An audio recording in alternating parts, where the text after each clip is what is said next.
Bugatti on the battlegrounds, the return of a classic arcade game, and a DMR rebalance. All this and more as we dive into the Update 37.1 patch report. First up, the Coupe RB is getting a luxury overhaul thanks to our collaboration with Bugatti. The collab will feature 2 Bugatti Hyper sports cars, over a dozen paint colors, different interior styles, wheel types, and more. So check out the upcoming collaboration announcement for full details on how to create the incomparable.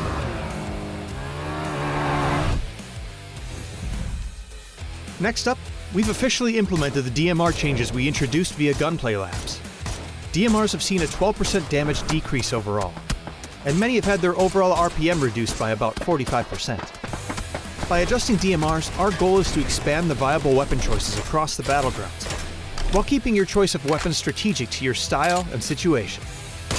Gunplay updates will continue every 2 months, and we'll be closely monitoring your feedback along the way.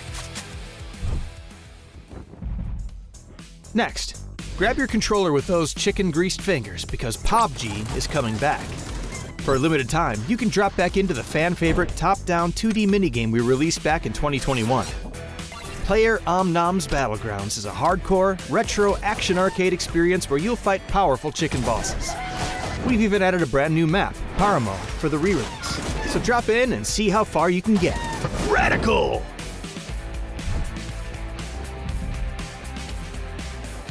UGC Alpha is now officially live. From Update 37.1, all Battlegrounds Plus players can create UGC Alpha sessions. And we've added new sample modes as well. For more details, check out the patch notes and our official YouTube channel. Other changes include the addition of vending machines and destructible pots on Destin, and the removal of the canted sight. There's also a new rank season, a new survivor pass, and various bug fixes, so be sure to check out the patch notes for full details. Update 37.1 is here, so get creative with UGC Alpha, bust out the Bugatti, and turn player Omnom into your next chicken dinner. We'll see you on the battlegrounds.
Chicken. New boss. Captain Crispy.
Bugatti on the battlegrounds, the return of a classic arcade game, and a DMR rebalance. All this and more as we dive into the Update 37.1 patch report. First up, the Coupe RB is getting a luxury overhaul thanks to our collaboration with Bugatti. The collab will feature 2 Bugatti Hyper sports cars, over a dozen paint colors, different interior styles, wheel types, and more. So check out the upcoming collaboration announcement for full details on how to create the incomparable.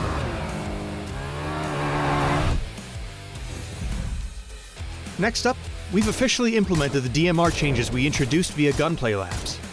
DMRs have seen a 12% damage decrease overall, and many have had their overall RPM reduced by about 45%. By adjusting DMRs, our goal is to expand the viable weapon choices across the battlegrounds, while keeping your choice of weapons strategic to your style and situation. Gunplay updates will continue every 2 months, and we'll be closely monitoring your feedback along the way. Next, grab your controller with those chicken-greased fingers because PUBG is coming back. For a limited time, you can drop back into the fan-favorite top-down 2D minigame we released back in 2021. Player Omnom's Battlegrounds is a hardcore, retro action arcade experience where you'll fight powerful chicken bosses. We've even added a brand new map, Paramo, for the re-release. So drop in and see how far you can get. Radical!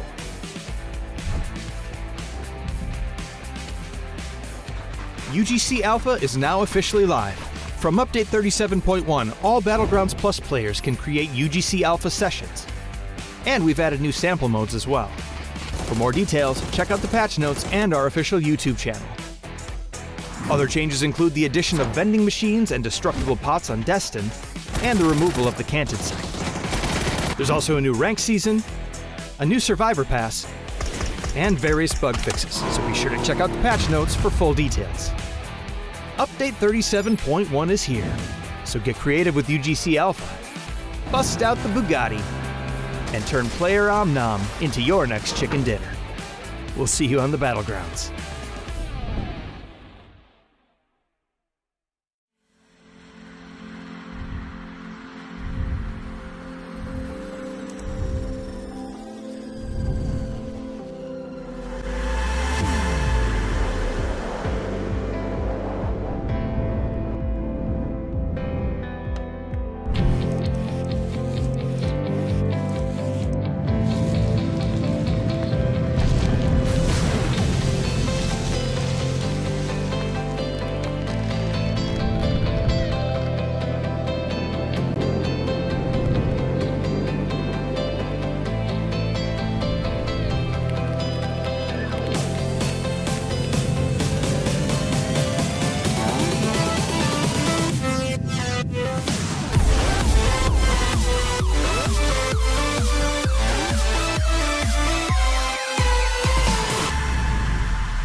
Chicken. New boss. Captain Crispy.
everybody. I'm Tentrip from Philippines and I'm playing from the team Happy Squad. Halo, nama saya Rizky Junaidi Putra dengan nickname Cibirit. Saya dari Alter Ego Esports dari negara Indonesia. 大家好，我是来自台港澳赛区 X-Men 战队的阿成。日本チームのアンラッキー所属谷サイダップです。よろしくお願いします。我会第一，自信。Saya bakal jadi peringkat pertama dari wawancara game ini.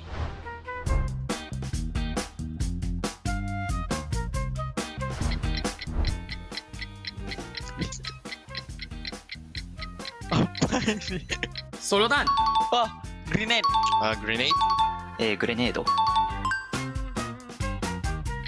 Nyapa lah lagi Tuhan. Og. Gerak-gerak pula. Skip. Apa itu, Kak? AUG. ピックアップ。我不知道。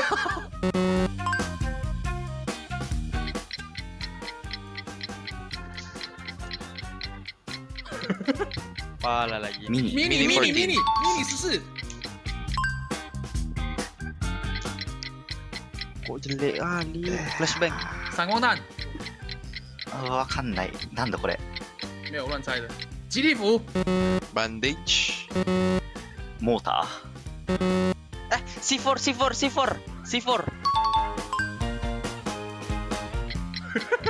等一下啦。Oh my， 这什么啊？我真的看不出来。掩体信号弹。Lose. Kalah aku, nggak tahu aku. AWM. M24。Hancur lah aku nih. Tahu. Links. M29。リンクス。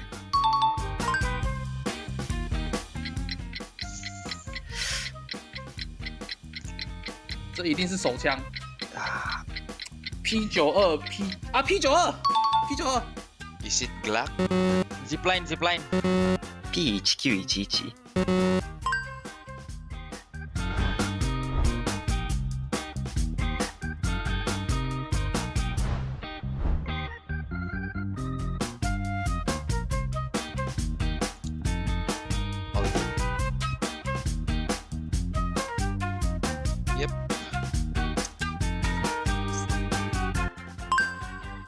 どこだったかな。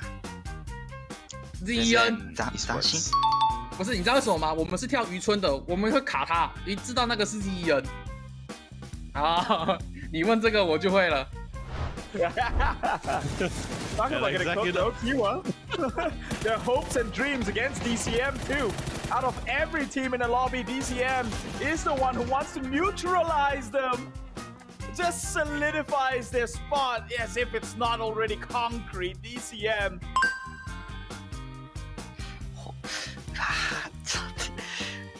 That's what I'm talking. It's a M4 and MK12. M4 杀了一个 ，MK12 杀了两个。MK12 で何キルだったかな。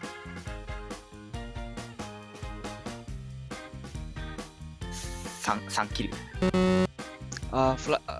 Pertanyaan pertama M4, pertanyaan kedua dua orang.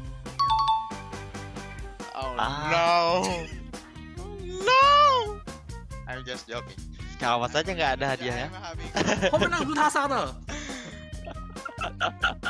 Yeah, maybe, hopefully.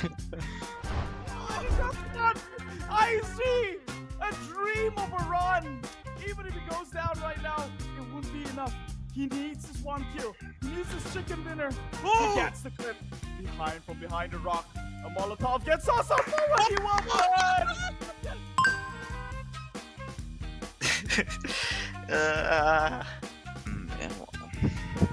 Five. 10个。10. ない。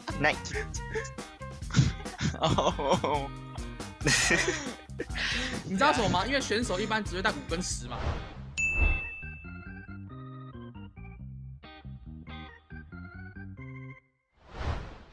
まあ自分たちのプレーをしっかり貫き通せれば、まあ APAC 進出はまあそんなに難しくないのかなとは自分では思ってますね。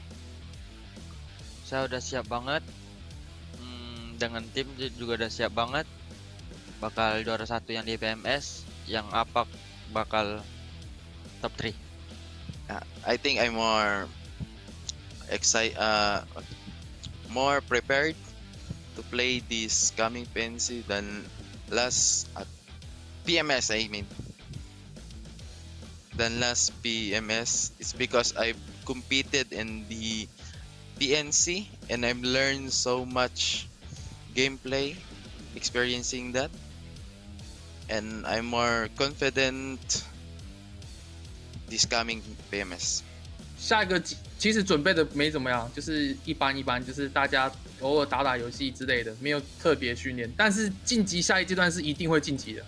Jangan lupa dukung kami di PMS karena kami bakal buat gebrakan yang bagus. Selalu support kami dan juga tim Indo lainnya. Semoga tim Indo lebih banyak masuk ke APAC Qualifier. 请大家帮 S-Man 战队加油，也帮其他台港澳赛区的战队加油，谢谢大家。Hopefully you guys supported our team Happy Squad for this coming PMS. Thank you. まあ日頃から応援してくださってありがとうございます。まあこの最後のファイナルでまあなるべく上位目指して頑張るので応援よろしくお願いします。拜拜， Terima 大家再 kasih. 见 Bye bye. Dadah.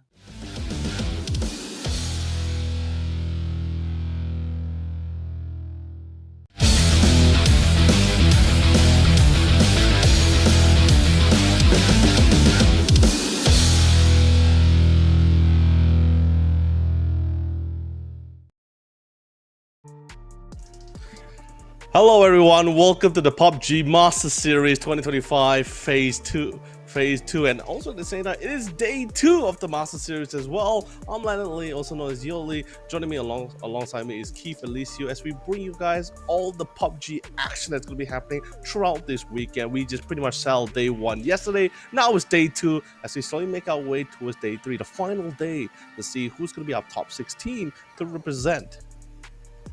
Yeah, and you know what they say about day twos, that's where we crank up the heat. That's where things get a little bit more exciting. In a story arc, this would be climax. It is. And it honestly is, right? Comparatively, day 1, day 2, day 3, honestly, day 2 sets everything. It makes or breaks a team.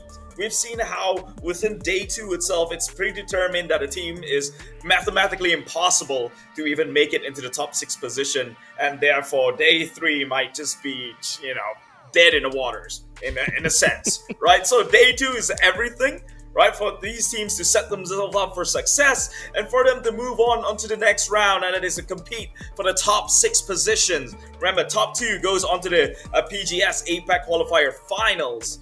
Meanwhile, the other bottom 4 within the top 6 will have to play another round through the playoff itself. Yep, definitely for sure. Much to discuss about that as we walk through day number 2. But first things first, to all of you amazing viewers here to support your favorite teams and being the best fans you can be, we have a little something for you guys, and that's going to be the random event codes pop-up that's going to be happening throughout the entire live stream as well. We had one day 1, we didn't know when, we didn't know how, but it does come out. So when it does, do make sure to take that screenshot in, or even fast enough to write down those codes so you can redeem yourself some G coins for your gameplay. But which, by the way, Keith, I'm not sure about you. I didn't think I managed to get those codes in time, at least. No, a little slow. We did not, definitely, right? Because we're here casting this entire program for you, so you consider yourself lucky that we're not part and running for those G coins itself. And they're limited to go around, I think. I actually don't know how much they have in the bank, but you might not want to risk not having that. And talking about risking it all, here are the tournament format for this entire journey here in the Master Series. Oh yeah, we had multiple registrations coming in, so, and they all actually filtered through the open qualifiers. That we got our top teams to move forward to the semi-finals, and then when we got our final top 16s for our grand finals, which is currently being broadcasted here, and we're currently in day 2 of the very tournament. And if you notice as well, after the grand finals, we're looking for that top 6, but not just the top 6 here. There's a little bit of a condition here. The team that got placed in the first and second will go straight to the PGS APAC Qualifier final stage, whereas the 36th place will still go to the APAC qualifiers. However, they won't go straight to finals. They will have to go through another qualifier, which is called the play-ins here for themselves. Yeah, I know it's a tricky thing, guys. We talked about this yesterday as well. It's a really tricky thing to kind of wrap your head around as well, since, you know, it's APAC, right? It's kind of like a PUBG special in the APAC regions, where multiple different regions is just trying to break into the international world here. Totally understandable. Yeah. Too many great teams.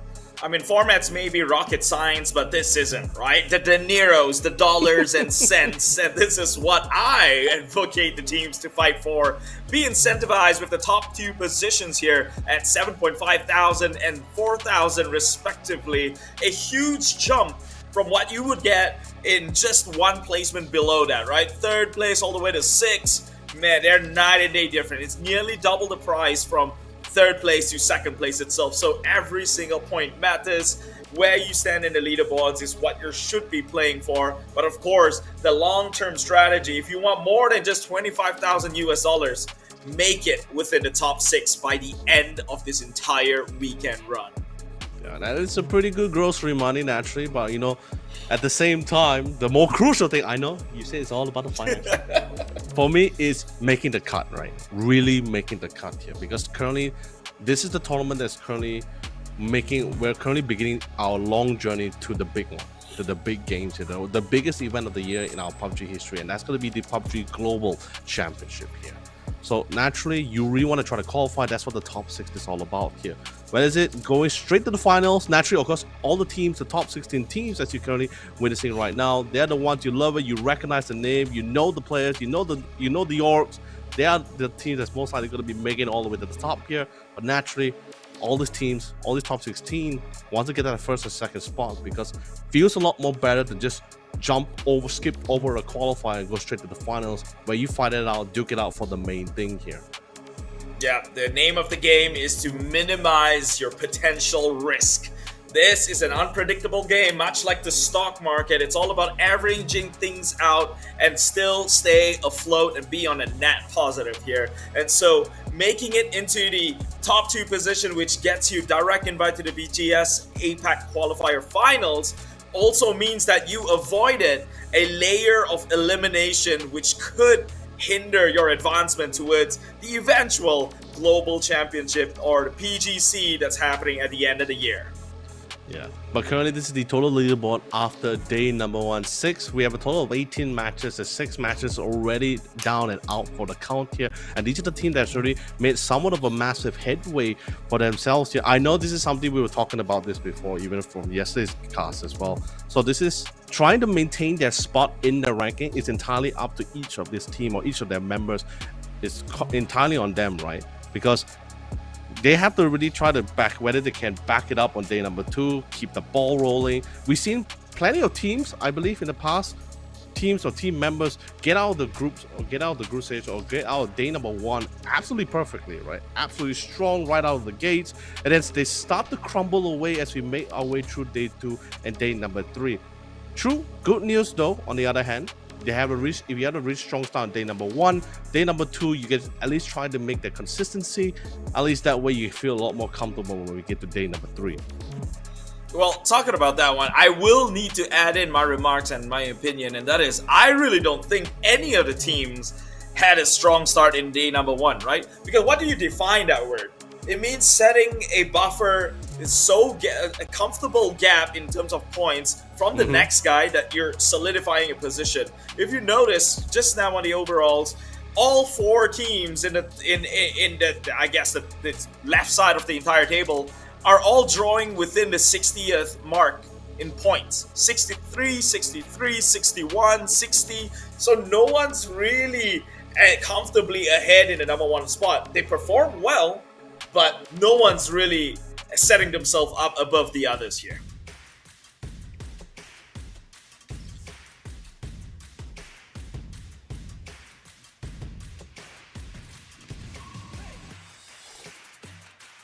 Yeah, and talking about some of those teams. Hello? Alright. Yeah, there we go. You're back. I was just like waiting. Is this guy here? I'm not sure. Yes, sorry, a little slight technicality on my end, but other than that, yeah, totally agree with what you said as well. Which is, when I say have a good start, I didn't mean like sure we didn't really have anything like that was too like the point differential wasn't like having enough. Right? It wasn't like these two teams have such a huge gap of a margin where other teams feels like, right, it seems like quite a surmountable mountain to overcome, right? But that's not really the case here. But yes, when I say a good start, I mean just individually for the team, because at least this gives them at least a little bit of some sense of assurance or comfortability where, all right, I earned a lot of points from day number 1. I still managed to retain my ranking in top 6. That gives me a really nice start for myself, sure. That doesn't necessarily mean I'm ahead of others. I still have a lot of there's a lot of teams that's relatively close to me. Same goes for Justice for Tomorrow, Happy Squad, Alter Ego. These are the only top 4 teams currently who was able to make it all the way to 60 points, respectively. Yeah, and Shadow Esports did that in one map. I think they're up there, so now we're somewhere closer at the very least, and so that's what I mean. Like it's not comfortable enough because everyone can just get there in one good game. Well, okay, not maybe exaggeration to say everyone. We try again, still trying with 7 points down the blocks there. So more likely than not, if they don't make day 2 a miraculous comeback, we might see them just mathematically not qualifying through. But we'll see. I mean, day 2 is a new day. It's a new page to flip on over, and here we are kicking things off straight into match 7. Take it off from yesterday's running number. It's Miramar. The Dusty Dunes. We did have a little bit of a river since day number 1. We did start it off with the map of Durango, right? So we did have this really nice, a decent centralized flight path, but it was somewhat shifted towards the southern side of the map.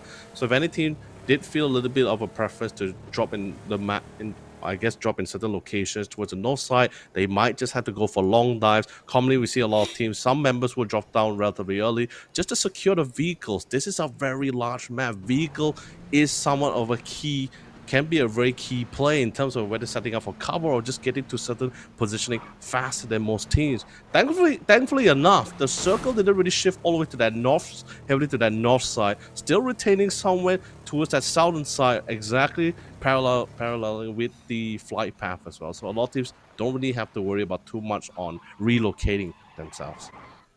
Yeah, they have Los Leones smack dab right now centralized, so that's going to be quite an interesting battlefield to play within should the circle close onto the loads of high rises building within this desert in Los Leones, and I think that place is wide enough if we want to see a block war going on within the PUBG itself.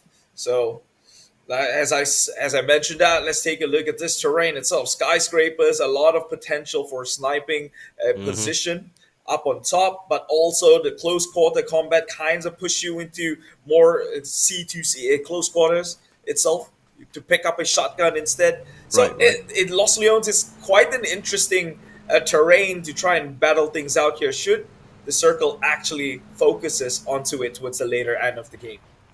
Oh yeah, I mean, final circles, I think it's not to say that it has never happened before. I remember we had like few final circles really determine the game within the city area of Los Leones. Although it does, history does state to the fact that sometimes you may not necessarily land Los Leones. We have cases where it just heavily shifts towards that eastern side, towards the map of Impala. That's also another situation where the team didn't really try to make it out. Because at the site, or at least the area around the city of Impala, you have mountains, you have open fields. There's a couple of ditches for you to play around with, but if anyone has a vantage point, you're easily going to be sniper's food for anyone else. Being sniper's food. I like that. I like that expression, sir. Although it's more like it's more like I don't even know. Food just doesn't hit right with snipers. What's the stereotype between snipers and food? Is that a thing? A feast? I don't know, man. I'm sorry. No, I get it because most snipers don't make it back to have dinners. Now we go. We just got Grim right there, and talking about it Grim, sounds Wait, we're back at that train, huh? yeah, we're definitely back. But you know, discussion otherwise, right? Like something, like, you know, we were talking about like the top 8 teams, right? Now let's look towards our bottom 8, right? Because as you know, this is night 2 is usually about the teams that didn't quite have the best night 1. And the real question comes down is, can they rebound? Can they find a solid performance tonight, get themselves into that top 10, or maybe even towards that top 8? Ideally top 8, right? Probably not top 10, top 8. For example, teams like Hive International or Irohani Papetta Samurais, they certainly have really strong enough and probably good enough to really get themselves there. And day 1 is naturally a little bit more passive as usual. But let's see whether we'll find out tonight on whether they will be able to pull it off here. And thank God this night itself begins straight with the biggest map of the entire day. So Miramar, and talking of which though, as big as it is, Shadow Esports did spot member from Dinku up on a high rise. So no more sniping coming out from SJ itself. Cover's been blown, and that's really all you can do if you're trying to play the sniper, is to be in concealed positions. That's a good knock.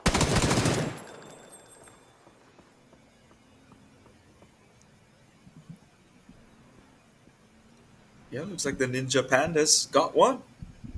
Will pick up his friend as ally, so that kind of just balance things out eventually in terms of the outcome. Yep. And DG is sending people in, so it seems like they do want to fight. Perhaps there's a reviving beacon nearby in which they deem worth taking these chances. Not too sure, but this position is a bit wonky. Yan cannot take close quarters alone. He swing once, there'll be 2 more barrels pointing back at him, so they have to be methodical on how they approach the situation. Oh. They might need to get an initial knock here. They do spot out Setsuna from the back lines. He's priming that a grenade. Tossed straight into compound. Ooh. Yan gets taken down with Jexi in the entry. Haokai, the last member, will also go down. And Shadow Esports, they take some back onto their names here, continuing that momentum. Meanwhile, Hive is in the run. Yeah, unfortunately, it seems like Rektar's gonna be spotted out by Lulu from Savage Man Esports, which, by the way, a very clean defense coming from Shadow Esports we've seen later on. We'll break down a little bit just for now, but just checking out on Doti here. There's gonna be Hive Internationals here. I've been taking about their time with this to see in hopes that anyone can try to go for the revive. Unfortunately, no, Rektar's a little bit too far behind. Smoke Trails is great, got decent amount of cover, so I'm not too surprised HHR27 should be able to get the rest of one of their knockdown allies. NRG SG still pretty comfortable, but not too comfortable here, as currently they're being good neighbors to WTA here, the Malaysian team. And so far, no aggressions. Everyone's still pretty happy, trying to be good neighbors to each other. But it seems that's not going to last for too long. Well, I mean, with this team, they're going to keep trying. So if they're not good neighbors now, they can try to be at the very least, but not that sort of entry.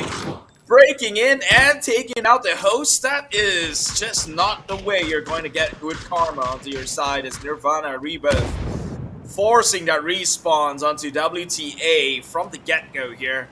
Now, they're one of these teams who's always bowing out early, hence the 7 points only from day 1 after a whole rendition of 6 games. Can they look to turn the tides? Because it is looking real rough for them. Pushing in. They're an entire member of Nirvana. Does have the blue zone grenade. Clips onto the members just about a little bit. He saw the health ticker. Would he have that information sent across here as Crazy Dog on his knee? Perhaps it might be the safer bet to go in with the revive. They do have the numbers advantage. And so they will try and slow the tempo down for just about a bit. Smokes covers in the area on the far side, but Apik gets traded out from the high ground here. Den left alone to try and do damage within this entire habitat that he's found himself in. All too deep. Den has to listen for footsteps. No sudden movements from his side, but that would probably ring some ears as he cocks this gun. A clicking noise has been made. Flash is being tossed downwards. They're really, you could tell the anxiety and the agitations coming out from his team. Maybe he could get the straight 3-man killed in a single spray. That would be beneficial. He catches one, gets him on his knees. Immediately Molotov's up on the second floor, but he will burn before he could finish the job. Really well done. But this is what I'm saying, right? It's like what we were discussing yesterday, but we never really got a situation that can really give like a really physical proof to see like why would a team would try to contest to reclaim a blue chip or even try to fight for a blue beacon tower. That last two engagement that we were witnessing, first the defense from Shadow Esports, another one from the engagement, or at least another defensive hole from between both NRG and WTA, is mainly because of the fact that we wanted to get the token. And in normal cases, right, in usual cases, most of the team, if they have a team member knocked down dead outskirt as he was doing his scouting mission, most of the time they just be like, oh, that's unfortunate, we just had to probably continue on without you as a 3-man squad. But now it's a little bit of a different story here. Now suddenly the option to actually go for the revive is somewhat putting an additional choice for a lot of these teams, and I'm not sure whether it will cause some form of hesitation, or is it something, or is it sometimes better to just have an additional option here? I'm not too sure about this, Keith.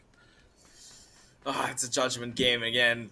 I could tell you one answer, and then there's always a justification against it. Right? You know what they say: one good judgment is accompanied with 10 different what ifs that could potentially go wrong. And sometimes it's a gamble that you're gonna have to make. To much like what we've seen JFT did yesterday with the crash in using the BDRV. Or BDRM, whatever you call that tank. The mini of a tank. Yeah, the PRD. The mini of a tank. Yeah. I'm just saying, man, that's still pretty huge for a mini, man. All right. Hey, compared to a tank pro, a tank pro would be much larger, wider body kits. And they've got like wheels that aren't round and circular. I mean, it's a chain vessel, yeah, that's understandable. But it's different, right? One has a cannon and one doesn't have one, right? That's the only thing I can say is a clear difference for sure. Probably better armor, which is why it's called the mini tank or the tank light, But of course, NRG. This was the team that came out really strong yesterday as well. But at the same time, it seems like unlucky one of the members, or at least the lone member of Alter Ego, that's going to be Trick here on his scouting mission. Now, naturally, of course, when you're having this kind of setup, this 1-1-3 setup or 2-2 setup, you're usually able to cover a lot more ground here. But naturally, as what we were discussing before, if a team comes by, whether it's by a mere drive-by or just mere rotation, you're going to be naturally outnumbered in this kind of scenario here. But it seems it's not just unlucky. Even NRG on the other side is also going to be peppering them down here. So I guess Alter Ego Trick didn't really will not be able to be addressed with the full attention of unlucky members here. Some will be trying to entertain NRG, who just came from at least their eastern side. NRG they're just trying to ride off their momentum previously, right? I remember they had that one good game. Yeah. That one good game, actually. They've not been overall consistent, but they've got that one good game where they absolutely dominated the lobby. And now today, it's seeming like they're bouncing off that aggression because it's what worked. It's what worked, and it's the only probably what gave them that one good game itself. And now they're trying to replicate the potion for success, or the recipe for success, coming into this day number 2. Meanwhile, JFT, the aggressive team, I think taking a playbook out of Aurora Gaming, now playing by the edge as well, making slow rotations, occupying centers. That seems to be an Oceania special right now, playing at the edge. I mean, this is also the map of Marama as well. It's not like Eranga, where teams usually try to play around the edges, gain control of their respective sides as they make their way in here. This is Marama, where it's pretty much like a little bit of a sniper's fast. Good position, defensive vantage position as well. Tends to, at least by statistic-wise, it shows more greater chances of success and winning out the rounds here as well. And actually, because it's just how the terrain is just how the map is just designed here. So I'm not too surprised seeing a lot of teams just being more towards that central section of the circle. Yes, there will be team playing around the edges, but that's only because they come in a little bit too late, much later than the rest of the team. So they just have no choice but to just play with what they have and what they got here. So it's somewhat understandable. Well, now we've got a very intimate moment of a brother in arms picking up another brother. Well, I mean, 'Cause- yeah, you want to bring him in, right? You know, 'Cause you're not he ain't gonna say. heavy. I mean, he's in cover, he's surrounded by all buildings, man. Are you telling me it's still? Oh, it's too high risk, brother. I can't But- pick you up. Hear me out, Leonard. There was a revive beacon right there. You didn't have to. I mean, you don't have to trigger it because it still alerts everyone across the map, right? If I'm not mistaken, once you actually turn it on. Oh, of So- course it does. If it doesn't, that'll be broken. That'll be absolutely broken. And also, there's zero incentive for you to pick your members up. Yeah. Really. And plus, at the same time, they if I'm not mistaken, they weren't able to Hive International wasn't able to pick up their fourth member blue chip token anyway. So it was a little bit too far, if I'm not mistaken. So pretty much why just trying to retain as many members with the members that they have was the final look. That's great. Irohani Papat the Samurai. Finally, we're seeing the action coming in. Was talking about them earlier. Now seeing them getting a really great position, peppering down on JFT. And I love the fact that since they noticed the fact that they knocked on 2 members, this was the moment, this was the time. They have to move in aggressively because there's a decent amount of cover for JFT. If given enough space, they will go for the revives here. So I love the aggression coming in. This is it. The highlight reel for the Samurais here. Irohani, Papetso, Samurai, we've snoozed on them, and by right so, they've only got the 10 points yesterday in day number 1, but right now they are leaving no lives left on the table, even preemptively shooting in places they think the enemy might reside. And so that first bang right there was a warning shot. The second one too. Can they look to push on up into the heavens and maybe just commit manslaughter here? They're finding, but they're looking at places they've already stepped into, so it's a bit confusing. They're chasing tails at this point. Maybe try the other levels. And they finally are heading up towards the high grounds here. Pivy and Dusky. Now we've seen Pivy's clutch this situation he shouldn't have won in the first place. So they have to be careful here, especially running in a straight line formation. Might just feed the way to 2 members of Aurora Gaming. Well, while we're seeing JFT currently having their back against the wall here, they do have a strategic spot to hold themselves defensively.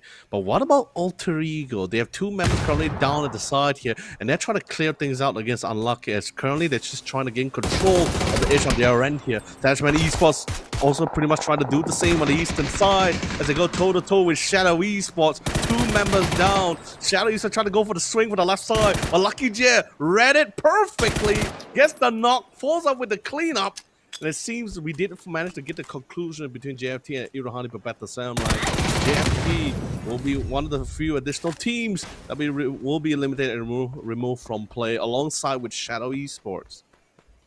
Unlucky for JFT, they were 63 on top, and now they've got 0 points in this one. Aurora can look to make the gap here. And talking about being unlucky, here they are within the church, trying to commit absolute crusade from the backlines. This could be dirty. Chibrit, I'm sure he hears that, but he peeks on the right angle. No! Bayern, he looked someplace else, but was not punished. Alter Ego, Chibrit, sleeping on the jaw. That was an unfortunate hole here. No, but then again, at the same time, I believe he probably ran out of ammo, right? Because he was trying to go for the heal just from the body animation alone as well. But just probably not enough to fully clip out Bayern. And Bayern actually came in prepared, fully stocked in as well. That was an unfortunate situation. It really came down to the wire between both sides. Because unlucky, it was practically a 1v1. It's Bayern versus Chibrit. But unfortunately, basically our second and third place and fifth place teams eliminated relatively early here. Aurora and Naturally Happy Squad definitely smiling with glee. Roy Esports naturally trying to climb up the ranks. Also pretty satisfied to see some of the top contenders are literally removed relatively early without achieving much, or at least their status quo on the map of Ramorama as well here. So This is a chance for them to slowly build up the revenue as they try to overtake the competition here. Yeah, and you talked about earlier on having a great day and, well, pretty much gapping the competition. This is setting up to be the match that maybe Aurora Gaming just take and run with it. Or Happy Squad too. Remember, they're not that far apart. Despite the 4 placements, they're all about similar in total points and or even just 1 point shy behind. So things are definitely intense here in the top 6 region, or at least the top 5 region itself. Now, next circle updates, we will see towards the hills of Macao. Perhaps it will be a little bit down the terrain down here. It's a 40% high ground and the rest barren land. So which would you make your move towards if you were in this position, Leonard? Well, clearly the southern sides will try to contest for Team Aurora's positioning. They had a really nice vantage points with literally it's a cliff area, as you currently can see where Kamsa's currently in. It's massive cliffs, high ground. They can get that kind of control. You'll be able to spot out most of the teams in throughout this entire valley here. The next best spot is most likely either going to be towards Team Irani Pepeta Samurai or even Happy Squad. Actually, no, Happy Squad has the best spot. It's the central part of the circle. Yeah, it's pretty much good for the next 2 phases as well. Even if it shifts in a really weird way or a really aggressive way, you're still going to be within the circle, the safety of the sanctuary of the circle as well here. So, and it's flat out in the open. Teams will probably need to crash into the compound just to get out close, or maybe start the smoke trails. Do you think that maybe Happy Squad is a little bit, as we talking about them, they're a bit too soon to be playing this sort of formation? They're split 2 by 2, taking both of the compounds, but there's still so many teams. Upon crashing, now there's 2 up against 4. I was just about to elaborate on it, and it's already happening right now. NRG sharing the compounds here. Can they look at the minimap? Happy Squads, Argent Bots, and Aya are nowhere near to even provide that backup. This close quarter combat is going to be as good as dead if they don't manage to take some out, at least with some frags in the backlines to maybe even out this fighting chance here. They really have to play out of their minds. Thankfully so, it's both CJ and 10 trips, so they might be able to clutch things, but it's a bit on the far side. Argent Bots tries to go in with a firing support from the position they're at. Hopefully, maybe Savage Men could also come in as a third party and stop NRG in their tracks. Yeah. I mean, it's definitely a little bit of a cause of concern when you're having that team really split out that way. But you do need to take into account, right, is that they were already there since phase 4. So they were sitting out throughout the entire phase of phase 4. Ooh, by the way, beautiful cleanup, but they're scaring out of the mix as well. They're trying to hold on the line here. Unfortunately, not going to be able to clean out any additional kills on themselves. CWZ will lift the fight for another round. But then again, at the same time, do recall, this is pretty centralized across the entire map. So Monty and the rest of the team nearby is having an absolute field day with the DMRs, peppering them down, securing any additional kill points for the team. Whereas Empt on the other side, they didn't have the DMR going off on the left, and it seems like they will encounter the remaining members of Raw Esports. Kamsa knocked down, TD still stands, but it's just one man across the against the world here. So survivability might just be the priority here, and probably Kamsa will have to succumb to his own fate. No, this was a perfect condition for Happy Squad. I mentioned they needed ex-Savage Men to maybe come in as a third party, but they didn't. However, Aurora was there, and they were able to crumble some of these players alongside with the Dark Horsemen, in which kept NRG a little bit preoccupied and having one member down. Unfortunately, NRG's picked all members back up. Now I think it's a bad idea to try and make that push if you're a Happy Squad. They took a little bit too much time. The situation has been resetted, and now they're booking an exit. 10 Trip and CJ rendezvousing back, but 10 Trip gets taken out on his trip back. CJ as well and Savage Men will decide to poke the likes of the Happy Bulldogs. Oh, Happy. CJ and 10 Trip, they thought they had a smooth gateway. They really banked on it as well, but Akita was just not having it, not at all. That Orc spray was absolutely on point there, getting not just 1 but 2 just from one single clear. Well done. But sadly for TD, getting flushed out here by Irohani Pepeta Samurai. We do see the defensive small Jane drop down. Runak's still pretty convinced that he's still in the shack here though, but He did throw a molly. He's currently keeping an eye on the sideline, on the outskirts here. However, this gives a little bit of a breathing room. Looks like TD finally gets removed away, being burned alive by Runox. And RNG sieging the high ground here. Nenex gets spot out before you even get a runway to safety here. And now Aurora losing members here. 2 members, in fact, half the squad gone. And they're not clearly out of the clear just yet. Still playing on the edges here.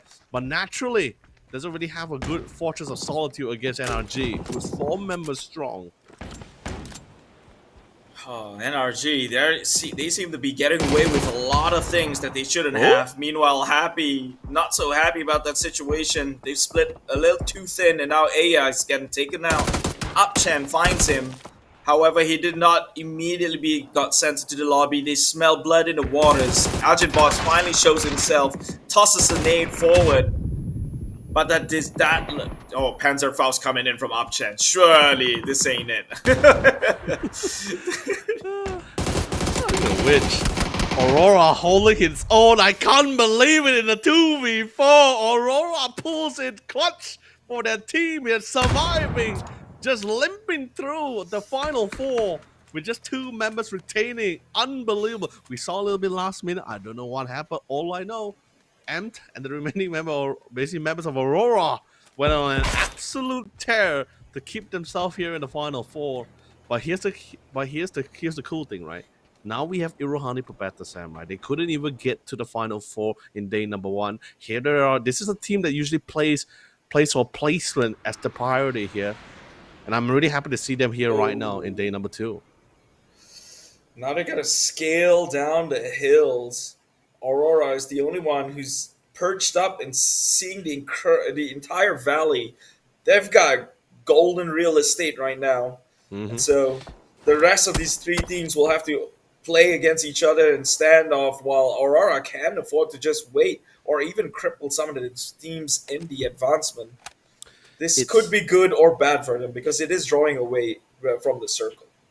It's too difficult. In this case, what Aurora can pretty much do here is just start peppering down on teams. They can't really be the aggressors here unless the team, I believe, okay, I guess you could say they can only be doing the third party. They cannot initiate the fight. They don't have the manpower nor the vehicles to start any kind of assault here.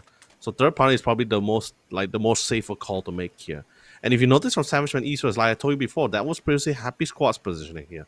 Good for 2 phases here. This is phase 7 now. Phase 8, I'm not too sure.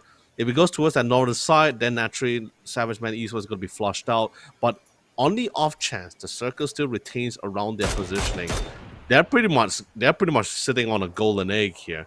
Whereas Hive International, Irohani Perpetua Samurai here, they're all limped in, not as a full squad here. Same goes for Savage Man as well. But Savage Man have the positioning here. They need to clear out that western side, which is pretty much what Irohani Perpetua Samurai intends to do. As Hive International takes the vehicle in hand and intends to crash into the shack, hoping to get there in time. But that's not going to be the case. Not by the hands of Irohani Perpetua Samurai, not in the hands of Ronox, but it will be under the hands of M to shut down Rektar's attempt in this engagement. Oh, we were a bit distracted right there with Runox and his plays coming out from the shadows, spies of the shadows, as you might say. Meanwhile, Aurora did some work, took down 2 members from Hive, leaving only Zwan left standing. And Zwan, his pincer, because Runox, he's right here to catch him as he makes a run around. And so Aurora Gaming got 1 member down initially, but got picked up right now. Savage Man going into the high hills, tries to push on forward, but this artillery of nades just coming on forward. Akita goes in with the push. Lucky J not looking where Akita generally is. He'll take it onto Lucky J, but the return is there with Lunlun. Will secure it onto Akita. Tries to go for the pickup on Lucky J. But he needs to be really careful because I'm sure Amt is creeping in the area. The blue zone grenades right there. Gets shot out. Upchen outplaying this entire hillside. Yeah, the headshot really comes in for the additional damage to secure that 1v1s. Yeah, Sigur's down. Naturally, they'll have enough time to pick up Lucky Jet. But with that being said, Keith, now they have total control of that southeastern side of the circle here. They know all the audio cues that's happening towards this western side. Now with full confidence, there's no team that's going to engage them from their backside. Now they're the aggressors. They have the high ground. They have the positioning. And now with the additional utilities that they obtain, which by the way is not a lot of utilities left from the remaining members of Aurora, but it's whatever's left will aid them in this final assault here as they wait for the blue zone to slowly choke out the rest of the competitor as they force them all the way out in the open. Talk about timings. I believe Swan kind of like walked into the crosshair the moment Runex pulled in his peak here. So talk about timing. That one right there was God sent for the likes of Swan.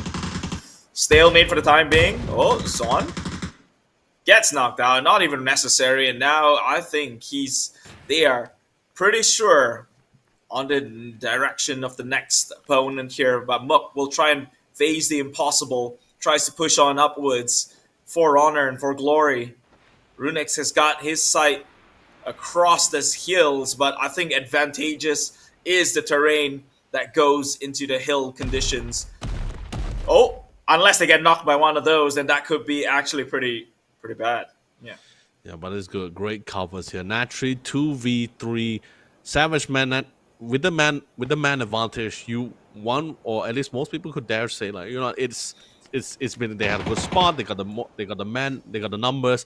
Feels like this should be the clean win here. But of course, naturally, I'm not really gonna call them out just yet. They've been pretty precise before, especially Runox, who's been the pillar of support here for Iron Honey Puppet Samurai for this multiple APAC qualifiers, even during Nations Cup as well. Both teams naturally looking for a headshot here to get the knock. The first member that gets knocked down. That's when you know the alarm starts blowing up and everyone heads to go for the aggression, to go for the nades. A landing, not enough for the knock. There's the knocks from Runox. That's the pillar of support I was talking about as well. They equalize things out here. Well, of course, naturally, it's just Lun trying to go for the side swipe here. Now we're bringing it down to the 2v2s here. Circle pushing in. Same condition from both sides, but it seems Savage Man Esports might just be pushed out into the open because of the blue zone first before Hirohani can bet the Samurai.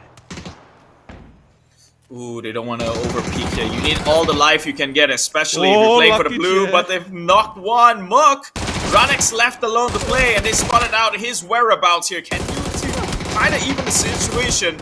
He's firing back. Runox not even hiding behind covers. It's almost like it's him or never, and it is going to be the ones winning. Savage Men walking out, complete savages in that trade right there. Could have gone down either ways, but I guess towards the last few bits, Runex just seems like he was just going to give it all and lay it all on the table. Comes hell or high water. So congratulations, the first chicken dinner onto the savages, that is Savage Men. He just really put all the chips, all the cards on the table, just went all over the Savage Man Esports. Even though with the members knocked down, no matter how many times they get tagged, not phased, taking the time to really whittle down Runox there to secure the first chicken dinner. So yes, this is going to be their first chicken dinner, but at the same time, kudos to Irohani Puppet Samurai. Sure, you're getting second place. You got four kills. Sure, it's not a lot of kills, but the point is there is progress. You're slowly building up your points as you slowly climb up the ladder. And this is still day 2. This is just first match of day 2 here. So multiple more matches to go. If you can keep up with this kind of performance, we might see a little bit of shift in the ranking once more here. Well, enough of that. Let's take a look at some of the highlights here in match number 1.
that was some really great stuff we were witnessing in match number 1 as well, especially with the whole situation where you're seeing majority of our top contenders currently situated in our top 6.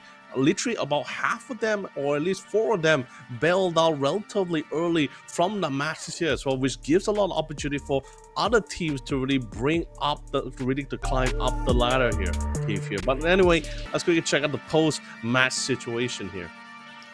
Yeah, I mean, the Samurais, they really fought with honor. They gave it all they had, and Runux not even trying to hide for covers towards the very end. Just laid onto the line for the motherland here, and they did themselves real proud. Nice to see some of these bottom teams finally stepping up to the plate. But talking about stepping up, Savage Men is one of them. 2k bombed in total damage, rivaling the likes of Aurora Gaming, who's known to be super efficient with the gun. Savage Men Esports finally showing some of the strides and what they have, and in terms of the arsenal they have as a roster, as a team coming into phase number 2 itself. 5 kills onto Upchen, 4 into Lunlun, and 5 onto Lucky J. Sicko, unfortunately, he was the scout, I think. That bowed out a little bit too soon, but hey, they made it work. 14 total kills. The record we have for a single team is still 15 from JFT, but I think since this is the way the match started off for this today itself, it's going to be one of those numbers that we're going to see leaving in the dust soon enough. Yeah. 24 points in total being made by Savage, man. Everyone really put in the work to really get to where they're supposed to be here as well. And I'm really happy. Take Irohani Puppetto Samurai for starters, right? I know, but is it mainly because they were one of our bottom 4 teams initially, right? So currently in our total leaderboard in terms of total points, even among the top contenders as well, any of the bottom ones as well, there is no team that's really like standing out. It's not too far apart from each other. Just all the teams is just pretty much missing out on 1 or 2 really good games to really climb up that ladder or just replace a certain position as well. Check out Savage Man Esports. Previously, if I'm not mistaken, they were around the 8th or 9th placing. One chicken dinner and a good amount of points. They're already flying up to our top 6. Irohani Puppetto Samurai. They were our 15th placing team, and now they're climbing up to 13th place. And you see how the point differential between each of the teams up the ladder, the differential is just by a single digit. Sure, if you're comparing between the first person and the last and the first team and the 16th team, sure, it's 60-point differential. That's crazy. But we're slowly going as we go throughout, as we slowly break down towards the end of day number 2. We're going to be starting looking at the team that's currently pretty close to one another here. Yeah, and I mean, mathematically speaking, if we were to do a projection or estimated possibilities, it's to see what the top team or the chicken dinner team and how much do they on average take on home to the table, which right now is looking at 23, 24 points, which means that theoretically, it takes 4 good games for the bottom fragging team, like the absolute worst dog waters, like we try again level, right? Who's only got 7 points to the name right now. Oh, you only need 4 good rounds to put you up there in contention for the top 6 position. Yeah, it's but that's the fun part, right? Like, even though sure, the points is absolutely large for compared to some of the teams in certain ranking, if you were to compare with certain positioning, right? But other than that, we still have 2 full nights left, day 2 and day 3 included. Sure, day 1, that's done and dusted, right? But in a normal tournament environment where it's about like we're just winning and trying to come first, by no means this would be a clear lock-in with 2 nights to go for some teams. Some teams could even dare say that. But this is the part where teams plan to start extending the gap here because it's too close. Like, okay, let's just compare a little. Let's just do a little bit more smaller comparison, right? Between Aurora, Happy Spot, and Justice for Tomorrow. Actually, no, our top 4 and Alter Ego. The point differential from each other is just practically 8 or 6 points. Probably no, less than that actually. In some cases, and then if we look at our 6th and 7th placing, no, 6th to 9th placing, which by the way. Right now, Savage Man Esports was able to fly all the way up and pushing Hive International to 9th placing. The point differential between just the 5th to 10th place, or at least the 12th placing right now, is just a measly number of just 8 or 9 points. So one good game from either one of these teams will have our new 5th and 6th placing, yeah.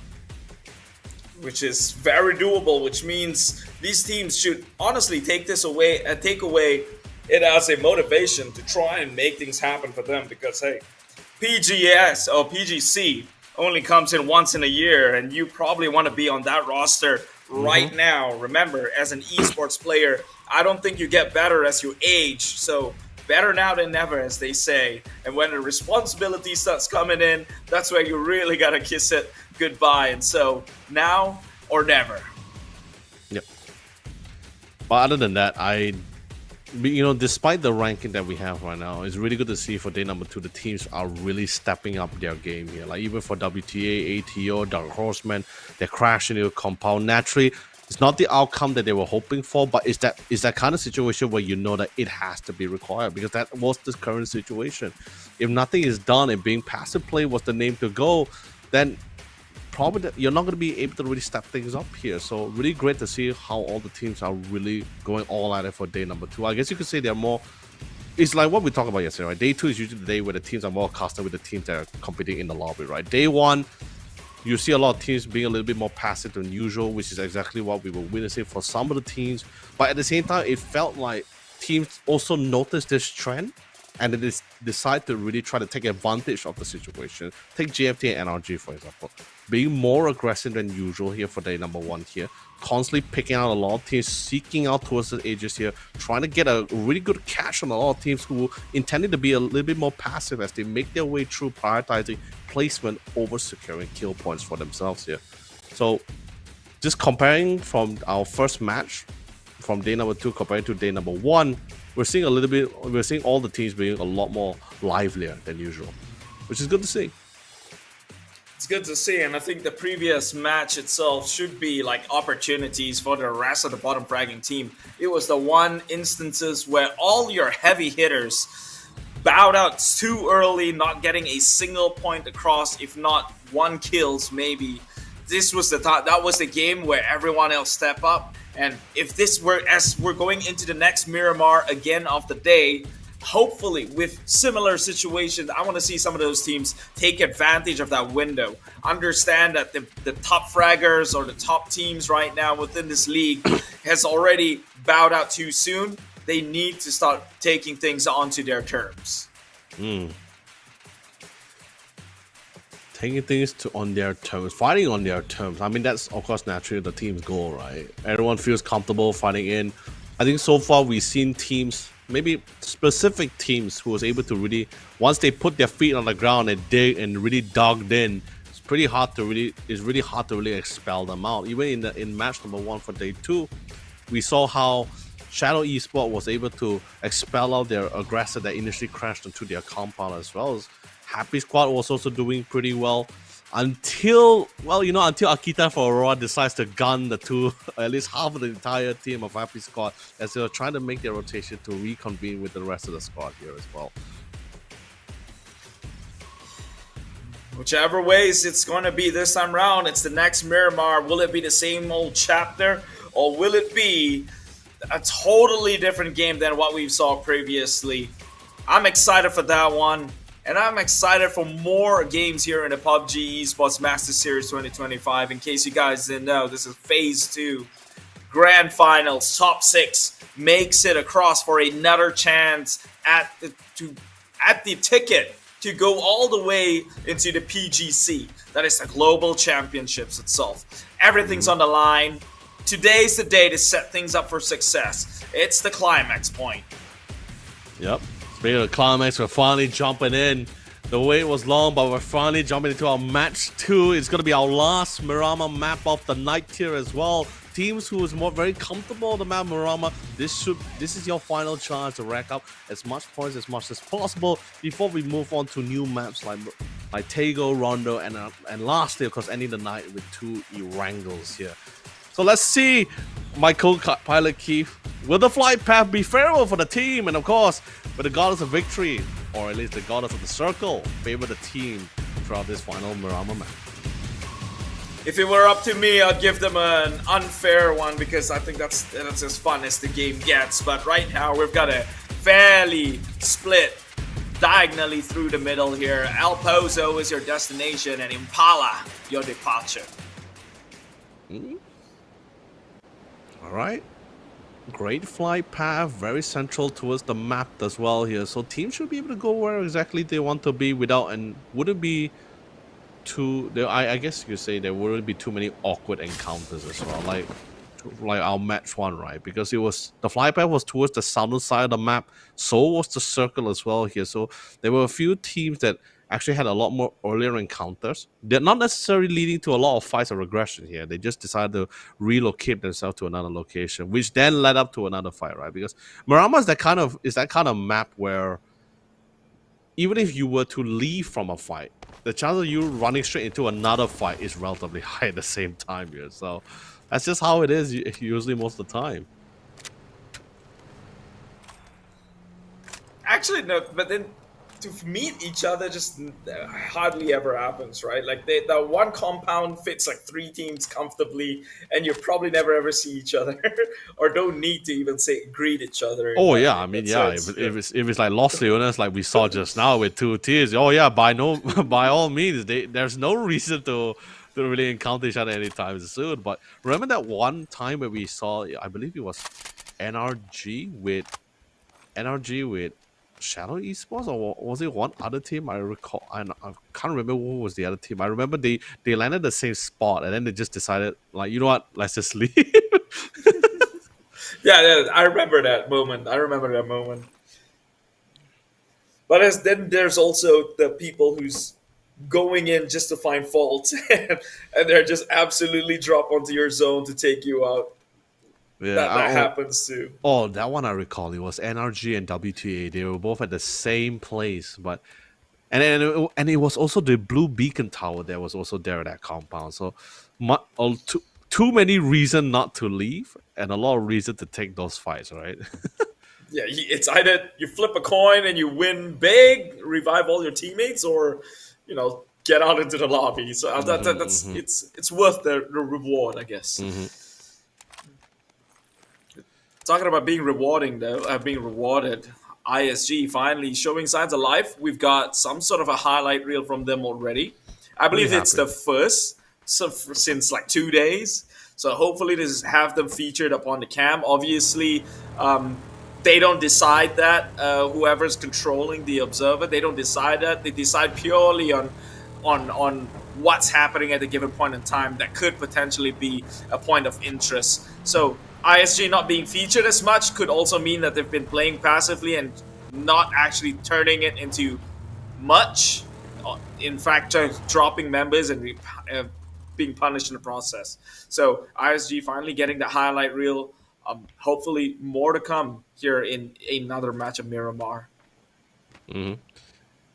I'm also pretty happy with Shadow Esports as well. Majority of the members, by the way, were ex-members of Raw Esports as well. These are the guys that has multiple global and LAN tournament experiences here as well. So the thing of being aggression is pretty much in their playbook as well. They don't shy from it. They are willing to take those fights. Sure, some outcome doesn't really pan out exactly how they hope for, but that's usually the case, right?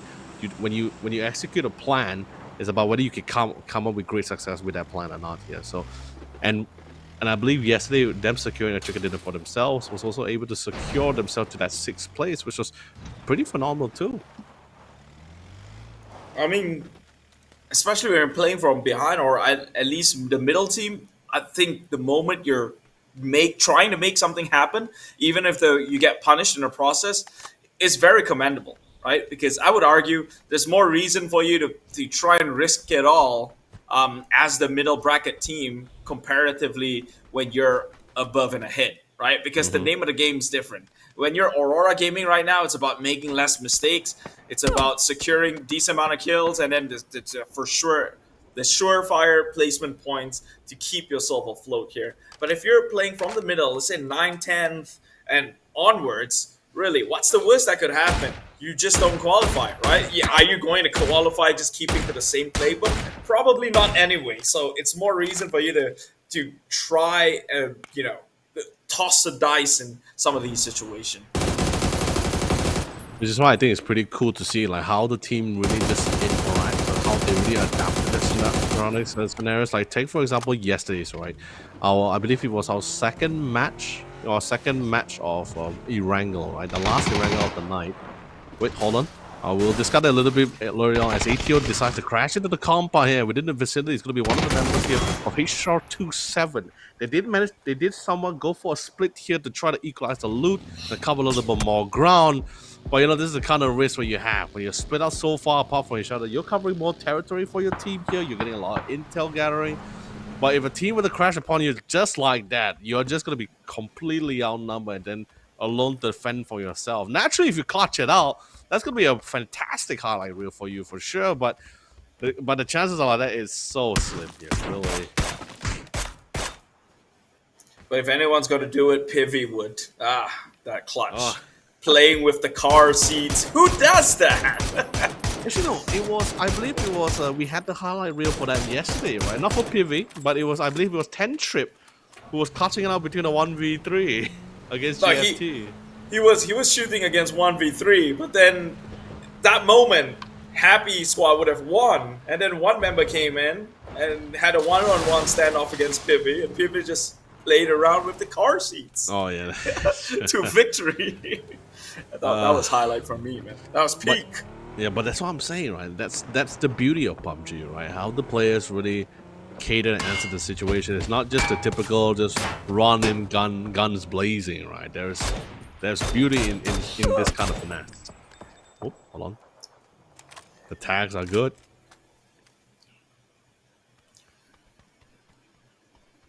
Oh, that one shot echoed, it shatters across the entire terrain, and then it was dead silent from us. That right there was cinema. Was it from Roy? It felt like the shot came from somewhere else here, but it's on a distance. But we could see man. the bullet trailing through, so it's a bit quite obvious right there. I think he knows Nidax within the position. But what could he do here? Oh, Evil Patrick getting shot down from playing a little bit too close to the sun. Definitely a lot more quieter. I mean, unfortunately for one of the initial members of HR27, they will be trying to hold out with just 3 members remaining. Don't think they were able to secure the blue chip because I believe ATO was still sticking around in the compound for quite a while. We might see the reclaiming later on, but we'll just see later then. But for now, we try again. Slowly wasn't really able to make any headway from day one. First match a little shaky here, unable to secure as much points as they hoped for here. Hopefully match 2, it's going to be a little bit different. Since the circle has been pretty fair for every team, that's pretty much why we don't see any hearing any awkward fights. We're just hearing a couple of pot shots, of friendly long distance shots coming in, but no real squad wipe at all. Not yet, at least. This one's already panning out to be slower than usual, especially comparatively to the first ever Miramar that we had today. And so that's not saying much though, because this is literally the game 2. But maybe some action right here. Evil Patrick with the evil stares as he shoots down onto the members from ISG. No, I don't believe so. It was a green one, but whichever one maybe. Yeah, it was eventually. So they know the people within the vicinity, and ISG knows Dark Horseman's here too. They've reverted into trying to take their path elsewhere, but hopefully maybe if they're pulling on a retreat, they should come up with a solution to maybe pick their members up too. Yeah. I mean, Marama maps usually depends on where the circle can be, right? Certainly it can be more slower than usual, like even more slower than it can be. But plenty of room for everyone to really just play off with, right? There's dips, there's valleys, there's cliffs, mountains, all kinds of terrains that Marama has to offer. But what a shift of the circle here as well. That rotation, Keith, I can tell you this, it's gonna be a marking for chaos here. That road pathing towards like those combat to at least the phase 3 circle is gonna be so tight for a lot of these guys here. They're gonna be running past a lot of teams who wouldn't shy away from peppering them down during their rotation as well with their vehicles. So really gotta plan out how they want to play about this. I wouldn't be surprised to see teams just driving around the edges, just to be a little bit more safer to get into the safety of the circle at least. I can tell you this much: it's the same circle we had in the previous Miramar match. Closing down with a little bit of Los Leones within it. Maybe if it draws towards the south of Picado, then everything is just textbook for some of these players to try and recreate what they did previously. Obviously not for the top few teams, because recreating that isn't exactly the game plan. So we'll see how they play this one out. I guess you could say this is one instance where PUBG comes in with a little bit more consistency to compare apples to apples. Yeah, but you're honey prepared the samurai. They're hearing vehicles, incoming vehicles from themselves. Now it's just a matter of holding their ground. They got really great cover here. They've been here. They're pretty much familiarized with every corner and every angle here. Now it's a matter of who's going to be able to spot who first. Who has the better timing here? Freeman? They'll be charging up their nade, attempts to flush them out to the right side. No damage count in here, but you see Gonil playing on the outskirts, right? He's going to be the guy to ensure Dark Horseman is not going to try to flank them from the right side here. So left will be the call. What a nade coming in from Gonil. The knockdown Eva Patrick here. Now Mad Cat really needs to start calling in the cavalry here. The nade comes in. Damage count is also recognized, but not enough for the knock.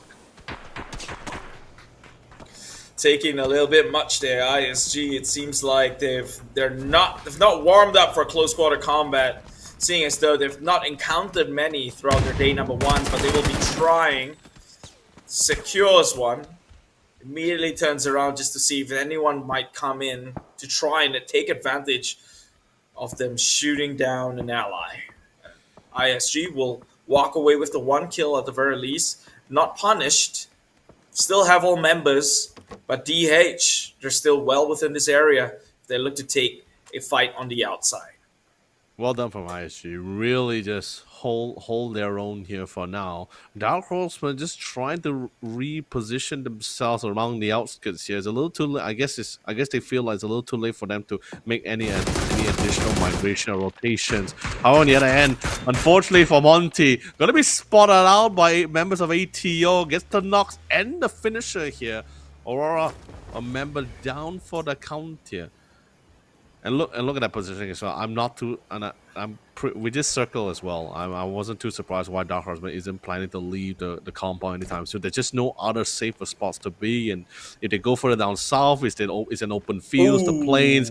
The circle did shift towards that southern side. That compound that ISG and Dark Horseman is currently in there is probably going to be probably an area for contention for a good while for sure. Since a lot of teams were coming down from the northern side, since we do take into account our flight path was towards that northern side as well. A heavy shift to the south. Yeah, they have to go through a lot of layers right here, especially teams like Eto who comes in northern, like you mentioned. Now they have to get past Aurora after shooting one member. But of course, Aurora and some of the northern teams also cannot stand idly by. We'll have to make the migration in. And so it's a battle of speed and see who takes what first to be able to gatekeep the rest of the lobby. There's also the problem of barely any decent position that's available for the rest of the team. When I say available, I don't mean like them having to fight for territory, just mainly the fact that it's just trying to find a good spot that there isn't a team that's currently in it, right? So it's practically the open plains, open fields. Sure, you could find a ditch for yourself. You could use your vehicles to give you a little bit of cover, but that's going to cost you, right? The team is going to be trying to break your car tires, and most likely you could even lose your life during mid-rotation. There goes one of the members of Team Unlucky. Unfortunately, it's going to be Overly here. Looks like ISG, on the other hand, Dark Horse is going to be taking the fight against Irohani Papet the Samurai. For control here, Runax is down, but they still have the compound.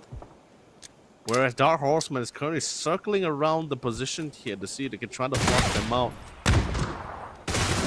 There was a missed opportunity right there, but I hold my thoughts because NRG going against HR27, getting shots from left, right, center. Hive! They don't discriminate, passing on that itch. Nirvana finds themselves down. One member will have the smokes to cover themselves. Oh, they're boxed in, Keith. The warehouse has too many open entrances here. It's not just HR27 that's crashing upon them. Even Alter Ego joining them from a sniping position here, peppering them down. Not a lot of corners or angles they can play with here. Probably at the back of the warehouse. But Turtle playing nice and safe. Crash into the warehouse to reconvene with the rest of the team. We do see defensive smoke trail being set out just to allow them to reposition themselves. But they're not really out of the clear. They do have one vehicle inside, so at least that vehicle is going to be safe from having its tires being blown out. But the Marauder on the outside, I fear that's going to be falling prey to the members of Alter Ego on the northern side. Sorry, not Alter Ego, Hive International on the northern side. Yeah, I think there's going to be quite of a stalemate, especially for Hive, NRG, and HR27. Although HR27, HXF, he's got a Panzerfaust. They may not have the numbers, but one Panzerfaust could probably take two down in a single barrel here, or a single torpedo. So they have to be careful. Nates as an entry, playing very, very smart too. HR27, HXF, he wants them to get through this funnel of a doorway for them to actually maximize this output of the Panzerfaust. He's waiting on for it. A little tag right there is going to force NRG out of spot. Oh, he clips it. He'll do it, and now evens up the score, but unfortunately that retaliation was way too fast. Anticipating the comeback. Oh, CW7, CWZ here. Dip is a little in too deep here. I don't think there's way he's coming out, and HR27 will find themselves eliminated 15th place. Unlucky at the door. Still holding on, just trying to recover from their wounds here, but they're not really out of the clear. Hive International, unlucky, also coming in as well. By the way, Dark Horseman was eliminated away earlier just now as well. By the way, beautiful snipe coming in from 10 Trip. That's going to be a knock there on one of the members here of ATO. Trying to reposition himself here. I believe he was able to be knocked down towards a place with cover. So he's going to be able to stay alive for a decent amount of while here. Happy, and let's be honest, although this is currently at the age of Los Leones, it's still relatively large enough to at least accommodate at least 4 teams here. That's pretty much why you see Hive International currently not really like just moving out for their spot. Same goes for ATO, same goes for Alter Ego, and sorry, not Alter Ego, NRG. And even Happy Squad, pretty in a good place themselves. NRG, they are looking like absolute victors here. Already 3 kills, and they've got all members still alive until CWZ, a little bit overextended right there. But it does goes to the side of one of Aurora Gaming. And now Aurora has got 1 kills across the board, still doing relatively well comparatively to their closest competitions here. And Alter Ego back in the 2nd spot.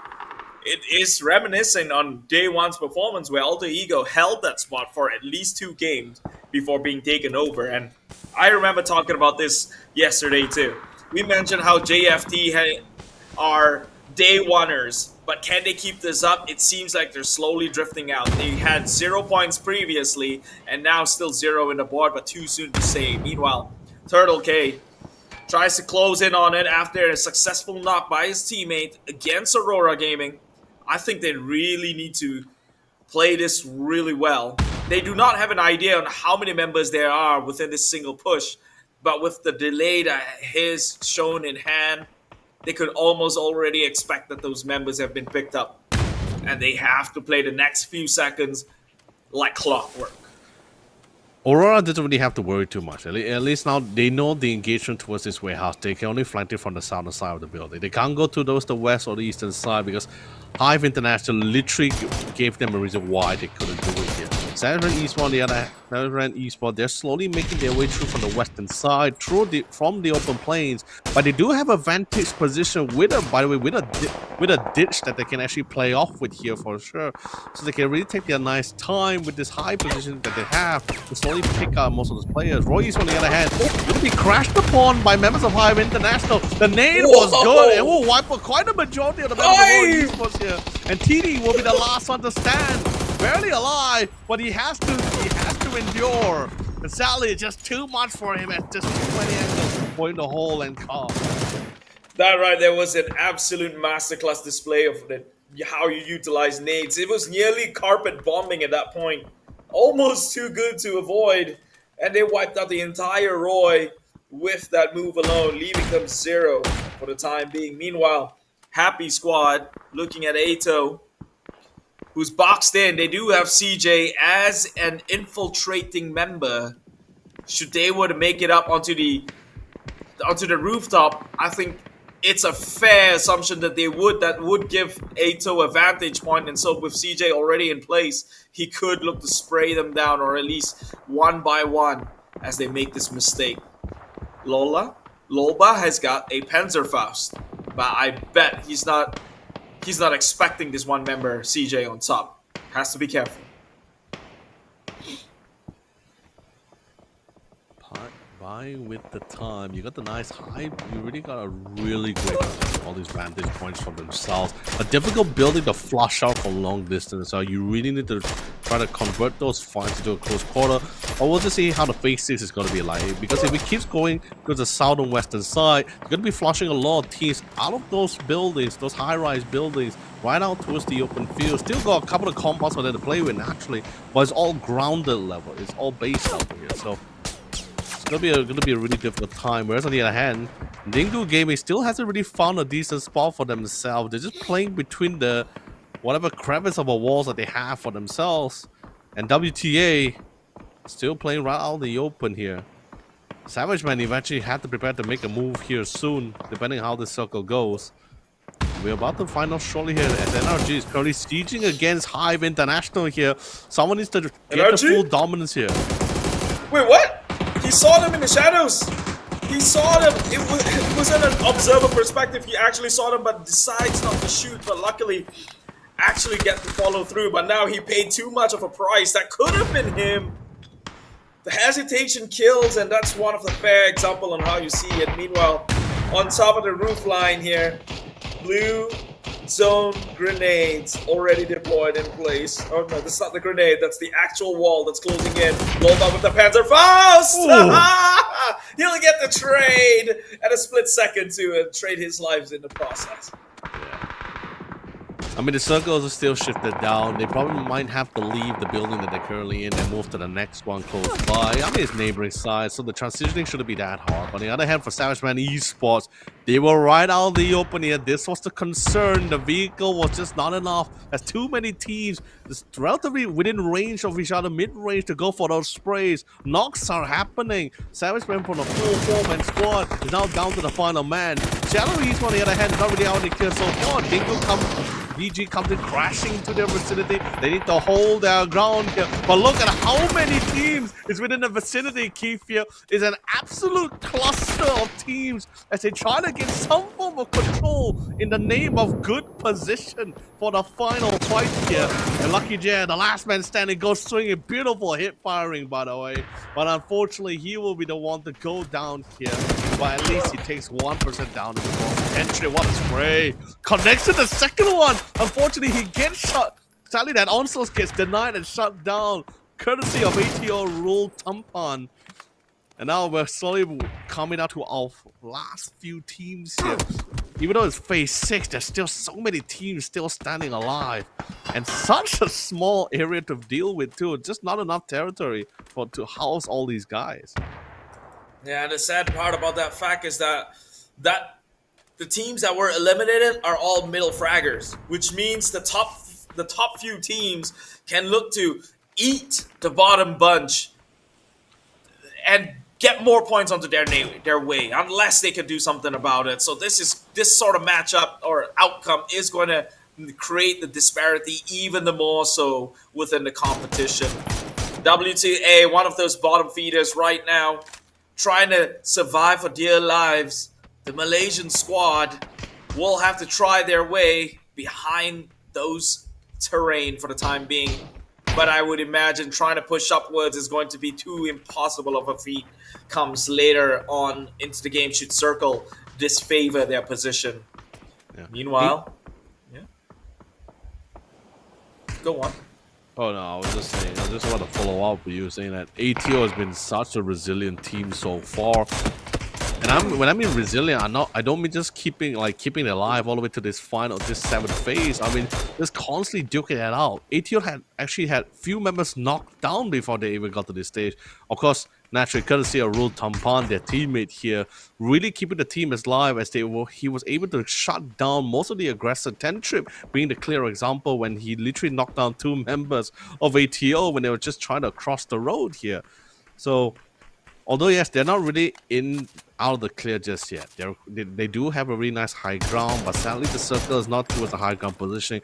Which the same goes for JFT, which is now they have no choice but to descend this really steep hill, by the way, here. And Hive International intends to force them to pay a toll as they descend down the mountains.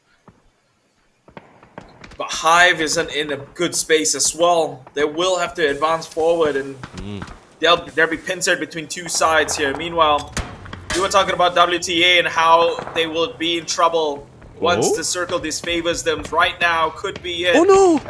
Oh no, Ato with that collision right there could be detrimental. WTA Hunter has become the hunted here as ATO falls down to the likes of WTA, who was pincered for the time being. Now has got an opening to make a move on forward. Ato still has 2 more members. But that would be it for the rest of the 2 teams here, unless he's trying to crawl his way into the zone here. Maybe getting his chip picked up, but I don't believe he can still go in with the revive, so it's a bit too late for that potential. 2 members will left to be playing Alter Ego right now. 8 kills on the board. They're one of the teams that have been slowly getting those points in under the noses, even of our observer who hasn't seen their stride just yet. But maybe right now could be a highlight reel of a moment as We Try Again tries to take on this compound. Previously held by Shadow Esports. The blind was there, gets shut down from the door. Hansi takes on 2. Looks to take out the rest of the squads in We Try Again. Oh, the timing was just not it was not in his favor. He was trying to cook up a utility to try to flush them out, but in the end, the timing for Shadow Esports to go for that swing ensured him at least 2 pickoffs for that. So that's an entire wipe for WTA. ATO, I feel a little bad. You fell into a pothole and that cost you 2 of your members. You're still in the game naturally, of course. But now you're forced to keep moving forward. Aurora still has one member remaining is Nedex, who's currently situated in the center of the circle here. But JFT, through all kinds of challenges, they were able to endure. They managed to descend down the mountain. They did lose Shoe Horse. Pivot gets knocked down, but I think they're still within the vicinity to try to go for the pickup here. I'm not too sure. They did manage to clear out some of the members of Irohani Perpetual Samurai here. They're also down to the final man. Now they need to try to find a pillar support. Hive International, they're hearing all this gunfire here, but it's like what you mentioned before, they're not in a very safe territory. It's very vulnerable, it's very open. I don't think they have enough. Sure, they have utilities, but I believe they want to try to save that for a more crucial situation, probably even the final fight, unless necessary here. So they're still playing around the edges, just trying to bide out their time. ATO, they managed to make their way into the circle finally. Pretty close proximity with Nedex. I'm pretty sure he's hearing all these movements as well, but he's all alone, prioritizing survivability and placement at the current moment. And Mock prepared to greet him, the last member as well. He gets the knock on Pivy, knocked down for the 2nd time, but sadly couldn't get the finisher. JFT, 3 members strong, in a nice spot, but here comes Hive.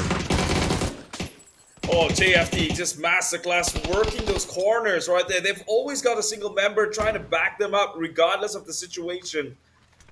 They trade 1 member to get more kills on their bag, and it's never a secure kill onto Pivy here. He's bleeding on to death. But that information transfers right there. Dusky did not make the advancement forward, but the blue, the blue actually saved them. JFT can go and look for the pickups. That was a series of unfortunate events for Swan. He was going to go for the finisher as well, but 8 HP was just too little to tank out even just a little touch of the blue zone. It's phase 8 as well just now as well, so it hurts a lot. way more than it's supposed to be. But now it's phase 9. No more safety circles here. Now everyone's in this exact same predicament as they'll be forcing straight out into the center here. But check it out. It looks like it's an absolute maze of a final position here, Keith. Pretty much on who catches who first here. The cat and mouse race begins among the final few 5 teams. Oh, Oceania versus Oceania. Aurora Nedex gets onto Dusky, leaving 1 member left of JFT. Meanwhile, Shadow Esports has been all the hype this match alone. They sustained throughout many tribulations trying to hold down compounds, and now it is time that they look for the push. Goes through the blue itself. Hansi spots one out, but with the shotgun, the AUG switches into the AUG to try and fight it close range.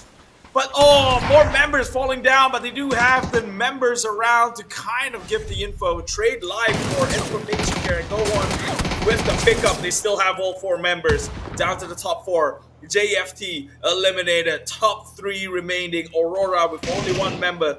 Shadow Esports looking as good as gold to take home that trophy.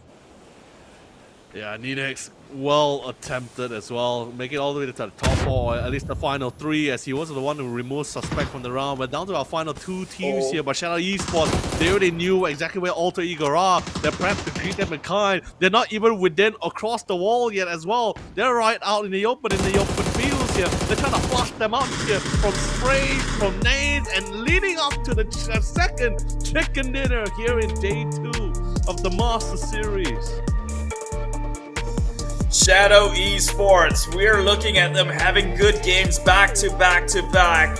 Yesterday, in the final game alone, the Ninja Pandas actually did it for themselves. Today, earlier on, game number 1, I believe they were the ones who was rivaling Savage Mints, who was it was ISG, but they were up there within the top 5 position at the very least, with decent kills under their name. And this time, finally, a chicken dinner in day number 2, going their side, denying it from the Giants, that is Alter Ego.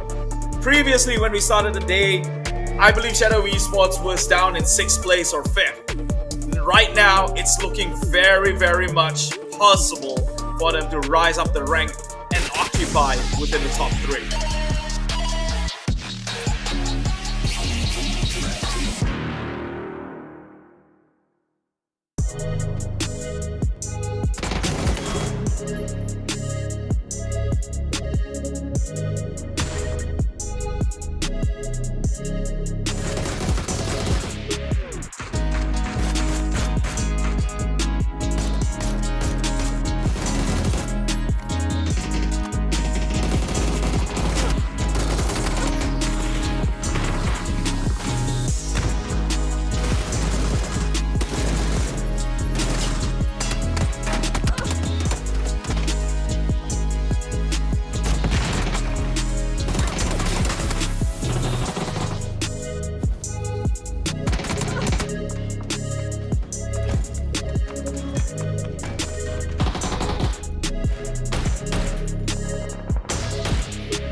What a chaotic round for match number 2, Keith. That's all I can pretty much say. Chaos was literally what was happening due to how the circle was.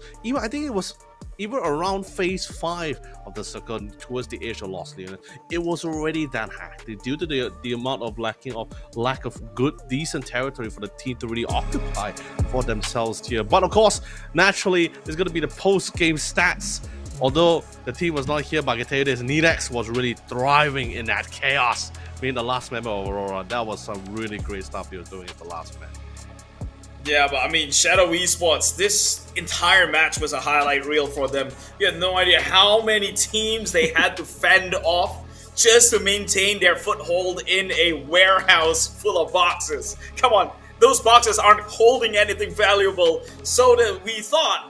But those boxes actually led Shadow Esports their first ever chicken dinner today. They had one yesterday and now a second one coming. Perhaps they know what we don't. These Ninja Pandas. If Kung Fu Panda is a thing, then we need one from the Ninjutsu Pandas themselves. No, I told you before, these guys, they have the experience from global and international and even land as well. All that experience showcased here in this match. Now, actually, no, in this past few matches as it is, that allowed them to scale all the way up.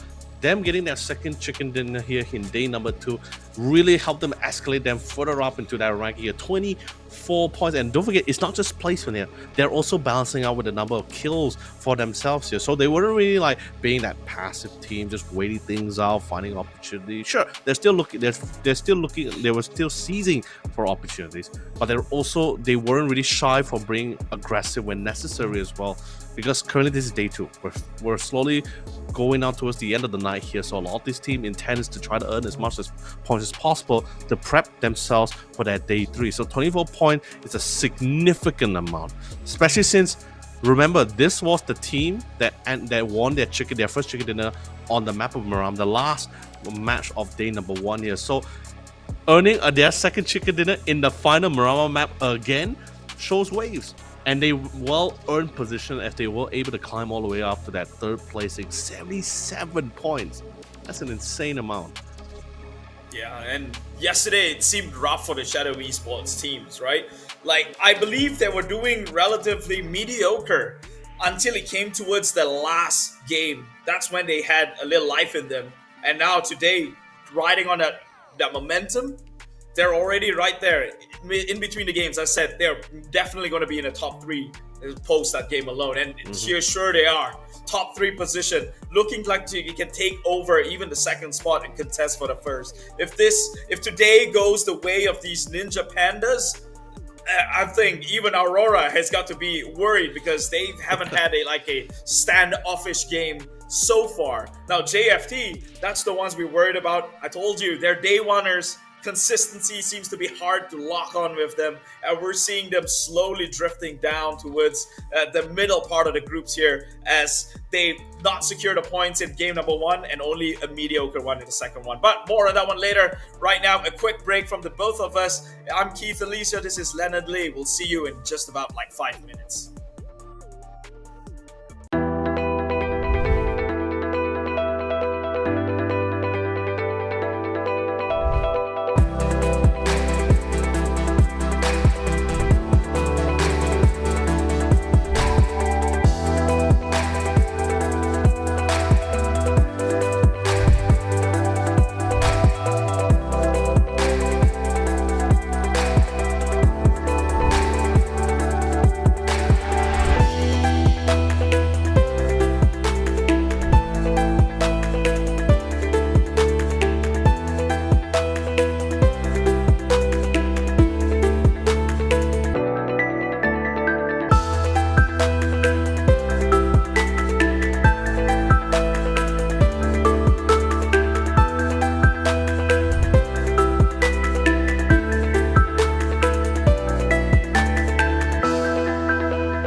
Bugatti on the battlegrounds, the return of a classic arcade game, and a DMR rebalance. All this and more as we dive into the Update 37.1 patch report. First up, the Coupe RB is getting a luxury overhaul thanks to our collaboration with Bugatti. The collab will feature 2 Bugatti Hyper sports cars, over a dozen paint colors, different interior styles, wheel types, and more. So check out the upcoming collaboration announcement for full details on how to create the incomparable.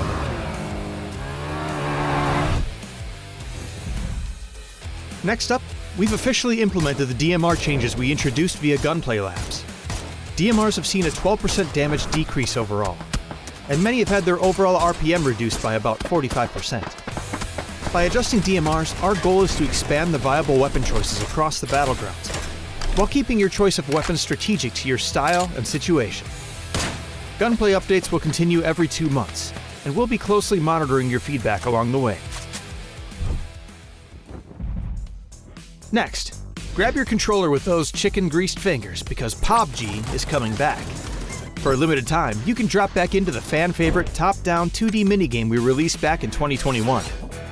Player Omnom's Battlegrounds is a hardcore, retro action arcade experience where you'll fight powerful chicken bosses. We've even added a brand new map, Paramo, for the re-release. So drop in and see how far you can get. Radical!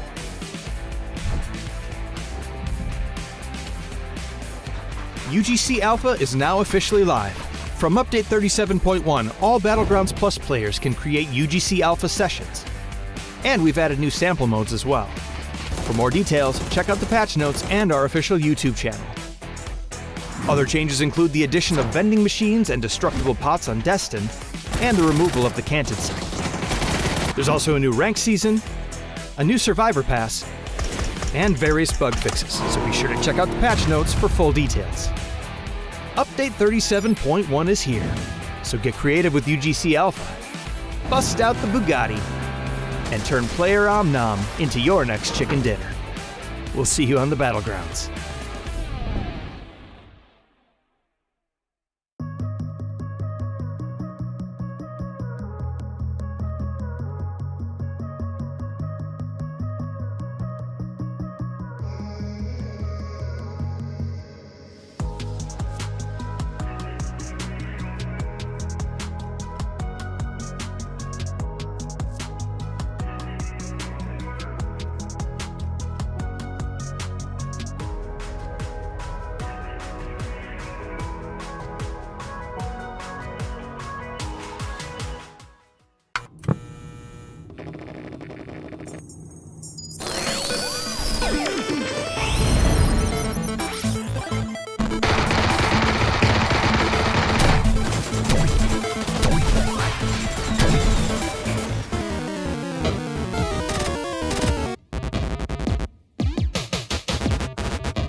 Chicken.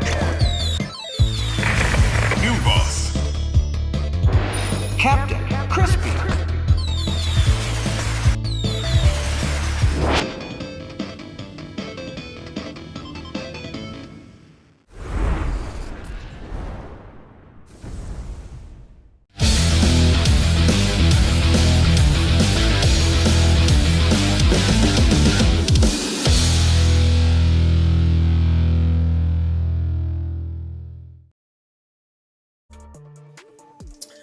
Welcome back in what we could call the high noon times of the PUBG Esports Master Series 2025 Phase 2. And we're down to the fourth, or I guess you could say, last 4 maps of the day, with 2 of this next one being the odd one out. I'm talking about Rondo first, then Tego later. This is where things get a bit more interesting, right? It's the middle of the pack maps and the map that they are least accustomed with in terms of practice, which means it's conflict point. It's high noon together with me, Keith, Elisio, and together with YOLO Lee. Take us away. All right, really excited. We're literally no time wasted. We're jumping straight into our 3rd match of the night here. We're practically halfway through, Keith, here. So 3 more, literally this includes 4 more matches to go here for this team to rack up and close day 2 on a really good note for themselves, because once we get to that championship Sunday, here day 3, the final day of the tournament, the teams, that's might feel so much more pressure to try to secure points to solidify themselves towards that top 6. But we'll leave that discussion, we'll leave that concern later on. Let's go get back to match number 3 here. Flight path, pretty substantial. It's a very large, luscious green maps here. Would it be all teams should go exactly where they wish to go, but we're already encountering conflict as teams were dropping at similar compounds with lack of members to back up the defense here. It seems like NRG back to their aggressive momentum which they had from day one, finding a little bit more life as we get out of Miramar. Yeah, that seemed a bit personal, Dingu. They dropped immediately, started running for that member of NRG. CWZ had to go out too. Of all player, CWZ was like their ace in the hole, and they had to bow out so fast. But hopefully, maybe they could go in with the revive, like you said. Sometimes it's a judgment call here if they want to take this fight.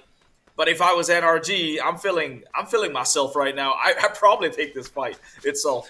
NRG is not making a move out of there. In fact, look, they're considering it. They're considering the idea of actually taking a skirmish over in this compound.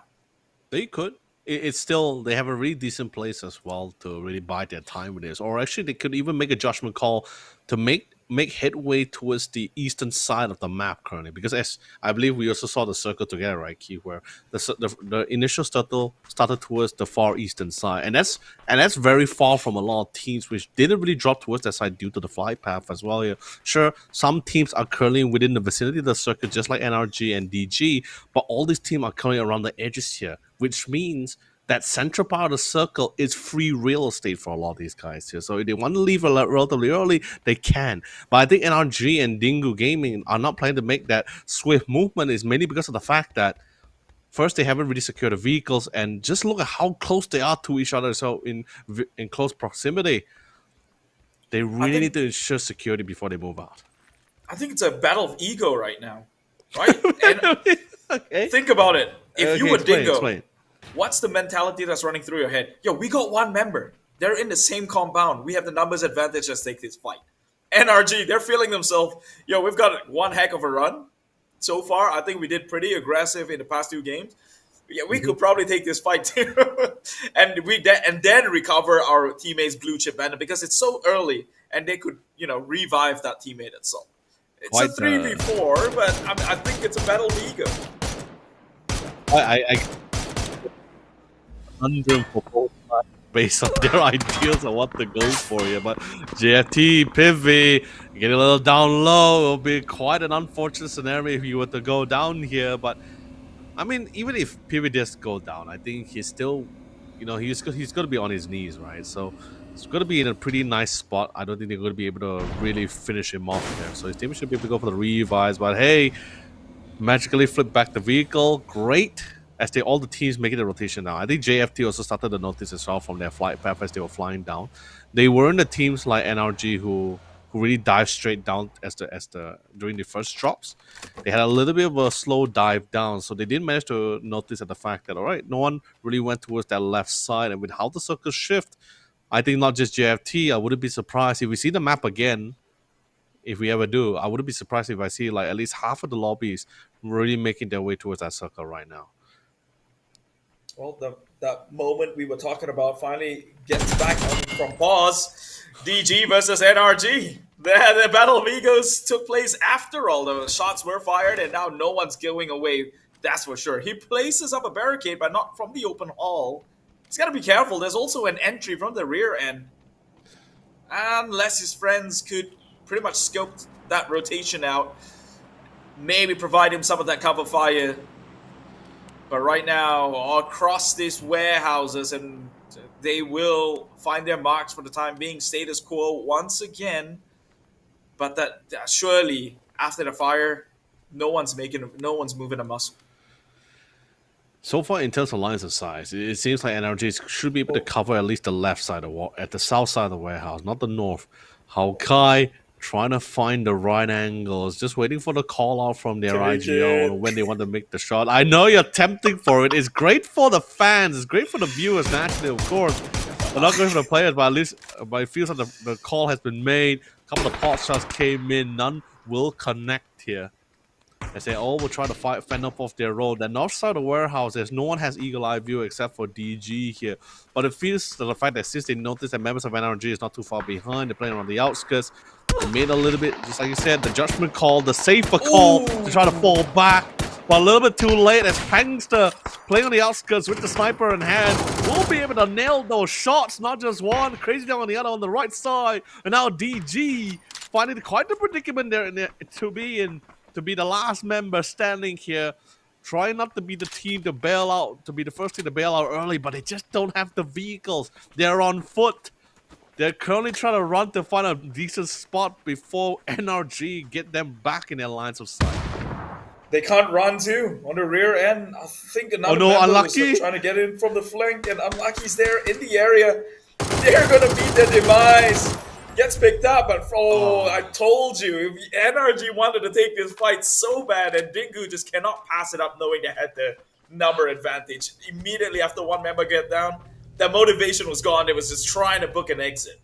No, and the best part about it as well, within the battle of wits as well, if DG also decides to back out, that gave an opportunity for NRG to just keep pushing on the fight here. So the cards all align, the stars really align for NRG to secure a full team wipe for themselves. That's a lot of points, helping them, at least aiding them further here, because as you notice as well, they did drop down the ranking quite significantly after 2 matches as well here. It's not to say they weren't earning points from match 1 and 2, but now they want to see if they can get a little bit more. But unfortunately, Unlucky wasn't too far behind. Blood was in the water, and the Sharks came circling in here from all the gunfire that was coming in. So Unlucky came in to see if they can try to get an advantage and try to pick up any breakdowns left behind from the victors of the fight here. And it seemed they were able to secure one member of NRG, while the rest of the member will have to back out. They did get 4 points on themselves here for Nirvana Rivers Gaming here, but Revive Gaming. But they will be limping to the next few phases with just 2 members. I don't think they were able to retain the 4th member's blue chip here. I believe they were able to get one of it, but not all. That could have been so good for NRG though. The whole idea was to win against Dingu and pick the blue chip and then go in for the revive. But now you lose 1 member, so that's kind of status quo. Not the worst, still got 4 kills. Meanwhile, Dark Horseman, not always you see them playing as the aggressors, but right now Nan goes in with the introduction grenade, and it's good! Ato blew up himself! Oh, that's because he got hit by the nade, and the nade fell onto the ground.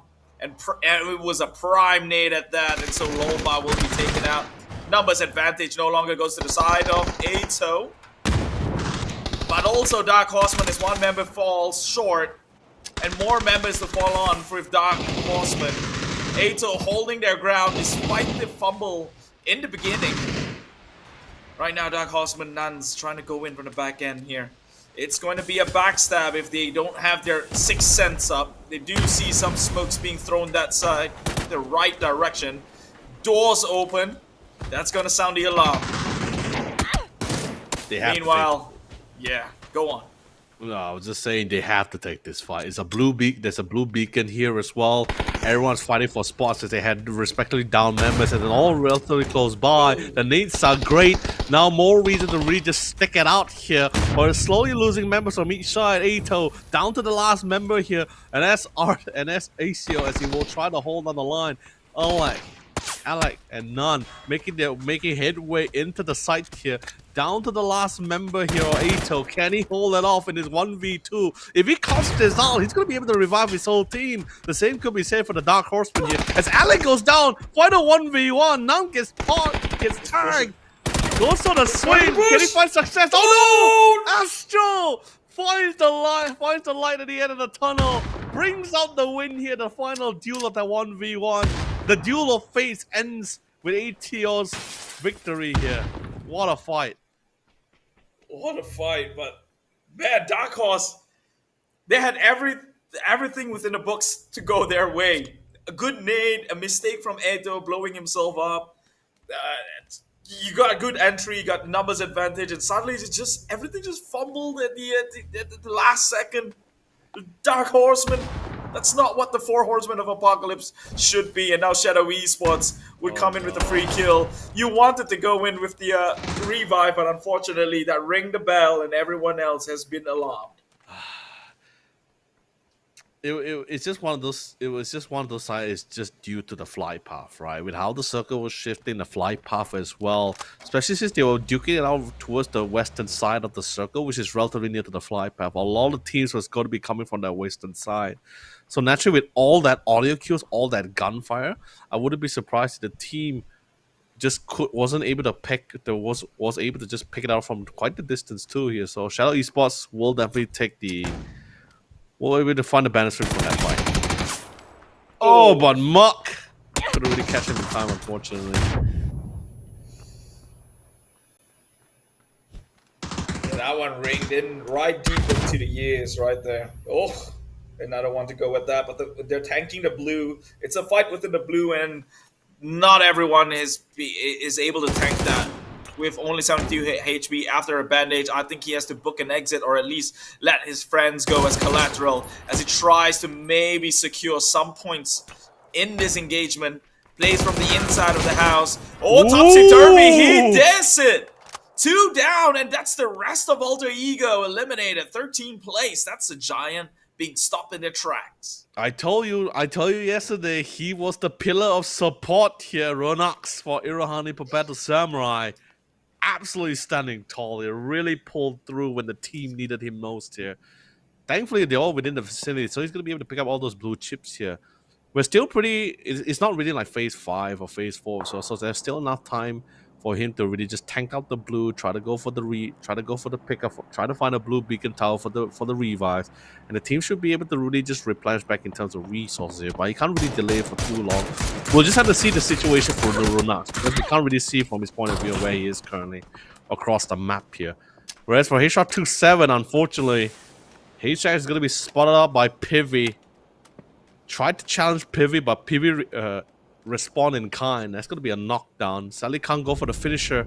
Was able to find a nice cover behind the vehicle, and a defensive smoke trail was set up to see if they can try to reconvene to go for the revive. But Bolang gets spotted out, and it seems members of members of JFT greeting them as well. Oh, could this be a drive-by of the century? It is! Oh, no. Highlight for days, Shadow Esports. It wasn't a pickup by Setsuna. Setsuna did contribute to the knock, but EDV King was the one to get it. But still pretty cool regardless, gotta say. It sets up for him. You know, the theatrics was there, although if you didn't get the knock, well, we all know that moment, it looked like he got it. And that's a flyby right there. First I've ever seen. That was very cool. Very cool indeed. Unlucky, they did lose overly relatively early. Now they're slowly making their way in. And WTA is going to be crashing into a new compound for themselves here. And it's going to be within the vicinity and being good neighbors with Happy Squad here.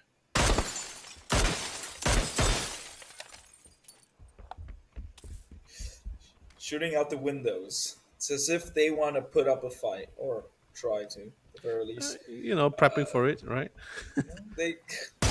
God, I hope they win some of those engagements. They could so desperately use one more point just to hit the double-digit zone. Meanwhile, talking about zones, this looked like an absolute cinema right now.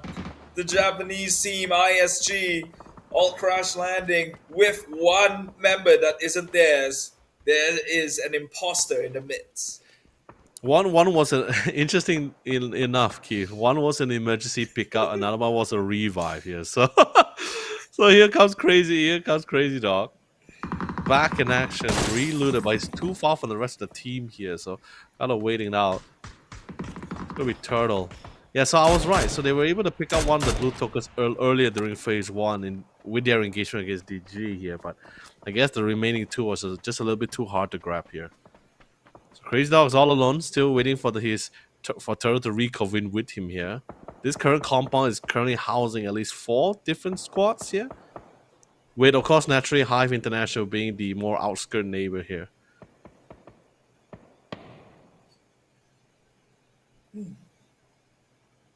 Right now, Crazy Dog going to the likes of the Bulldogs, actually. I'm not sure if they're going to greet him kindly.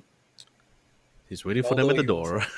Yeah, you need to be accepted. Not all dogs are the same.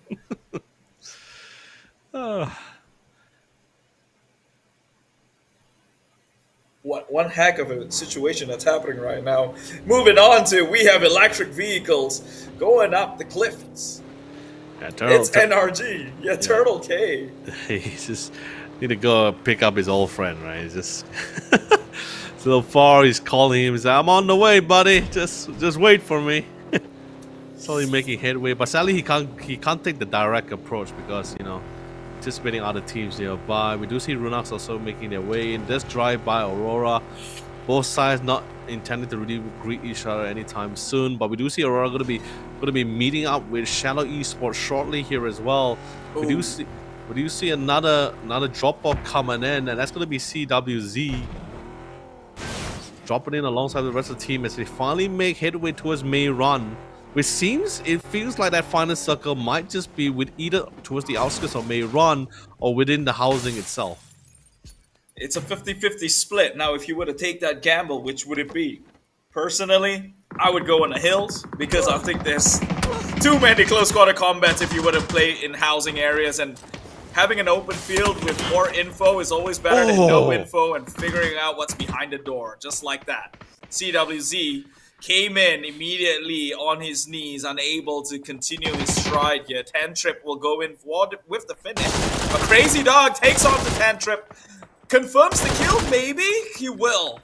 So that's an ace from the side of Happy Squad down as well. Not really worth it for just the one kill. But they take what they can get. CJ, though, is a reliable shooter in the midst as well. So he's got to be careful, this Crazy Dog. Maybe crazy, but it takes a little bit more sanity to try and compose yourself in such situation. Meanwhile, Runex shoots through against the unlucky bunch.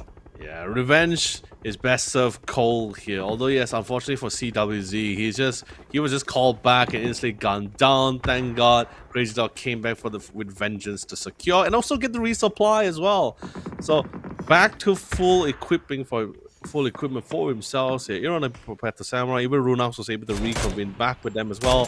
But look at that, even unlucky is here. Shadow Esports currently we're looking towards the northwestern side of control. I believe Aurora and Shadow Esports also comes to turn. They can feel it in their guts as well. That city, that May Run is literally currently congested with multiple squads at the moment here. So they're not going to be taking any more crashes into this compound anytime soon. They're going to be finding security and assurance towards that edge side and I believe we're going to be finding a winner between both Shadow Esports and Aurora very shortly, actually.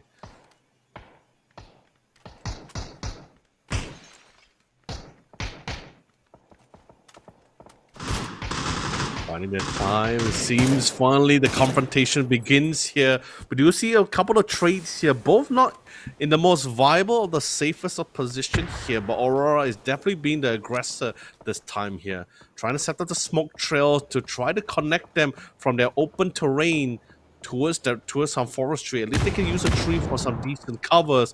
But it looks like Savageman Esports being drawn from the fire, from the audio cue, from the gunfire that's been going on here. And as they also try to gain control of their respective edge, Nakita is currently within the vicinity between Upchen and Lun Lun. Lucky Che currently hasn't diverted his sight towards him just yet, but Akita was able to get a beautiful knock here. Sorry, not Akita, and was able to get a beautiful knock on Lun Lun. That should slow things down here, at least from the approach from Savageman Esports.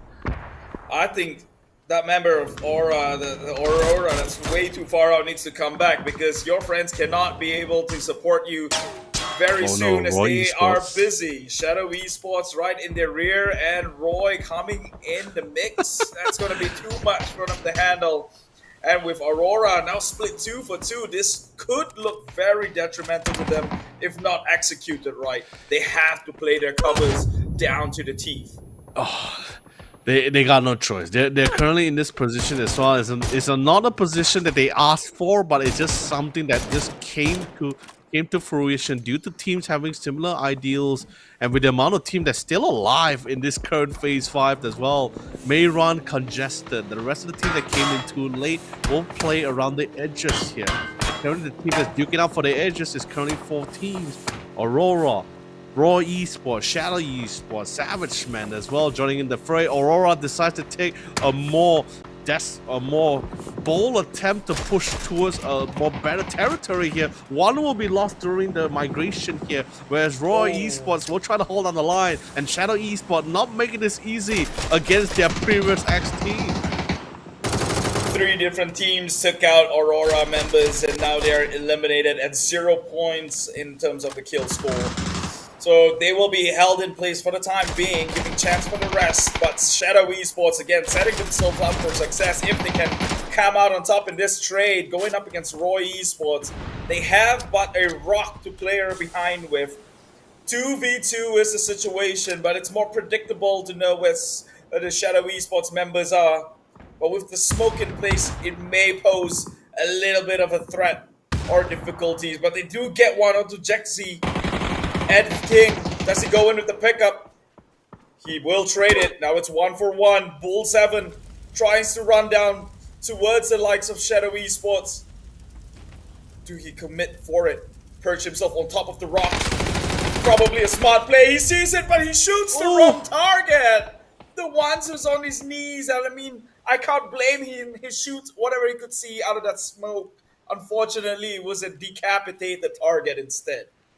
It's also because of how the smoke dissipated as well here. So he spotted the knockdown first before actually seeing the player that was still standing here. So that's a little bit of an unfortunate situation. But we now know who was the victor towards the northern side. But the true commander of the north, the true king of the north here, would be JFT, Justice for Tomorrow. Which, by the way, the circle shifted towards the north side. So JFT should be pretty comfortable in that respective position for now, whereas the rest of the team, Happy Squad, WTA, ISG, Unlucky, who's currently at the south side of May Run, they now had to push towards the north side. So we're gonna see some really awkward but some really chaotic close quarter situation within the alleyways as they fight from house to house as they make their way towards at least the south side or towards the north side of May Run City.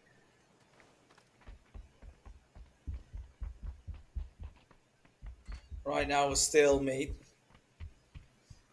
There, Rohani Popetu Samurai Gaming does hear out some of those heavy footsteps. And he's identified it was quite the mess to discern. It's probably more than 1 members, and he could be right on that guess. Right on the nose at that. We'll consider to hold his trigger instead. Meanwhile, Roy gets eliminated. So not all of them walk away happy. Shadow Esports to go down, and then Roy to follow with. There's not much to be playing around. Meanwhile, Feven, he's got to keep his eyes straight on the money here. That door has been opened. Surely they know. It seems like they're being really cautious about it, but that entry is going to be coupled with someone else. And in PUBG fashion, that no member is alone, especially when it hears a little too heavy of a footsteps. Actually, WTA is very fortunate. They were actually sieging each building. They were doing due diligence as a pair. They were having a really good solid body system. So even if one player were to be knocked down, there at least still going to be someone to really follow up with straight there. So WTA really able to ensure that all 4 members will be able to make it into this next few phases here. So really well done. ISG, unfortunately, going to be losing one of the members, but they're still 3 members strong. They're in the safety of the circle as well. They were able to find an opportunity during all the chaos to move further towards the edge of May Rand City here as well. So if the circle were to continue to shift towards the north side, they'll still be within the circle itself during phase 7 and should be able to punish some of the play that's coming from that southern side. However, Savage Man Esports, they're running out of space in that open area here, though. Thankfully enough, no team barely spots them out. It's still kind of a steep cliff angle for them to play with there. But I wouldn't say they're really out of the clear just yet here.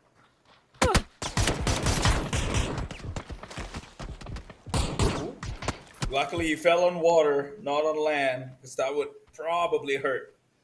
I mean, technically and realistically, a man falls from that kind of high. That's gonna be some kind of damage. Well, depending how shallow that water was, you know, we don't know what the. Thank God this is a game, man. And so happy squad. This town seemed like a good vantage point to actually play from, but unfortunate with the circle. Draws out towards the outskirts here. So it's not going to be such a fun moment trying to migrate from this comfortable hole that they've perched themselves up on. Meanwhile, Justice for Tomorrow, this could be the point in which they start chasing it back up on the scoreboards. 1 kill so far, still all 4 members alive. 7-2, drifted from 2nd place all the way down to the 4th.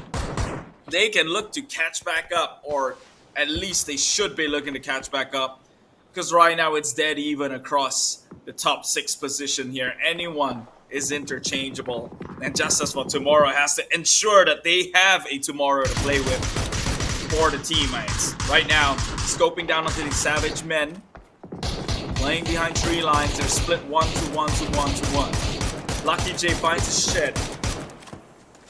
Surely Justice for Tomorrow sees that one. They have to be careful with the trigger discipline though.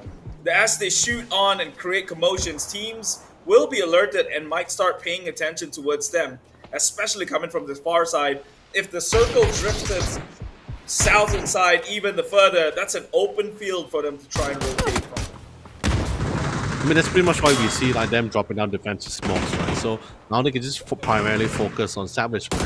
But you know enough about the Savage Man and JFT. Hey, Happy Squad decide to push it to really clear out the edges here. They try to find success. They got a couple of knocks by utilities and gunfire, but sadly with decent angles and cheeky positioning, they will be able to secure their fight at the edge here, but they're not out of the clear. The blue zone is slowly pushing them right out in the open, right into the clutches of the member who's getting ready to give them the warmest of welcoming. He shot 27, being one of the few teams getting ready to greet them, and seems unlucky was not able to find their way to the survive through WTA as they're clearing out houses after houses here. Of course, not without a price here. JFT currently back to JFT and Savage Man Esports here. Both of these two teams are currently standing at a very pivotal moment here, which will somewhat decide what's going to be their positioning in the ranking as they move forward after match number 3 here. Who comes up true? If JFT is able to shut down Savage Man, it'll be a great opportunity for them to retain themselves in the ranking or even move out further, as the point differential between JFT and AE is only about, it's about 8 points. Sorry, scratched. I meant it. 7 points currently here. So, but the same goes for Savage Man as well here. If they can find success, especially since Happy Squad was also relatively moved away, courtesy of Hive International here. But the circle did move towards the north side, so JFT still have a little bit of a breathing room, or at least some territory to play with to try to punish Savage Man, as they're currently based at that base of that hill. This next few circles is going to be quite an interesting one with this many teams, 5 teams in phase 8 circle. That circle's not even wide enough to accommodate for everyone here coming from the southern side. So JFT might be in a good position after all, seeing as though the southern teams will need to be able to root each other out and maybe eliminate the numbers here, trim them down into palatable level for JFT to maybe take them out. Because it's looking like absolute bloodbath on the bottom side of this map here. Oh, meanwhile, as I say that, grenade from the JFT takes member of X-Men, but Savage Man is the one getting the better half of this trade here. 2 members already confirmed in the kill for JFT, leaving only 2 left to play. Meanwhile, ISG has got quite of the shelter they've found themselves in. Might set them up for success. They shoots onto the side of WTA. Gets more points into the bag. 6 kills so far. Potentially another highlight of a game for ISG if they were to get the chicken dinner on this one. We've seen good games coming up from them in match number 1. They could look to finally seal the deal here. Shoe Horse gets knocked down by Savage. Oh, but the taps that's coming in. Pivy could even... Oh no, a Panzer Faust. Savage Man is stuck between an open plain and a tree here. There's just no cover for him to deal with here. Although they did put the numbers on JFT as they gamble it out boldly to crash into the center part of the circle, because they knew for a fact that if they descend the hill on foot, and do check on their resources as well, Keith. They were up that hill duking out with Savage Man for quite a while as well here. So they already expended quite a huge amount of their smokes here. So that's pretty much why I know for the fact this is going to be a really hard battle. As both players, I believe Shuhos and Pee-wee currently doesn't have smokes on their equipment belts at the current moment of time here. So anything else would just mean they have to start picking out these battles and winning out these duels. If they find that success, we might see a potential chance. But then again, it's pretty slim as the blue zone is slowly pushing them right out of the open. They're throwing flashes. They're setting things up as best as possible to try to find some form of forestry. But there's just too many teams focusing towards that northern side. And unfortunately for JFT, that's going to be the end of their run, being the third place team. Well, it bounces back on him through the windows. Immediately. I saw that smoke going back out. Now, I laughed earlier on. Oh, hold on. Oh, no, ISG. Doing it close quarter style. They've taken most of the members of HR27. This is a surefire chicken dinner for them. If they don't fumble this one up, you are playing against one man on that rooftop, which could very well funnel your approach here. Then they will go down in a single shot. Coming out from ISG, finally. This samurai himself walks away with a chicken dinner and 11 kills. Best performance so far coming out from them. We're looking at consistency across the board here in day number 2. Finally, flipping that script. Now moving up in 10th place. Really, I'm really happy for them as well. This is exactly what I expected from a team like Irohani prepared to Samurai as well. And crazy enough, I was about to bring up whenever the opportunity arises, but I was about to say that because of how close and how the circle was positioning around the house, and how close this fight is most likely going to be, I was going to say that I wouldn't be surprised if I see at least one or two of the members picking up a shotgun in hand, whether it's the S18 or the S6, to really go toe-to-toe. I see Gonil and Mark going to town with those shotguns. I was like, that's exactly what I was looking for. That's exactly what I was thinking about. They pull it off perfectly as well against HR27. But of course, then again, commendable also to HR27. Sure, it hasn't been they have been going through a couple of rough patches, but when it comes down to knowing how to tackle the game, the coordination, the planning, they definitely got it out there. Now they just need to add a little bit more kill points, and then we might see the ball really start rolling for them here. Yeah, but before that, let's take a look at some of those cool highlights that we've accomplished within this clip.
You know, there was after fights. Yeah, there was a moment in that game right there where I actually thought my wildest dream happened, right? JFT. Oh wait, what's your wildest dream? Tell me. They took out Panzerfaust. I thought they were gonna clean the Savage Man. He shot the Panzerfaust, and then the next thing I know, I saw Savage Man being eliminated. I laughed a little bit, and then was disappointed when I looked at the kill score. It was killed by a third party. So then I woke up. Yeah. I mean that's how it's going to be, right? Especially with how close the circle was pushing forward, and to make matters worse, it was like right out the open plane. The team that was trying to duke it out towards the edge of that north side, they already knew what's the worst case scenario, and sadly it came to full fruition for them here, for both JFT and Savage Man Esports here. But you know, that's just how it is sometimes, right? Sometimes the circle, most teams tend to hope that it just someone favors them most of the time here. If it doesn't, but that doesn't mean it's like the end of the world for these guys here. Every single one of them knows how to address their surrounding. It's just a matter of can they pull it off here. So unfortunately, Savage Man Esports and JFT, they did the best they could with the situation that they have, with the utilities that they have left, by the way. So really well done. But also same goes for the rest of the team that's currently made all the way to our Final Four. Irohani, Papetta Samurai Gaming really stepping things up here. Even from day number 1, weren't able to get was pretty passive in terms of getting those kill scores. There were some kills being collected from yesterday's game, probably just not as significant what we've been seeing so far. But today, match 1, match 2, they were building up towards it, and now they're getting the chicken dinner on match number 3 with a significant amount of kills. This is probably the most amount of kills that they have from day 1, and probably could be for day 2. I could be wrong. We still have 3 more matches to go. They could be there to prove us wrong. But this is what I'm saying. Everybody is stepping up. Even We Try Again, WTA is also moving forward. ATO is also putting in the work. DG, even we were talking so much about our top 18 that we tend to shy away from our bottom 8 here. And now you can see, Keith, everyone is really stepping up. We are sure some are still being removed more earlier than expected here. But you know, that's just the case, right? When you have a bold plan, it's still going to be a 50-50 situation here, and at times it could go a full 180 if another team is within the vicinity to be the third party. Take Team Unlucky for example here, where NRG, they thought, okay, they won out the fight against DG, they could try to go for the pickup, but then Unlucky came in because they got drawn in due to the circle and how it was drifting.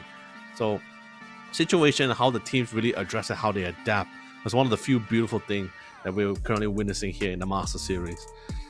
Yeah, and you know what's more beautiful than looking at those results is the fact that ISG and some of these teams who actually showed up here in day number 2, seemingly closing that gap towards the top 6 position. Now, remember how we say, like, day 2 is where it makes or breaks a team, right? After day 2, you only have about 6 matches left, which makes you mathematically plausible, possible, or impossible into making it into the top 6 comes day number 3 itself. And ISG has just saved themselves from the 15th place, rising up all the way to the 10th place in day number 2. Right now, only 20 points or some more away from top 6, but that's assuming the top 6 position does not move the mark. Right now, we've seen a lot of the top 4, top 5 getting stubbed out a little bit too early, which is good news for some of the teams that rest down below itself. Now, ISG, can they continue their train of consistency and output the performance they did with the remaining matches that we have left? 3 more games in the day here. ISG seem to be the one who stepped up the biggest. I would like to see them flip the script on us and actually land in the top 6 when it comes towards the end of the match today. Now as we're slowly going towards the end of the day, right, Q? Now it's a matter of how much points you're going to be able to achieve for yourself, whether it's via placements or how many kills you're going to be able to achieve. Because we were encountering a situation where even though you don't really have the best of placements here, but even Alter Ego yesterday, they couldn't get a lot of placement points, but they did walk out of the round with like 9 to 10 kills. So that's still covered up.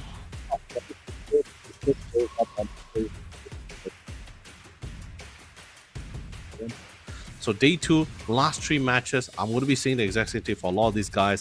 Whether is it taking the plan and being a little bit more safer to try to get to that final circle and try to farm those kills later on, or just be super aggressive much more earlier into the round here, take those fights here to farm out those points. Because this is also, while we were talking about like day 2 is a day where teams starts earning and start trying to plan out how much points they're going to be gathering, we also forgot to take into account where this is also probably the final day where team can take additional chances to be aggressive to farm those points.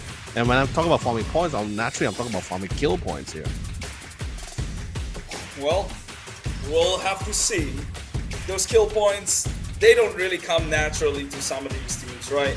If I'm being very, very critical about some of the performance today, like WTA, it seems like they only win fights when the other team are in a horrible situation, right? It's never like a convincing one. At least you can make an argument for like the likes of ISG.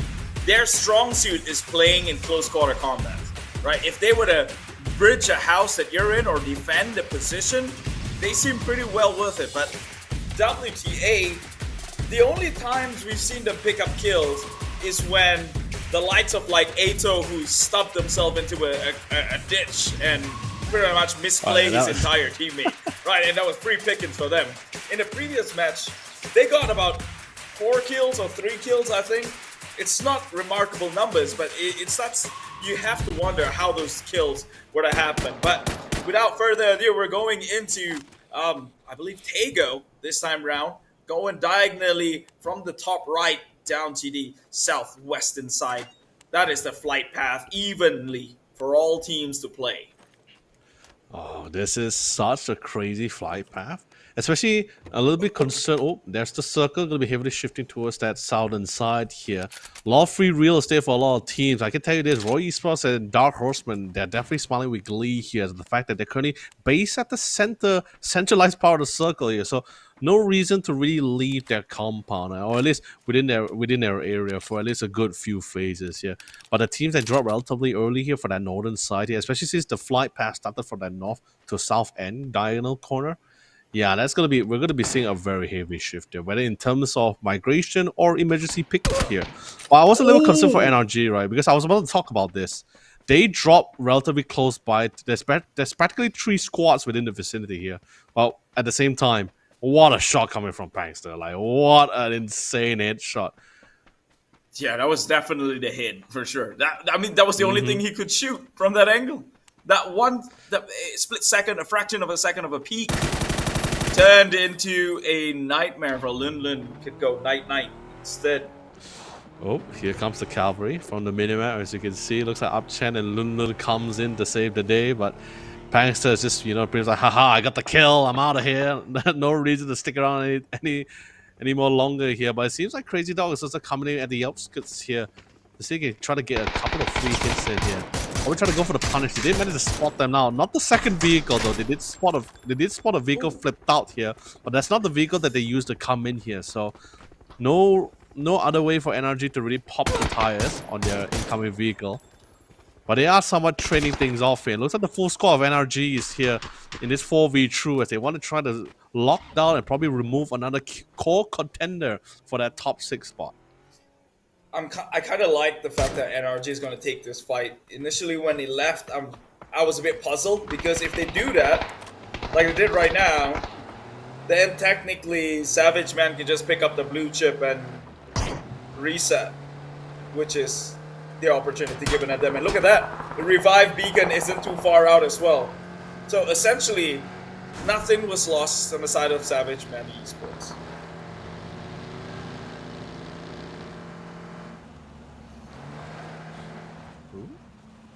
Just drive by, and it's a good call. It's a safe judgment call, right? Like, sure, you're gonna be crashing to the combo here. They don't really want to take the chances. Unlucky, of course, sending the clear message to Bull 7 from Roy East was like, hey, this is our free real estate. This is our territory. Back off here.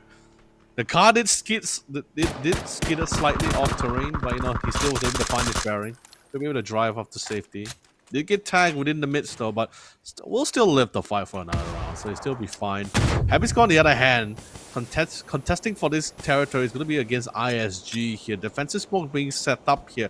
It's not the full ISG squad here though, but we do see Feven taking a more flanking maneuver here to try to box them in. The only, I guess you could say, the only positive that Happy Squad can take from this current positioning that they're in, right, is that the fact that there's no one towards across the river. There's no one across the southern side to really snipe from behind. So at least they can just focus to who's currently positioned towards the front. Oh, you're going up against ISG though. They have been pretty on point in day number 2. But same can be said about Happy Squad being the aggressive and who catches who first, and it seems like the mechanics goes to the side of Tantrip as he takes down Muck. Now Runex, you said he's the ace. Can he turns this one around though? Arjun Bot's just scathingly surviving that onslaught itself, and now Feven cannot get his bearing right, does not know where to go. It seems like they're shooting him left, right, and center. I have an idea. Gioni sprays on the Tantrip, but just not landing the hit. Meanwhile, Feven slowly recovering from all the ballistics that's happening around. He does have to cover the smokes. For the time being, at the very least, will not move a muscle, but all the rest of Happy Squad has already recovered. And now Aya is just spraying into the dock. They have no idea where they are, but they will continue to spray until they clip something. Such a good spot coming from ER as well. That really slowed things down. The aggression coming from ISG, forcing them back here. It's unfortunate for Muck. Muck is currently out of commission here. We do see Gonil. The minute Muck went down, Gonil started to begin his rotation path to reconvene with the rest of the team here. Amishman is also making their headway through the side here. And looks like Ronox will be able to find one. Can he get a knock? We'll find it as well on ER. It's going to be punishing for the long-term sniping here. But Arjun Boss was able to reposition from a flanking maneuver here. They heard the vehicle here. Can Feven and Gonil address him in kind? Not fast enough, unfortunately, as Arjun Bots will be the one quicker on the trigger and also will be doing the finisher. Now Arjun Bots plan to reposition himself. Gonil closing in the distance here with the M249 in hand. Absolutely getting prepared to go on an absolute tear here. Laying all the ballistics in. Fortunately, thank God for the rock. Arjun Boss should be able to reposition safely here. One player for a player. ISG and Happy Squad. Blood has already been spilled heavily here with this position here. But now Dark Horseman against Aurora. Dark Horseman versus Aurora. I think it's a bad idea for Dark Horseman. Help! Call in ambulance! But not for me, says Aurora himself. Although they have one member down. Actually, Needex to follow him. Yeah, that's Needex being confirmed in the kill. They will be able to get the blue chip for the time being. Still so early into the game. But Dark Horseman, they've got one member. Now, we've seen this before over in Miramar, where Dark Horseman surprisingly beats Aurora in a gunfight coming from the high ground, of course. So they did have some sort of advantage there and then. But perhaps this confrontation will even out the score. Meanwhile, Alter Ego going up against WTA. Another matchup I wouldn't wish upon them. They hear those car revving engines. They've got an idea on the threat that they have awaiting for them beyond these hills. Thankfully, it's not too close enough for the rifles to start going for the spray down here. So at least there's still going to be some form of recovery if it's against the DMR trade-off here. And even if anything goes wrong for Trick, there's still Mun across the distance to try to keep them in check. Hopefully long enough for someone to try to give a little bit of a breathing room for Trick to reset themselves here. Well, of course, naturally, all this risk comes with the job when you're going for this one tree kind of setup, or even a 2-2 setup like what we're currently witnessing from Happy Squad here, or I guess 1-2 setup here since one of their members, ER, was currently removed from play. Still trying to keep ISG in check. It looks like they plan to crash into the compound here as well with the Panzer Falls in the hand. They should guarantee the close corner. Barely connects. It will be the spray coming in for 10 trips to secure the knock here. Now Gonil, the last member standing. The pillar of support is down. And now it comes out to Gonil, the hero, the remaining man. Keeping it strong with M249. Now Esports Arjun Bot, but sadly the high ground wins every single time. Happy Squad will finally win out the confrontation for control. But NRG, on the other hand, we're toe-to-toe with Savage Man Esports, and they are not having a good time. Hangster is laying them with utility and ballistics, and will be the one to seal their fate as they are the final nail in the coffin. A quick spray in the air as he could feel the excitement of completely wasting an entire squad.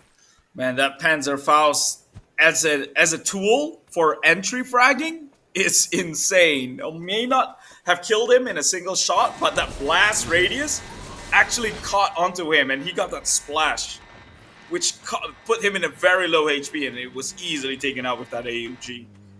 My god. Happy Squad did it again. Meanwhile, we see some sort of revive going on here. Hopefully that was the side of NRG who could get one more member into the mix. But they're tanking the blue right now, these three teams. All the giants still left standing. Oh, Alter Ego now under gunfire itself. Spots out WTA trying to make a cross, and they'll get two. Potentially three with Den here.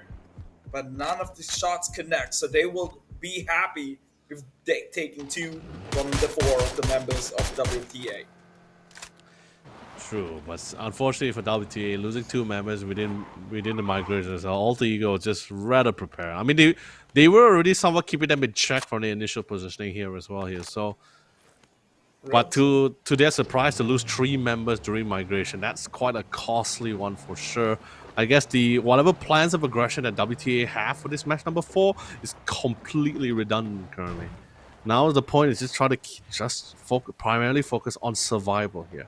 Alter Ego probably also doing the exact same thing as this past few rounds has been, I guess you could say, at least for day number 2, they've been going through a couple of really rough patches. Sure, they got some really great rounds, but they weren't able to get the exact result they were looking for here. So pretty much why we're seeing like currently Alter Ego being a little bit more more safer in this round.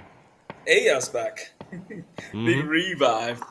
So Yeah, Happy big Squad revive. came out the ultimate victor, regardless anyway. Lose no one in that process. Unlucky, not them. Unlucky is he who took on that fight earlier on. Meanwhile, we're looking at the team smack dab in the center here. They have access to a whole bunch of loot crates that dropped on from the skies here. Not sure if they're greedy enough to maybe make the travels out to try and loot it for themselves, bring back the supplies like ants do, but he scouts out one member falling from the far side of the skies. Can they shoot them down?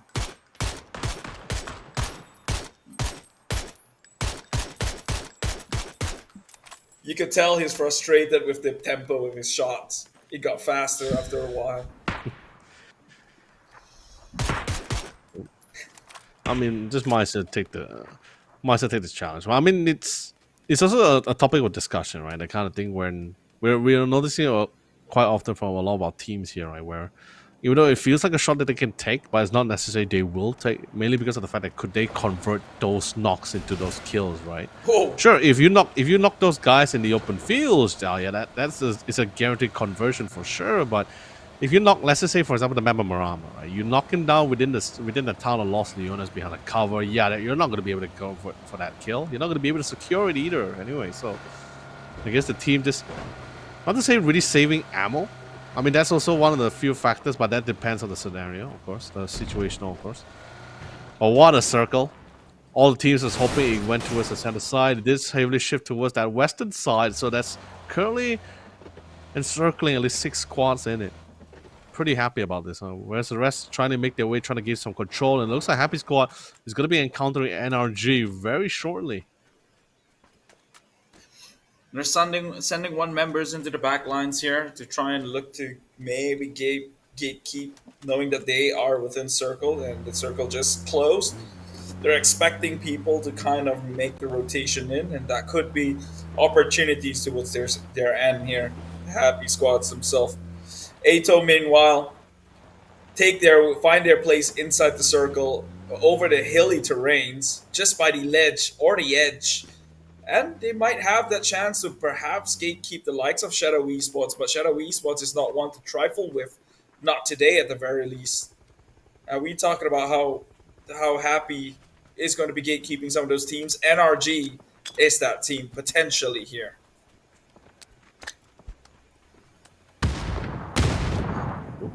But eyes onto Ato against the Shadow Esports. They will try and play this ground. No one's too desperate yet to make the move, though. But it's Shadow Esports who gets the first blood. Just grazed him a little bit. Meanwhile, NRG having skirmish of their own. On the other hand, but one member of SE gets taken out. This could create... Oh, the rest of Hive falls onto JFD in the meantime. So this defense right here is going to work out spectacularly. It's gonna be a very messy defense as well, because to take the count, it was towards the eastern side, so a lot of people coming in. That's pretty much why one of the members of SC gets knocked out by Team Unlucky. And speaking of being knocked out, it seems like Monty is gonna be the one to remove the entire squad of NRG. And now we're back towards the eastern battle of the circle here, or the eastern edge. ATO, one of the members they know for a fact. There's another team behind their backs, and that's Team Unlucky. Dingu Gaming also spotted out there's too many teams here. And finally, the close quarter situation has currently begun between SC and ATO. Will DG take the opportunity to try to find them from the backside? And it seems like that's going to be the case as we see Setsuna taking a flanking maneuver with the UAV to try to get a better spot to shut them down. Kia is currently on the job to relay the information. Guys, brothers, there's an enemy coming in from our rear end here. Prepare to greet him in kind. While Loma was also juggling between SC members and DG. And it seems like he's doing absolutely flawlessly for how long he can. Unfortunately, he gets shut down and removed from play. And absolute chaos and onslaught happening across the field here. It looks like Aurora Monty is going to be trying to go for the revives, but Alter Ego managed to spot him from the distance as well. Meanwhile, we saw Circle close final into the shot west. too. Wow, yeah. Bayern. We saw Circle close onto the left-hand side. Ato was the one that failed in the defense. Shadow Esports win that engagement spectacularly. So they will live to tell the tale for another day as they can finally make their journey, but they have to make the journey across the horizontal plane into the west-hand side, going through some of the likes of these teams. Unlucky and HR27. They are in a crossfire, but the Panzer Faust shoots over, gets a car, but I don't believe it was occupied. Is that the only car they have, though? Because that could be strategic if it did cripple the advancements of some of the members of Unlucky. Yeah, but no, actually, that vehicle crippled. That vehicle's tire was already crippled, so that's why they just decided to forego it, just leave it forward. But you know, it's a good thing to try, right? Just in case if someone was actually like in prone or ducking down behind the vehicle, that would have been pretty nice. But you know, with that being said, looks like Unlucky moving from one location to another will be encountered to another team, right? I think this is a common problem, right, in PUBG, right? As the circle gets a lot more tighter, as it gets a lot more smaller, you leave one fight to run into another fight, even though you don't want to, but that's just how it is most of the time. It seems like Shadow Esports is going to be removed away. Courtesy of Dark Horseman as well. None. The same goes for Dingu Gaming as well. We're slowly being prepared to crown the king of the eastern side here shortly, and it will be decided between the duel between Happy Squad and Unlucky, and a bit of a name is going to be locking down CJ. This could be an opportunity for Bayern by doing due diligence as he checks out the flanking position before moving straight in. I would like to point out, as at this current moment, as it stands, Shadow Esports actually occupy second place already. So that little amount of kills did get them up the ranks, at least for a brief moment, because Alter Ego is still within the play. Meanwhile, Unlucky finds the person who's always trying, that's Den, who's on the inside. Oh, takes the full brunt of that nade, but actually survived. Is that a glitch? Does the climbing animation give you some sort of an invulnerability in the clip or frame? He's going to try for it. Oh, if only he did not take out the nade, maybe perhaps he could go in with the trades and the sprays itself. Meanwhile, Happy Squad happy to take advantage of the situation. Nades fall on forward, and Unlucky is as unlucky as it can be. 10 kills so far for the Happy Bulldogs. Now this is what I'm saying, right? Happy Squad, absolute legend here, absolutely on the hunt whenever they can, seizing the opportunity. That's great. Because what I'm saying, right? If they can balance with the number of kills that they have with the placement, it's literally perfect. They would have a really picture perfect moment for themselves here. Oh, Bull 7. Also drawn in by the gunfire in the distance here. Roy Esports currently the kings of the south. Happy Squad, of course, being the king of the eastern side of the circle here. And we do see Dark Horseman currently at the Dits, smack that center of the circle currently. Alongside, I believe it should be JFT, right? Or was JFT still towards the further part? I don't know. We haven't seen JFT for quite a while, actually, now. JFD had some sort of skirmish. I believe they were taken. They were fighting against Hive. Was it Hive? And then NRG took them out in the process, something like that. But they've lost a number of players at the very least. That's all we know. And so their aggression is going to be on a standstill for the time being.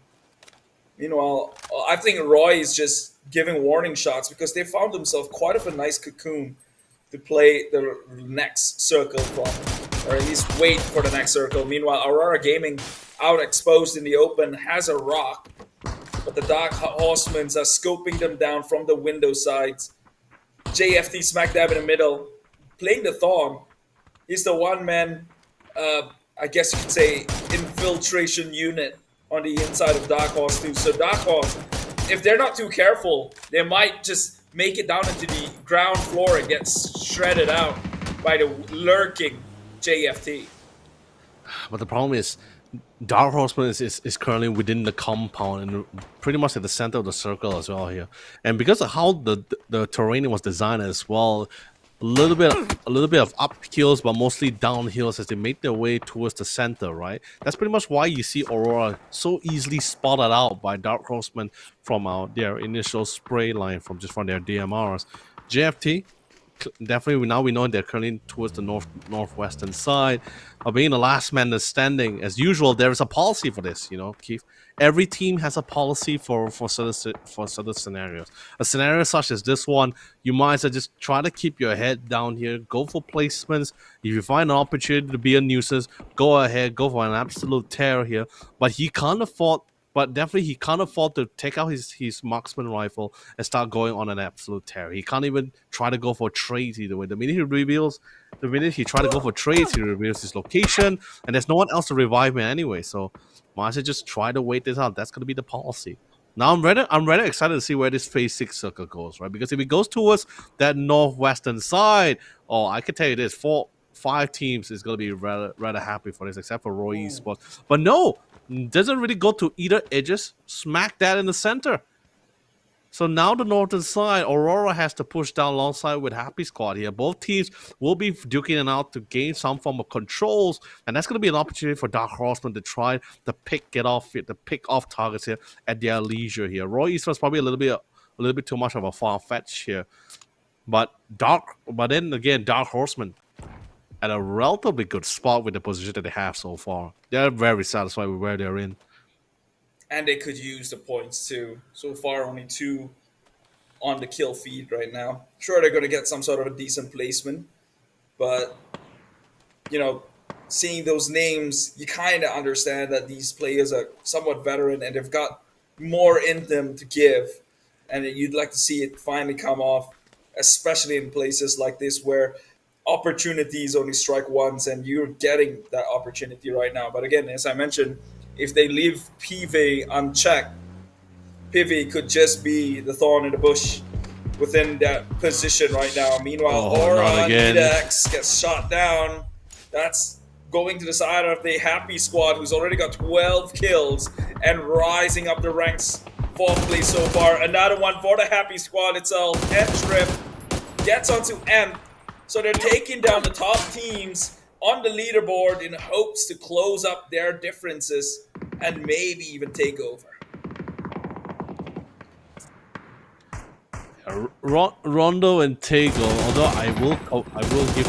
I will commend Aurora, despite the situation and the position they are in, still able to get still able to really outlast all the way to this current position that they have. But of course, naturally, positioning wise has been quite the bane. But Akita on the other hand went on an absolute tear. Happy Squad, who thought they were the one pincering down Aurora, apparently that's not going to be the case. Akita just said, no, I had enough. I had enough of people knocking my teammates down while we're trying to make rotation to good spots. That's no longer going to be the case. Akita pulls through. Should be able to go for the revives on Amped. Was it Monty that's currently knocked down? I guess we'll get that confirmation back on later on. However, Alter Ego stuck between two separate teams here. Alak, he was playing a little bit towards the outskirts of the compound here, trying to flush them out, but before he could, get spotted out by Akita, gets gunned down, sprayed down. Mad Cat, you gotta flush him out with utilities, buddy. That spray line, he's won about 1 HP, I believe, in Akita. You could try to go for the push. There's the nade, there's the blue zone grenade. Great follow-up, great setup as well to flush them out. Akita goes down, but the nade does also knock down Alex in the process. That was decent work though for Dark Horse. Already 5 kills, and looks like this is the map, like you mentioned, could be the ones that they get the chicken dinner from. But however, Alter Ego is still in play with all 4 members, so they're not one to be trifled with. Back up in the second position, Alter Ego up against Dark Horses and Roy Esports. But seeing the circle at play, they seem comfortably in it and have decent enough control to address some of these squads here. I think it's more likely than not that that Dark Horses will have to address Roy first before they even come in contact against Alter Ego. Yeah, Alter Ego is doing a really great job as well. So definitely a little bit more slower than usual, but they're just biding their time. They're punishing teams as they play around the edges, as they slowly make their way in here. And the circle so far has been pretty fair for teams who's currently playing around the edges. Sure, they couldn't really get to the central part of the circle, but I guess the teams would have won to either way as well. As you notice, it's just absolutely flat plains here. Sure, there's some form of forestry, but you're easily flushed out with a decent amount of nades, and you still don't really have a really rough idea of where's the positioning of the rest of the team here as well. Gunfires are happening, audio cues are also happening, but you just don't have the visuals for it here. So Alter Ego, especially like right now, Trick, they know where's Roy, and now Dark Horseman reveals themselves. One of the members, especially none in particular, as they were making their way forward to try to box them in. They know they have the high ground here, especially since both Roy Esports and Alter Ego is currently at the base of this hill. Sure, flat terrain, but it's an upscale hill here. It's going to be a really tough one to scale upwards here. Knocks are required for sure. There you go. Circle has closed on even further. Now advantage goes to the side of Dark Horseman, who's comfortably on the inside, but already Roy might look to infiltrate that area. It's just a slight nudge for Alter Ego to adjust their position and be safe within the insides, but based on the proximity at hand, Dark Horse and Roy will have to address each other before even worrying about the likes of Alter Ego. Meanwhile, Justice for Tomorrow, this one man, Pivi, tries to be the snake in a bush, but it's been addressed by Dark Horses from the far side. So Alter Ego can pretty much thank them for that one. Could have been bad. Yep. Would have been bad, but it all comes down who's going to be third party who. As you see, Dark Horseman currently from the minimap, they are juggling between both Roy and Alter Ego here. Who's going to be the main priority? Who's going to be the main focus here? Unfortunately, Roy Esports, they have no visuals on Alter Ego. All they could see is Dark Horseman here. So they are going to be the point of target here. Dark Horseman has to try to juggle between both squads here as they will try to flush them out from different angles here as well here. A knock is required. It looks like Evil Patrick will reduce some of that burden here. But Alter Ego and Roy Eastman not making it easy at all for the Dark Horseman here. Alter Ego taking significant losses here as none comes in clutch with the 2K, with the double kill knocked here. Now Alter Ego has one member remaining. Roy is still 2 members strong. Actually, it's just 2 members remaining. Kamsa gets some good shots in, but a crucial headshot coming from Alak will enable him to win out that 1v1 duel.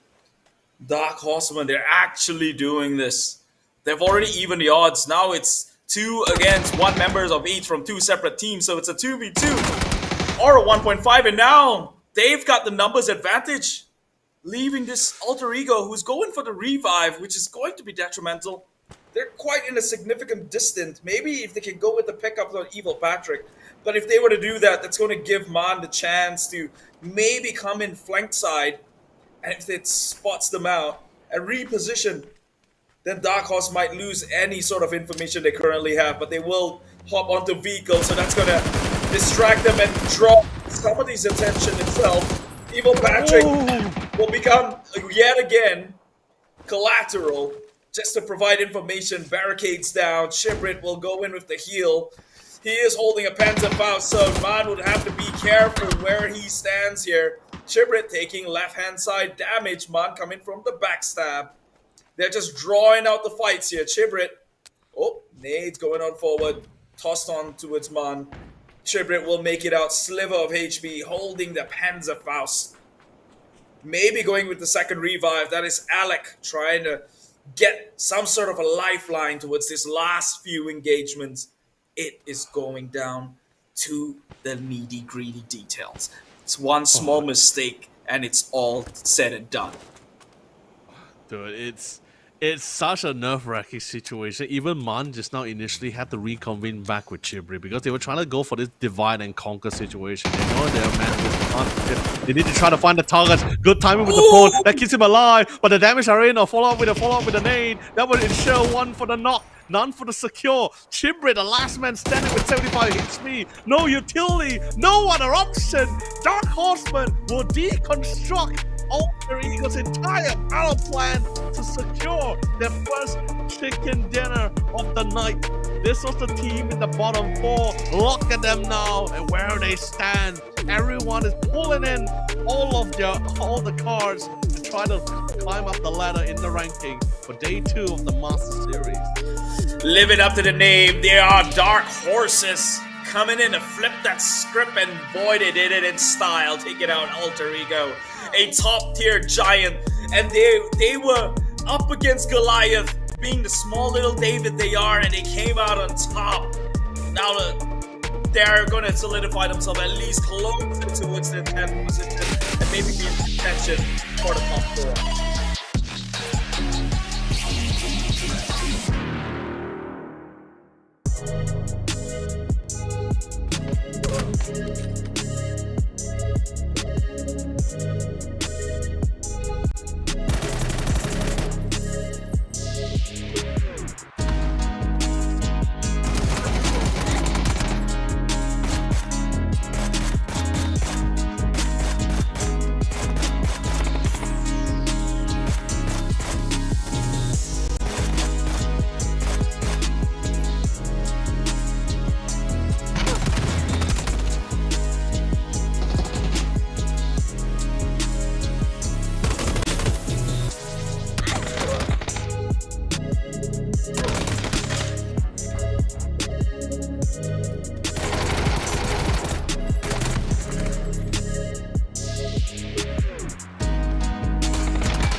a very nerve-wracking situation. More different than the past few matches that we were experiencing as well, because it didn't feel like it really came down to the kind of wire where teams were just really, at least the two final teams, or at least the last final three teams, was just looking for that crucial headshot that would have usually determined how those fight went out. We had a CQC between Kamsa and I believe it was Nan for the battle of the King of the Rocks here, or the King of the Hill here, between the both of them. And it slowly transitioned between Chibrit and Man being the last two members of Alter Ego to really duke it out against Dark Horsemen here.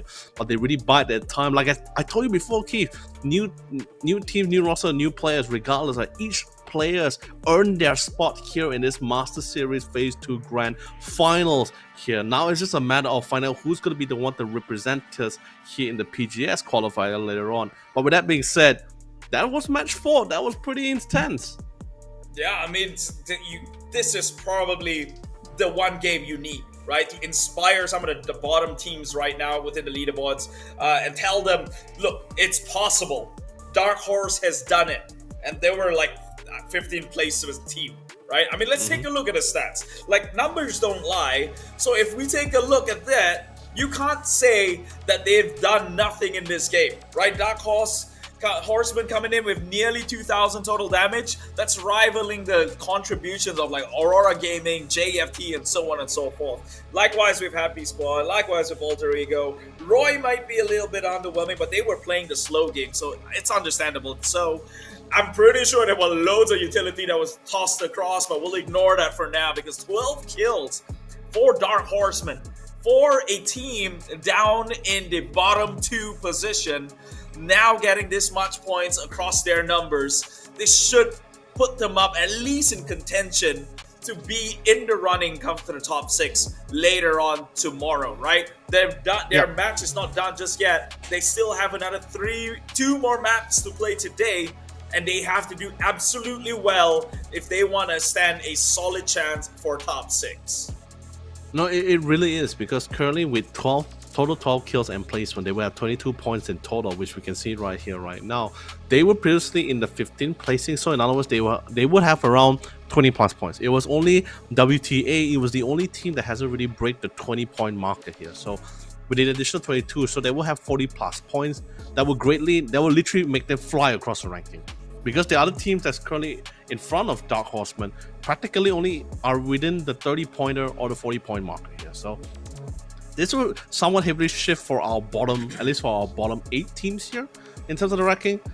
But with that being said, it's also pretty great for Alter Ego and Happy Squad. They're making waves. Roy Esports also doing pretty much the same. JFT, sure, they're earning points, but it's not as massive. So far, it hasn't been as massive compared to Alter Ego and Roy Esports. But the thing is, this is what I'm saying, consistently earning points each of those rounds. Don't leave a round with a donut, right? Don't leave a round with a donut, because if you leave with a donut, that will significantly shift your position here.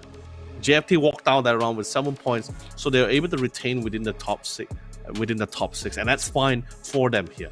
The point is to try to maintain the top 6, so at least when we get to that final day, or at least going towards our final 2 matches of the night, whether you choose to outperform or just consistently or steadily earn points for yourself, you're still going to be putting yourself in a spot where, all right, I'm not in that position where I need to go on a full overdrive in day number 3. I'm still in a pretty good space, but we're not out of the woods just yet.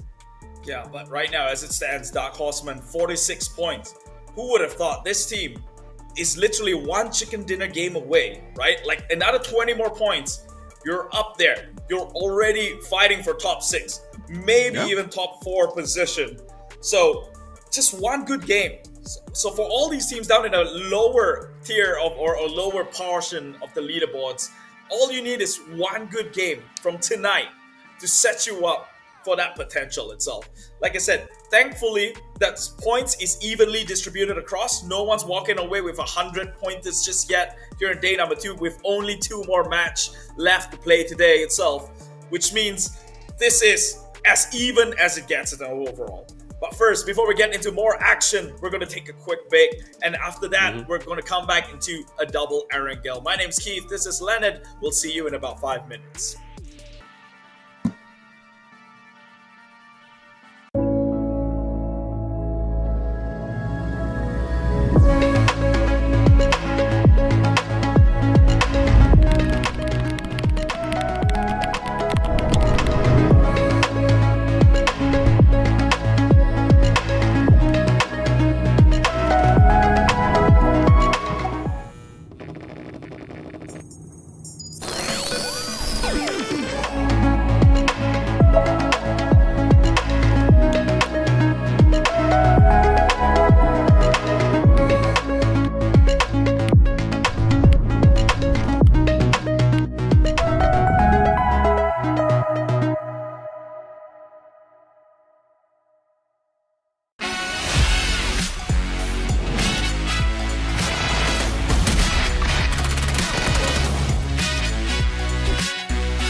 Few hours ago, we had a full night for the teams to contest with each other to earn and rack up that points for themselves here for day 2 of the Master Series 2025. But now, Key, we're down to our final 2 matches. Crucial matches for a lot of these teams to determine where do they stand in the leaderboard here. With 4 matches out and done with, Key, we're slowly able to somewhat visualize or prepare to categorize a lot of these teams, who's going to be the contender for which particular position and who's currently not contesting for that top few spots here.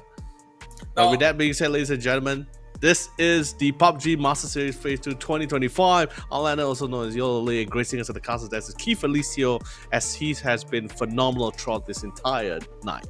No, I wish what you say was true. Like, we could categorize it, we could pretty much visualize slowly, who's going to win yes. what, right? But again, day 2 is such a flip from day 1. Like, all the top teams are stubbing out so early and dying with like 0 to 1 to 3 points, right? Then they get like one good map throughout the whole 4 maps that we've played for some of these teams, like Alter Ego, who's down like number 1. So, that being said, it has given so much opportunity for the bottom teams to make their way up. We've seen them climb now with now Dark Horses even having the chance to maybe contest in the top 6. Again, once we see the overall, or if you recall the overall scores previously shown, everyone is still just one good map away and one bad map away from being relegated from their position. So it's great that we're this competitive in day number 2, but I can't say that we can pretty much visualize who's up in the running, because at this point, anyone could make it still into the top 6 position, especially with the next 2 match to determine where they stand moving into day 3. Indeed. And I think especially for the teams who plan, like, especially I'm talking about our bottom 8 teams, right? If the teams want to try to contest for the top 6 spots, or at least around the 5th or 6th spots, right? Oh, actually no, around the 5th or 6th spots, right? You would want to at least try to end the night with an average score of at least 60. 70 will put you in a really good spot, but if you can just end the night, if you can end the night with a total of 60 points, you're pretty much up for the racing when you contest for 60 spots, right? Because currently Savage Man Esports is currently the gatekeeper for that 6 spots here. They have a total of 68 points here. Up and running here is going to be in the 7th place is Roy Esports, and that's 61 points alongside with NRG in 8th here. So these 3 teams are currently going head to head with each other, which is why I was saying that we can slowly visually categorize which team is fighting for which spot, right? Naturally, the first 5 spots, they're contesting for the first 2, right? Because currently, like, the top spot, Alter Ego, right? Currently having the most total points of 93, Aurora moving down to 92, and coming to our 5th place, which is Happy Squad, is 83 points. It's just a 10-point differential. It's like you said, every team is currently requiring one good game here. 2 matches to go here. So the contender for that 2 spots here within the 1st and 5th place is just relatively close. 6, that's 6th spot. That's the one, right? Between Savage Man, Roy Eastwood, NRG, 61 points. But the one pretty close to them will be Hive International in 9th place with 49 points. The difference between Nirvana Gaming or even with Savage Man Esports, the 6th and 9th placing, the point differential is not that far apart here. So it's pretty insane on how this day 2 has been progressing for a lot of these guys, including Dark Horseman. I think that's probably Dark Horseman and Irohani Popeta Samurai. I think those 2 other teams, which is a little bit more prominent in terms of their progress up the leaderboard here. Suddenly out of the blue, even though sure, they're still at the bottom 8, right, Keith, for both Dark Horseman and Irohani Popeta Samurai and HR27 and Team Unlucky, but with the points that they have contesting, or at least setting themselves up to contest for the 6th spot for day number 3, doesn't seem too far apart currently. Yeah, so here's how I see it, right? Right. There's about 16 teams. There's no way around it, right? Someone has to occupy the bottom 8. Someone has to occupy the top half of the 8. But what matters is what is the point difference between being in the bottom 8 right? and the upper 8 position itself? If it's not that far apart, honestly, that's easily negated, which is the case for now. Which is why I say everyone's like one match away. Because even if you take take a look at ISG, who today popped off, or you take a DH, who's today popped off. 20-ish points seems to be the average of a chicken dinner winner finisher to take home. So that's 40 plus 20. That puts you in a 60, which means you're already in the top 6 position. So if I were them, here's the strategy. If you're not in the top 4, aim to be in the top 6. If you're in the top 4, aim to be in the top 2. It's as simple as, don't complicate things. Just make sure you're in the top 6 if you're not in the top 4 and be happy for it, right? Because that's ultimately the goal. That's more feasible for you to achieve. If you exceed more than that, right? You win one game, now you're in a top 6 position, but you want to go for more, sure. But just make sure that you're within the top 6 first and be happy with that. Again, you're just going to move on onto another qualifier. You can make the difference in performance then. But here we go. In the first map of Erangel, we have coming into day number 2 of the PUBG Esports Master Series 2025. Yeah, I'm really excited about this as well. But yeah, which is what I was saying, right? At least for the team, the bottom 8 team that's trying to contest for that 6th spot, right? Not to try to push into, not really try to push into that 5th spot, right? Because the 5th spot, the point differential is a little bit too large, right? 83 points to 49 points. It's quite a substantial lead unless you start winning chicken dinners, like the last remaining 2 chicken dinners in this next last 2 matches, right? But this is what I'm saying. In my opinion, like for this bottom 8 team, the average point score to earn, total points to earn, to set yourself up to at least be a contender, right? At least for day 3, will be around 60 to 70 points, right? Or unless you have a different opinion about that number. No, I don't. Yeah, but I do think 40 to 80 is 2 maps, right? They could potentially breach that if they get a back-to-back with the next 2 Erangel we have today. So when you put that into perspective, it becomes quite plausible of an outcome. But then again, at the same time, Keith, we are talking about securing that amount of points in a map, which is not only the OG map, it's the map that each of these players, pro players, has played thousands of hours, if not, and until the point where it's muscle memory here.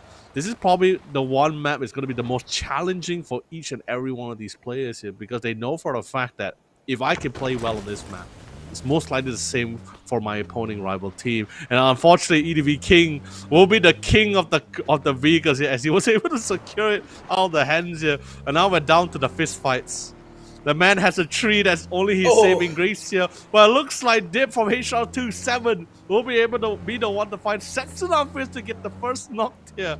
And more members of HR27 coming in, crashing it out to try to save their lone teammate who missed out on his vehicle, courtesy of EDV King. I like that play right there from HR27. He hugged the tree line just so he can't get rolled over. Smart. That's actually quite brilliant. Talking about brilliance, though, Lolba, I believe he was the one who kind of got the Panzerfaust upon himself, or was that a grenade previously in some sort of engagement? Will he fumble this one as well, or will he actually farm up this? Well, I would say, and I don't mean it in disrespect, but the easiest 4 points you can get.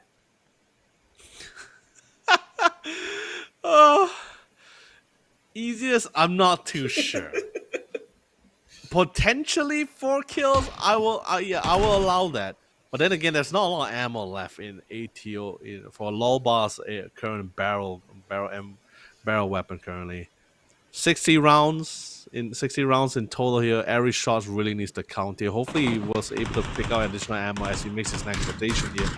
Looks like ATO and WTA currently trying to have this little bit of a trade back here. So far, no conversion into knocks so far. But decent attempt here, not a lot of weaponry. This is a relatively small compound to share between 2 squads here, particularly here. So you gotta work with what they got. Sly has a car, 98k. We do see an AUG in the midst as well. A Tommy gun that's also picked up one of the members by ATO here as well. No team willing to make the traverse option to move out here. But HR27 did manage to encounter Shadow Esports here. That's still K in hand. May not be enough for him to pull through here, but respective knocks has been made. Damage has been done. a really good attempt coming in. It looks like we're finding the conclusion between ATO and WTA. Ooh. And it seems like ATO took significant amount of damage by WTA. You're right. It's not the easiest 4 points you can get. I forgot, you know? It's just not WTA we're looking at. They're both the two bottom teams right now, so they're evenly matched in terms of the power, firing power right now. And, well, Loba, this has got something to say about it. Can he clutch things up? No. 16 plays. They try and they succeed here, WTA. Holding on the line, fortunately for Shadow Esports.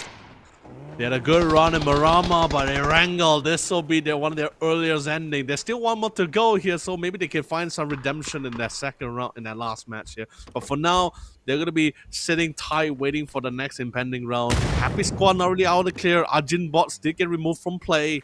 ER also knocked down as well, so the responsibility comes down to Tentrip and CJ to pull in the win. But Dark Horseman, the previous winner of the previous match as well, riding on that absolute high, they were able to get the revive.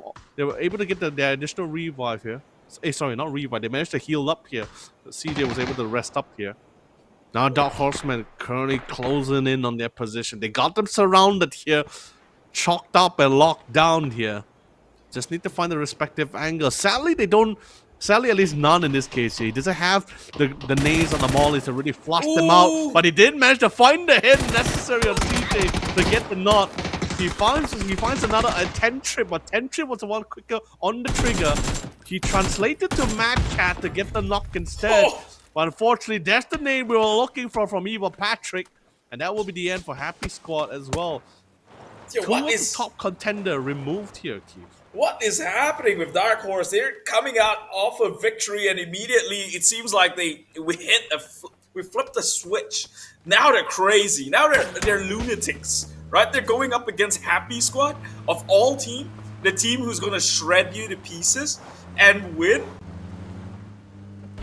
Look at that, top 5 becoming more and more possible because 80 is that number, and again, you just need 2 good games. If they're gonna get a good game in this one, they only need to do the same thing again sometime soon enough, today or tomorrow. Meanwhile, Savage Men will have to go up against the Oceania, who hasn't really had much of a shout out about in day number 2, but they will still hold one of the top 2 spots. And trays out through that little cubby hole right there. Windows, if you might say. Lucky J maybe finds himself a little bit luckier than some. Will be the only one who's not within conflict range and might just get out unless he tries to contest. This one missed every single shot, so not so lucky after all. But the trade is there with Upchen to assist. And now Lucky J gets one onto Nedex. Suddenly, Aura in such a bad shape.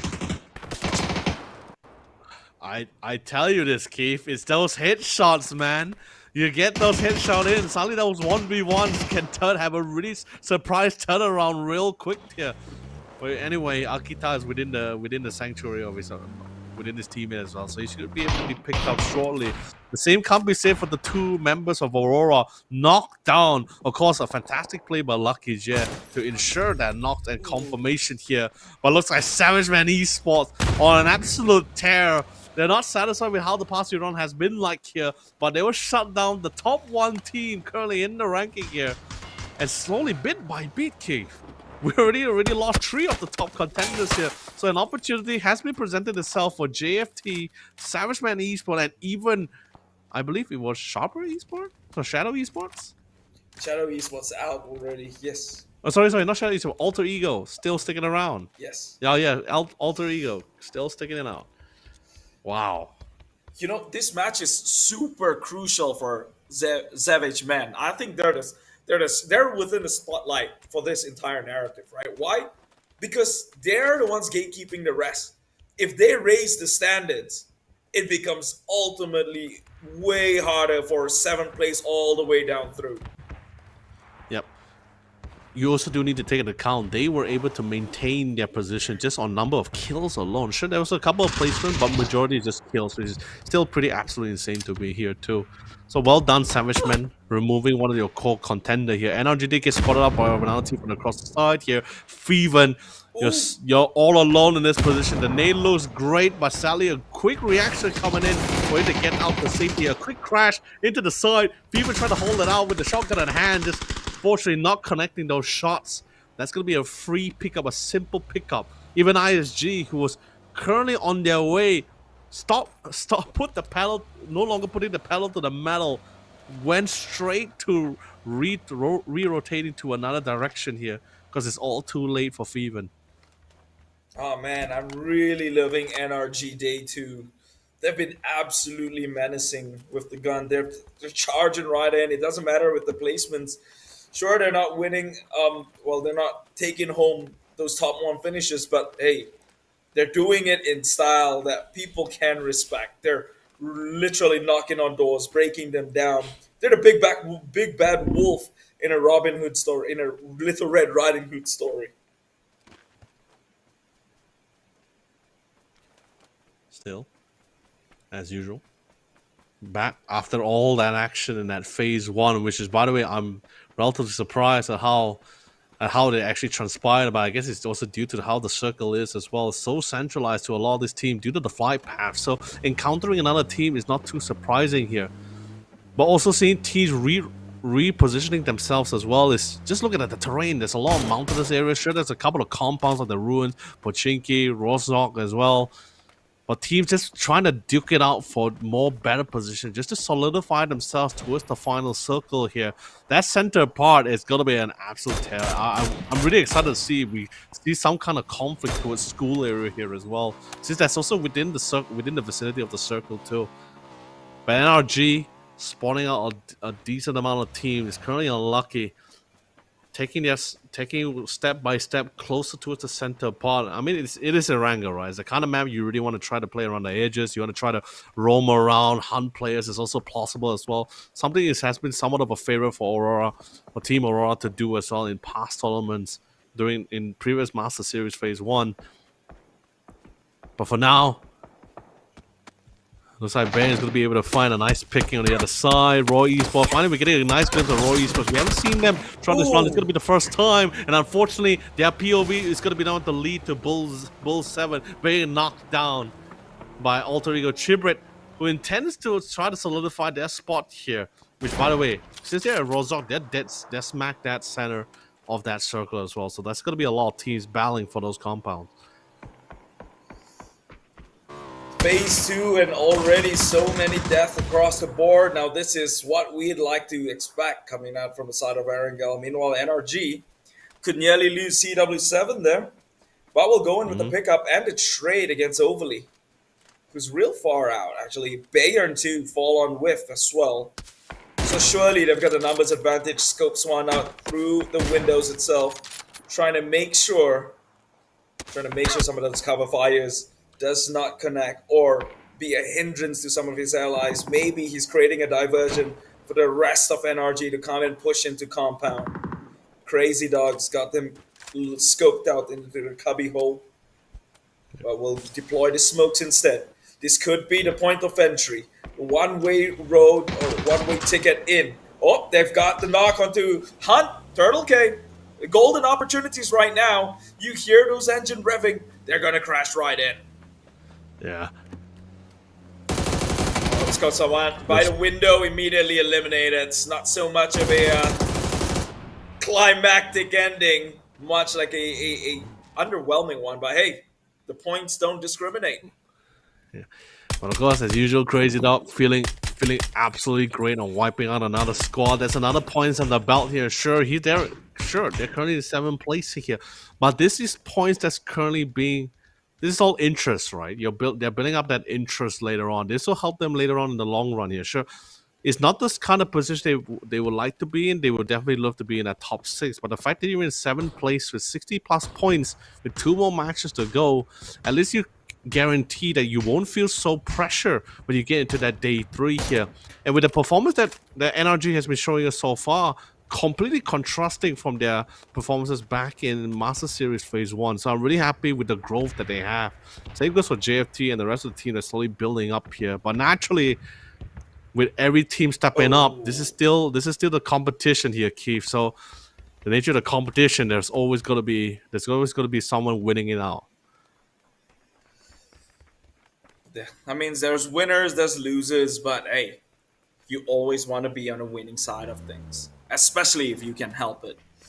I mean, everyone's a winner to me. Let's be honest. Whoa! We're not gonna be those giving double champion medals out here, man. No, Just no, work for it. just like those kindergarten events, right? Everyone gets a trophy that says you're a champion. Who we coddling? You know, what are we enabling? No. A little tough, Okay, fine. though. How about this? Every single one of these players in this lobby has the potential to be a champion. How about that? Does that sound better for you? Yes. It's potential, but they're not, you see. So when they don't get it, we don't call them the winners. We'll call You're them so mean. the 4th, 5th placers. Yeah, sure. We reserve the champions for those who deserves it, you know? True. I mean, technically, if you can get to that, if you can just get the top 6, you qualify. And yes, just a reminder to everyone as well. It's not winning the whole thing. You're just all 16 teams currently is fighting for qualification here. Oh, so close to get that single tap, and it does connect. Crazy Dog will find him. Emergency pick, unfortunately. We'll be able to take one of the remaining members of HR 27, and that's gonna be Dip.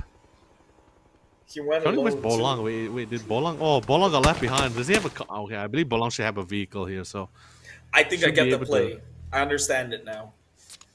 2 members get shot down from HR27, leaves Bolang behind, flies up in the air, so they assume, there were only 3, and they've gotten out from the compound, which means now Bolang can go pick up those blue chips and go in for the revive later on. Unfortunately, Nirvana, do they choose to stay in this compound? No, they left as well. So it worked out. This bait play worked out. This could be big brain 200 IQ plays right here. Now he goes and pick up the blue chip, and everyone gets a revive. That's actually smart. I was wondering why he left behind. Well, actually, Keith, it's also been another few things where we see before, right? Like even in previous tournaments or previous matches where one member will take the emergency picker, right, just to scout things out here, just to at least, because that kind of thing is pretty high risk when you bring your whole squad and you're going to be dropping to another squad that might be preparing for you. So I guess in this case, it's something we also saw from what we witnessed from Irohani Papata Samurai earlier during day 2 here, where they sent one member to scout things out, and then they realized, all right, this spot's pretty clear.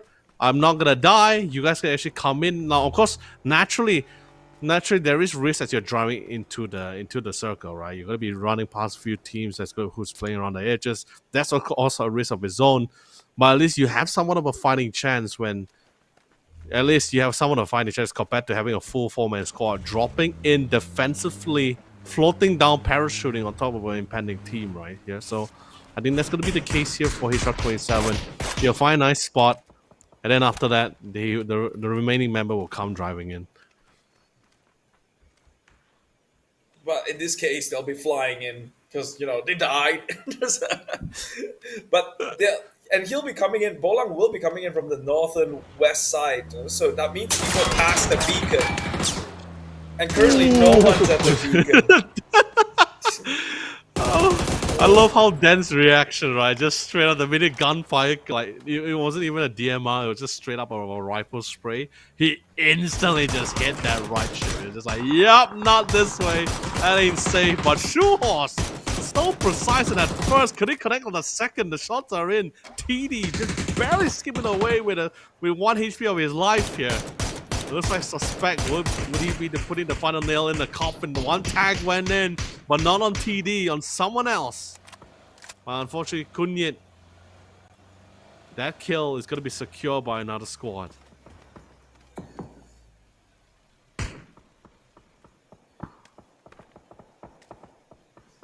Right now, justice for tomorrow. Again, we've not seen them pick up their stride in this position. Especially After coming out from a strong yesterday itself. Ooh. Oh, WTA. Epic, how? Showing some of those Malaysian tiger fangs. They did it so well after trying so for time being. But right now, their attempts is finally paying off. Look at that, 6 kills for this team. That's unheard of. That's unparamount. Mm-hmm. They average at about like 3-4. Now they're getting 6. And do they still have members to play the rest of the game? We could see them as well joining the ranks of Dark Horse. True. But of course, NRG, they've been losing players after players here right now. Unfortunately, not enough time to really pick up the blue chip here. But now we're back to Dark Horsemen here. We haven't seen them for a good while now, except for their first initial engagement when they wiped out the entire squad here. So now we're back here. But like I said, both Roy Esports and, sorry, not Roy Esports, Dark Horsemen were pretty much dead set in the center of the circle as well with their initial positioning as well. So there's no reason for them to really move out here. So I guess they had a lot more quieter game right after wiping on Happy Squad.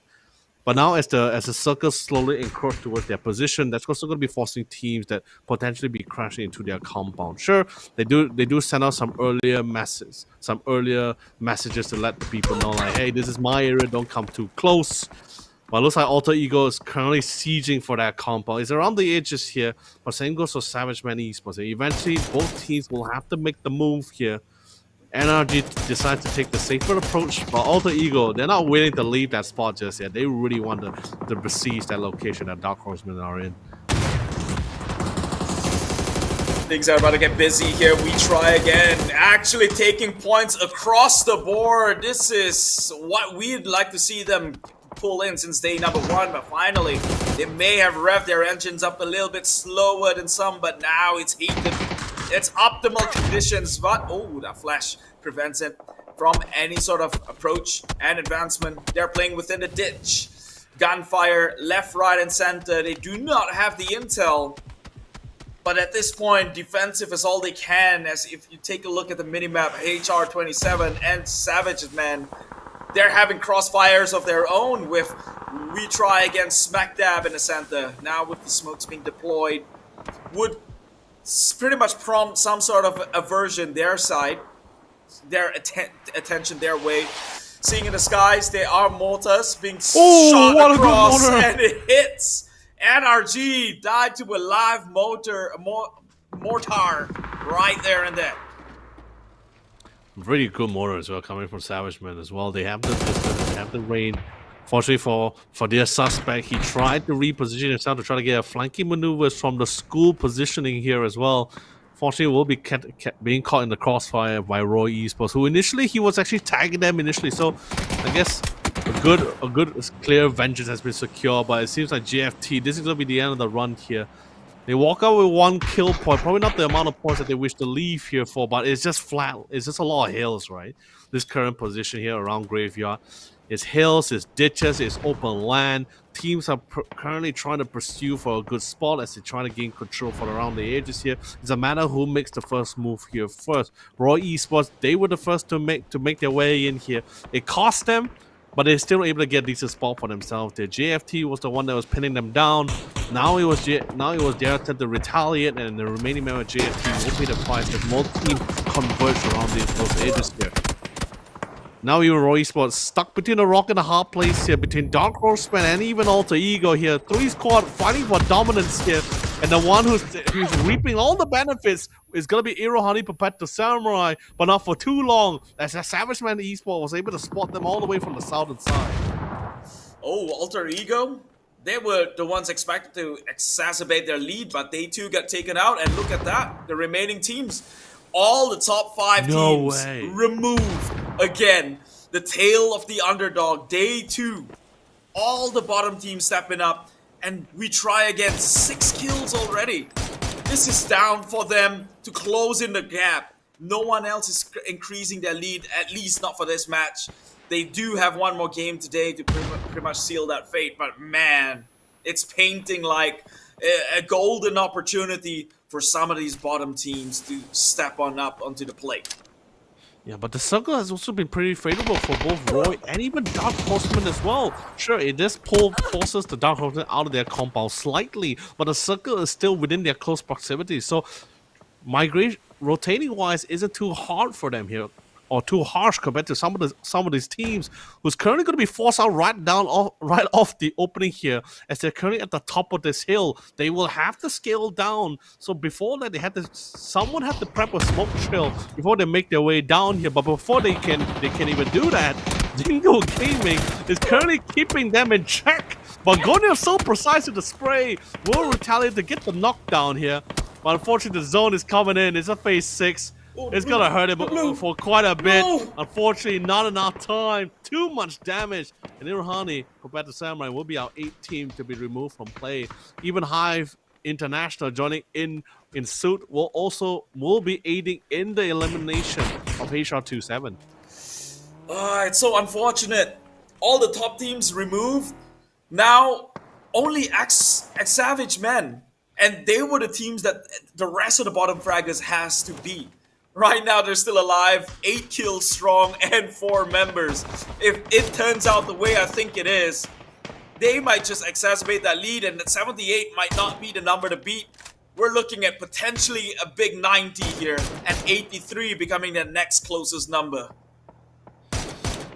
Savage Man, they're in a really, I won't say they're in the most comfortable of territories here. They're somewhat partially in the ditch here, but because it's such a large ditch, partially can be spotted out by some of the members here like Dark Horseman and even Hive Internationals here.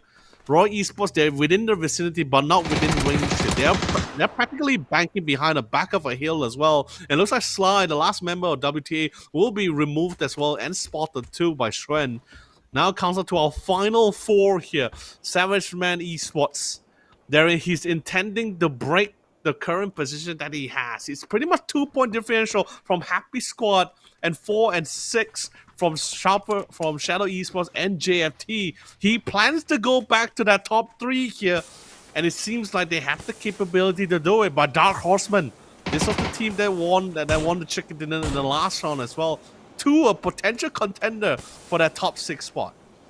Dark Horseman, that one win, and we said they just needed one more game to be in contention for the top 6. This could be it. A back-to-back stint is what they need within their hero arc to be able to rival the likes above. Savage Man, though, if they were to wipe out this entire lobby, they're gonna get away with so much point and a solid top 3 position. And they have the means to do so, especially right now. Good control within the circle, and Hive having to entertain the likes of Roy Esports, who has a Panzerfaust! Missed the Panzerfaust! Unfortunately, but not required. There's one member still leaving behind this utility vehicle. It's Etwad trying to play on for dear life. But Etwad in a prone position. A flash will be tossed on forward, but not over just yet. Meanwhile, Savage Men, they're the ones coming in third party to try and get more points across the board, and they have done it. Moving up to 5th place already in the overalls. Dark Horseman still in the game. Talk about seizing the moment here, Savage Man Esports. But then again, what a phenomenal play coming in from Roy Esports with the defense in the 2v4, completely wiping out all forms of attempts coming in from Hive International here. Now Dark Horseman is slowly making their way through, but the bombardment is ridiculously heavy coming in from Savage Man Esports. With the knocks, they feel it's the opportunity to move in, the need to secure the double. The first to get none, the second to get the double. Alex is the last one standing, and he's boxed in the house. But by the way, that's currently outside of the zone. He's going to be forced out here, so a choice will be made. Will he succumb to the zone, or will he take the fight head on? And it seems he will be spotted out by Upchen, and now comes out to Roy Esports in a 1v4 manner here. If TD was still around, I say it felt like there was a chance. But sadly, Savage Man Esports, their nades, the usage of the grenades has been on an absolute tear. I wouldn't be surprised if they decide to call an artillery barrage, because it feels exactly like that. Savage Man, these Team 2 chicken dinners today, with the first one to open up and continuing that momentum towards the tail end of today's match series. Man, they became from gatekeepers, now leaders of the pack, top 3 position for sure. Savage, man, they're absolutely savage, and we know why they have the name tagged upon them. This team is looking like absolute superstars to try and contest for that slot in the PCG, the global championship of PUBG Esports.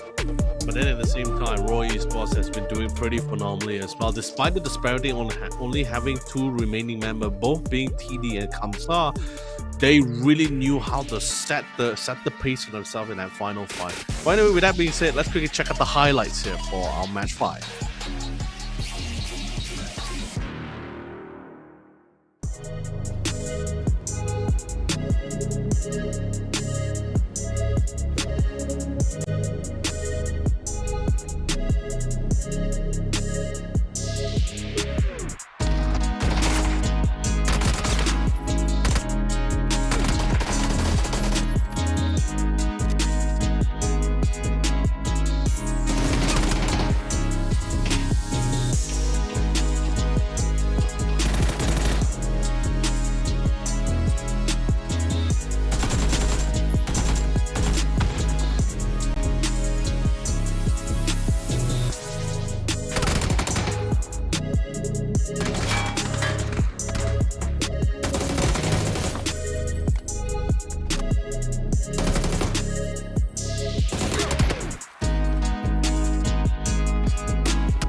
Absolutely savage of a man. These 4 players, my god, they came in day number 1 feeling lukewarm in the water, and then comes day 2, they're piping hot, right? They came in, take the first chicken winner dinner of the day, and immediately right now putting numbers across the board. And talking about numbers, let's take a look at some of the stats that they pulled in this match alone.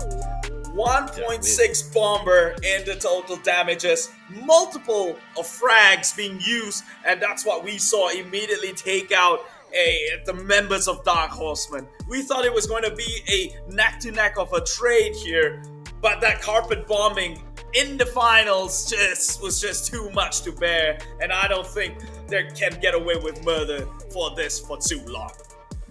You know, it felt like Lun Lun's mortar kill on the remaining member of NRG in that match felt like a teaser to what was coming towards the final end here as well. And it was also a rather interesting ending as well, right? Because so far most of our ending has usually came down to gunfights here, whether it's a close quarter or long range one.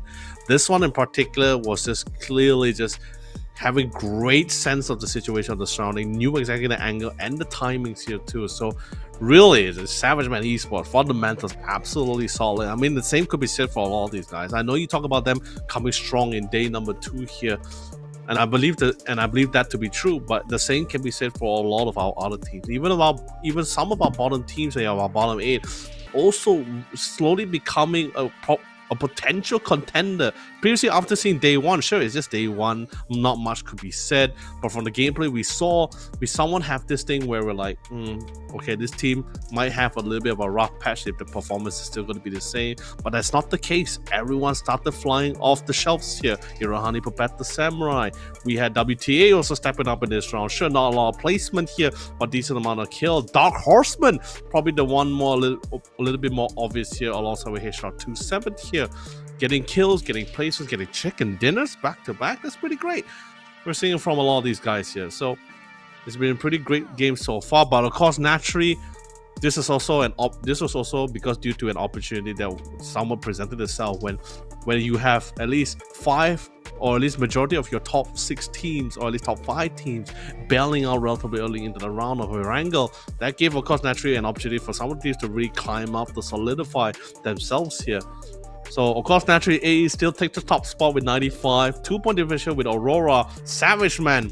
Ooh, their work really paying off here as they got back to that top 3 for themselves. They were in that 6th place here with about a 10-point differential. But with that kind of performance, securing top 3 was pretty much a simple deal for these guys.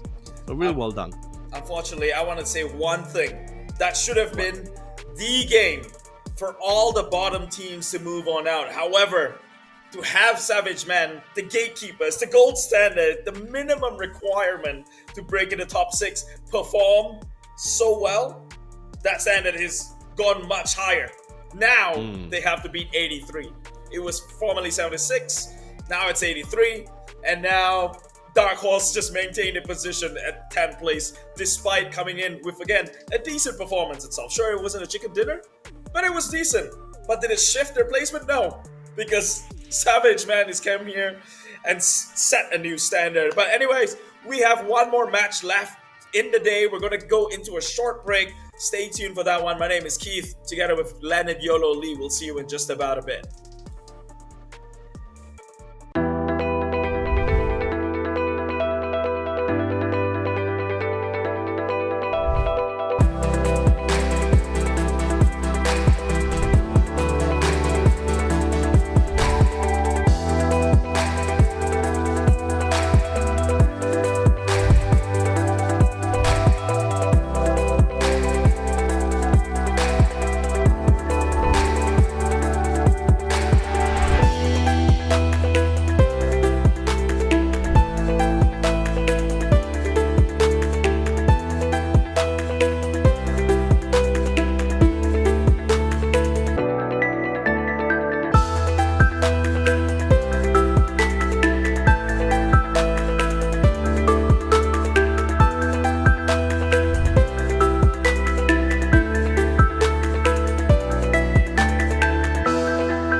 Bugatti on the battlegrounds, the return of a classic arcade game, and a DMR rebalance.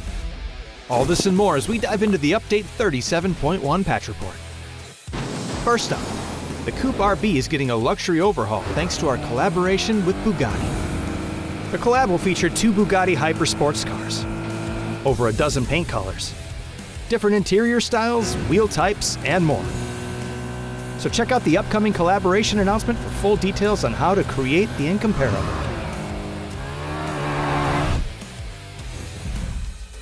Next up, we've officially implemented the DMR changes we introduced via Gunplay Labs. DMRs have seen a 12% damage decrease overall, and many have had their overall RPM reduced by about 45%. By adjusting DMRs, our goal is to expand the viable weapon choices across the battlegrounds, while keeping your choice of weapons strategic to your style and situation. Gunplay updates will continue every 2 months, and we'll be closely monitoring your feedback along the way. Next, grab your controller with those chicken-greased fingers because PUBG is coming back. For a limited time, you can drop back into the fan-favorite top-down 2D minigame we released back in 2021. Player Omnom's Battlegrounds is a hardcore, retro action arcade experience where you'll fight powerful chicken bosses. We've even added a brand new map, Paramo, for the re-release. So drop in and see how far you can get. Radical!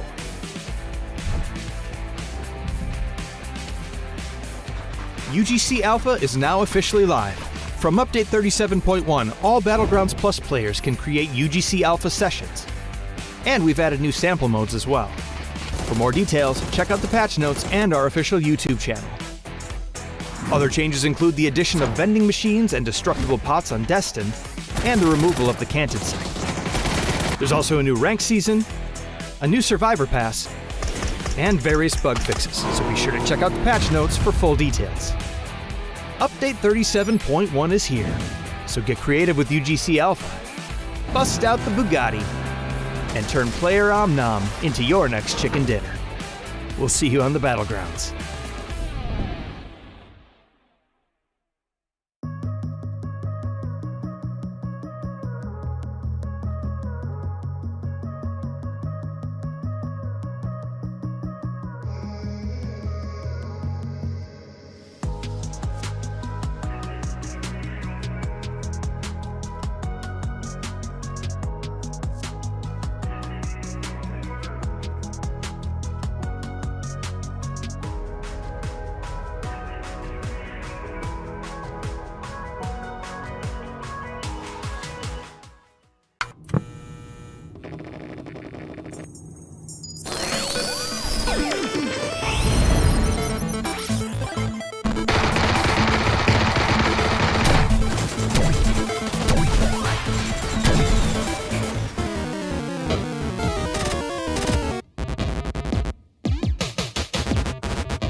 Chicken.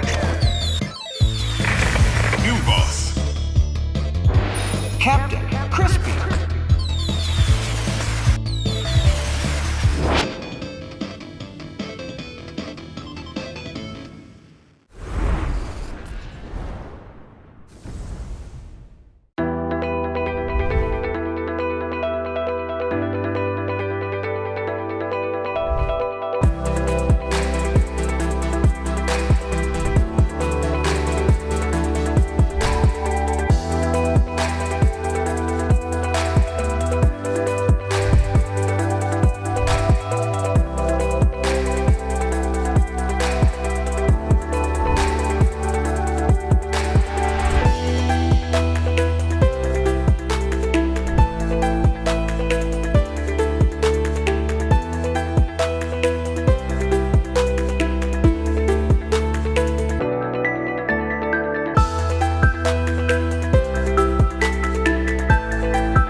Bugatti on the Battlegrounds, the return of a classic arcade game, and a DMR rebalance.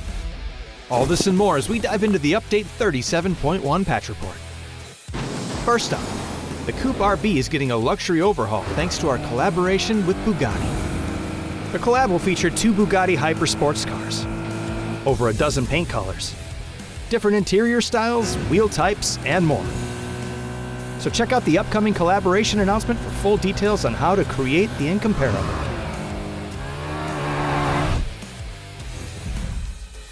Next up, we've officially implemented the DMR changes we introduced via Gunplay Labs. DMRs have seen a 12% damage decrease overall, and many have had their overall RPM reduced by about 45%. By adjusting DMRs, our goal is to expand the viable weapon choices across the battlegrounds, while keeping your choice of weapons strategic to your style and situation. Gunplay updates will continue every 2 months, and we'll be closely monitoring your feedback along the way. Next, grab your controller with those chicken-greased fingers because PUBG is coming back. For a limited time, you can drop back into the fan-favorite top-down 2D minigame we released back in 2021. Player Omnom's Battlegrounds is a hardcore, retro action arcade experience where you'll fight powerful chicken bosses. We've even added a brand new map, Paramo, for the re-release. So drop in and see how far you can get. Radical!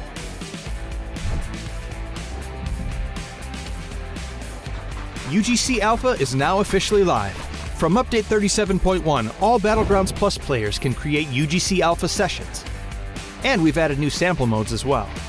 For more details, check out the patch notes and our official YouTube channel. Other changes include the addition of vending machines and destructible pots on Destin, and the removal of the Canted site. There's also a new rank season, a new survivor pass, and various bug fixes, so be sure to check out the patch notes for full details. Update 37.1 is here, so get creative with UGC Alpha, bust out the Bugatti, and turn player Omnom into your next chicken dinner. We'll see you on the Battlegrounds.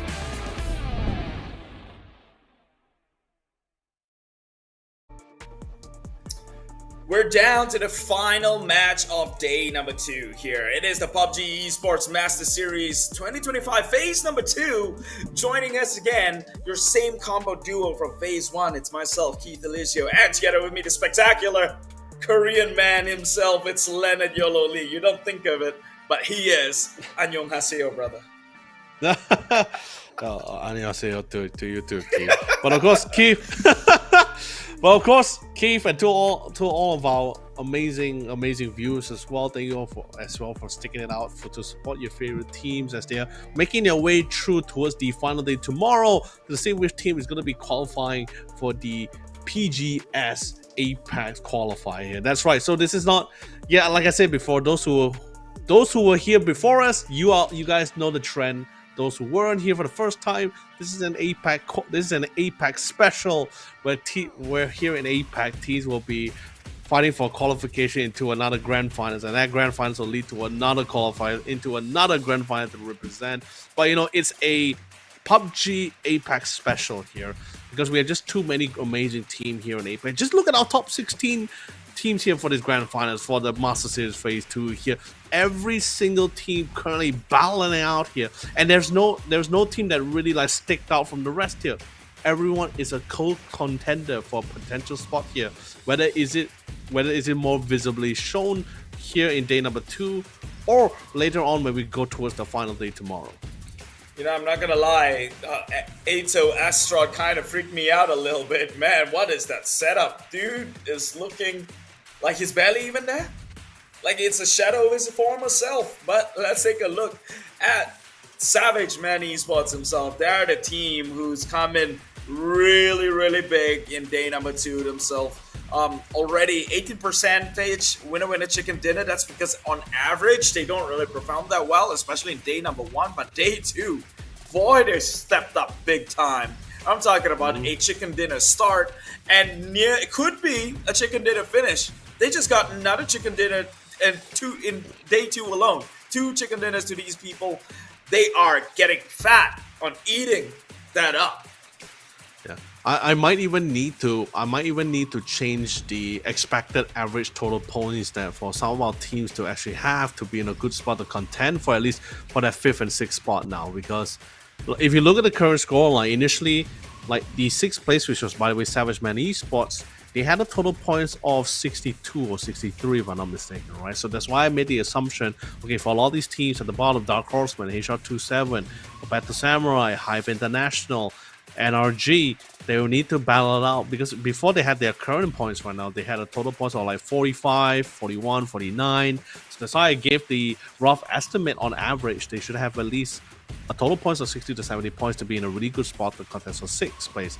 But after match 5 performances here, suddenly out of the blue, most of these teams, Hive International, Dark Horsemen, HR27, these guys already broke into the 50-point marker. Hive International is 59, 1 point away to hit that 60-point marker as it is here. So now the entire board has been thrown out. Sure, 60 points, getting an average point of 60 points still might be in a really nice place.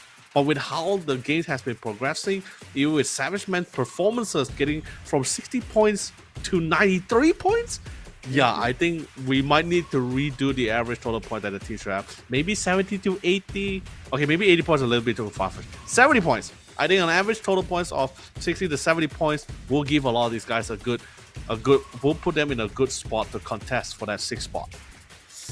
Oh, and they've got one more game to do that and set themselves up. Because remember, it comes tomorrow, it's do or die for most of these teams, right? There's no redoing of maps after today. That's all you got, 6 sets of map. And if you're playing from the bottom half of the page, you're going to have to ask for the world to be able to make sure you don't get a bad game at every given time in order to just fight for the 6th place. So it's only going to get hard if you don't nail it in this final match for today itself, right? Like Dark Horse, they've improved tremendously, especially getting that chicken dinner earlier on, and a decent finish in a previous match as well, 9 points.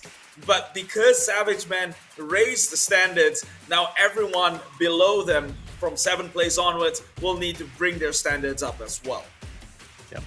I mean, that's definitely has been the name of the game throughout the entire night of day number 2. Naturally, of course, this will be the last match as well here. So every team bringing their A game, whether is it a new policy, a new plan, a new place how to tackle this map, because remember, this is Erangel, so everyone's very familiar about this map. Everyone's very comfortable about this map, which is possibly why we notice some teams stepping up a lot more, or being a lot more aggressive than usual here. And especially during the first phase, remember, Irohani Papetta Samurai was going toe-to-toe with Happy Squad towards the Riverside. I was like, whoa, that is early, but I guess it's that kind of thing where team is just really trying to farm as much points as much as possible. Sure, Irohani, Papetta Samurai, they've been doing phenomenal here in day number 2, but they're not really in the clear yet. They're currently in 12th place here. 12th place with 49 points, but like I said, but the comparison with Irohani, Papetta Samurai's current points with the current 9th place or 8th place right now, the point differential is about 11 here. 11 or 18, yeah, 15 to 17 points here. So one good game here, or at least just try to get to that 60-point marker, which should at least give them a really comfortable spot when we go to day 3. Well, here we are, match 12. It's the 2nd set, the final match for the 2nd set of a 3-part series here in the PUBG Esports Masters Series 2025. Phase 2 Grand Finals, Erangel. Final one of the day, it's a go, and we're excited to see who comes out on top. Remember, the theme for day number 2, it's all about the underdogs. Can we see one of them take our breath away as it did so far?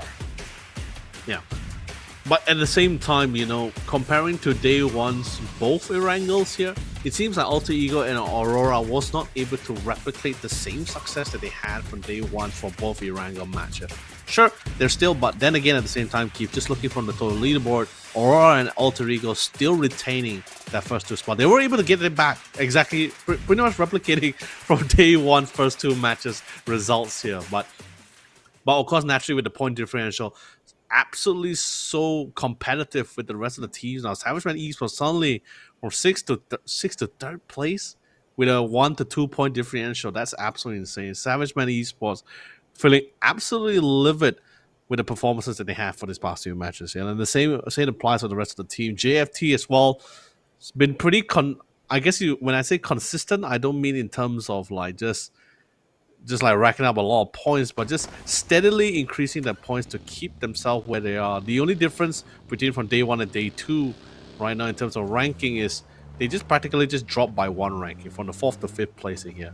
They're not really out of the clear, but they're still pretty in a good spot compared to most teams here. But I think this is the part where I sit with Savage Man Esports and Shadow Esports performance this past 2 matches. I think JFT is slowly starting to feel the ember here, really.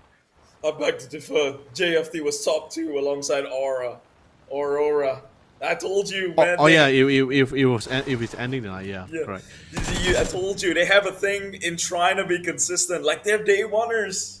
Now they're falling off. They've not raised much points since they begin their first match today. I think they began at like 83, 81. They're 86 now. after 5 games. That's something to be worried about. And we've seen them in phase 1 as well. They fell down to 13th place after a great start. So let's hope history doesn't repeat itself this time around. I mean, I can't see. Okay, sure, it's a little bit of a far fetch right now, but I don't think we will see JFT like back in like repeating like back in phase 1 where they end up in 13th place. Right? I don't think that's going to be the case here. They did manage to collect on a huge amount of points of 86 here, so don't think we'll see them in the bottom 10. But sure, dwindling down from the top 6. That is could be an opportunity, because as you can see, Roy Esports and NRG both having 73 and 69 points respectively here as well, and they've been putting quite the work during day number 2, and I mean it's to be expected as well compared to the rest of the team here. So if JFT, if they're not gonna be doing exactly if they are not able to replicate the same performance from yesterday's game here, then yeah, I agree with you. Roy Esports and NRG is completely, and Happy Squad as well, it's going to be completely overtaking his current position.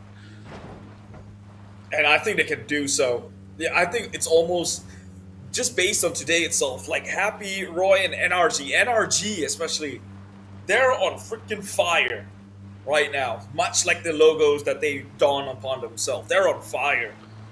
They can easily close in on the gap here. That's what, again, perspective. Start off with 81, end at 86 after 5 maps. That's kind of worrying, I guess you could say. Yeah. They just need to balance it out with placement points, right? Because the total amount of kill points at half is 55. Placement is only 14 in total compared to some of the teams here currently. The top teams currently with the most amount of placement points would be Aurora with 41. Second place, of course, Alter Ego with 33, Savage with 30. But the total amount of kills, NRG is currently up for the running here among the top 5s, because they have so many amount of kills. And the same goes for Happy Squad here. By the way, Happy Squad has 62 total amount of kills here. They're in the same spot with NRG, which is just need to just try to rack in a little bit more placement points. Roy Esports, them being in 7th place here, they got 24 placement points and 49 kill points. It's not to say that it's not a lot. It is a lot. But compared to like what Happy Squad and NRG do in terms of kills, Happy Squad and NRG naturally has been a super aggressive team for these past few matches so far. Oh, they're insane right now. This team, Oh, Justice for Tomorrow, has to win this engagement. Really, they need it. And come on, Dingu, all 3 members down. Surely they can wipe this one off. This is finally the up and coming of their stride here. Dingu eliminated at 16th place, finally 4 kills across the board. Now we'll see JFT.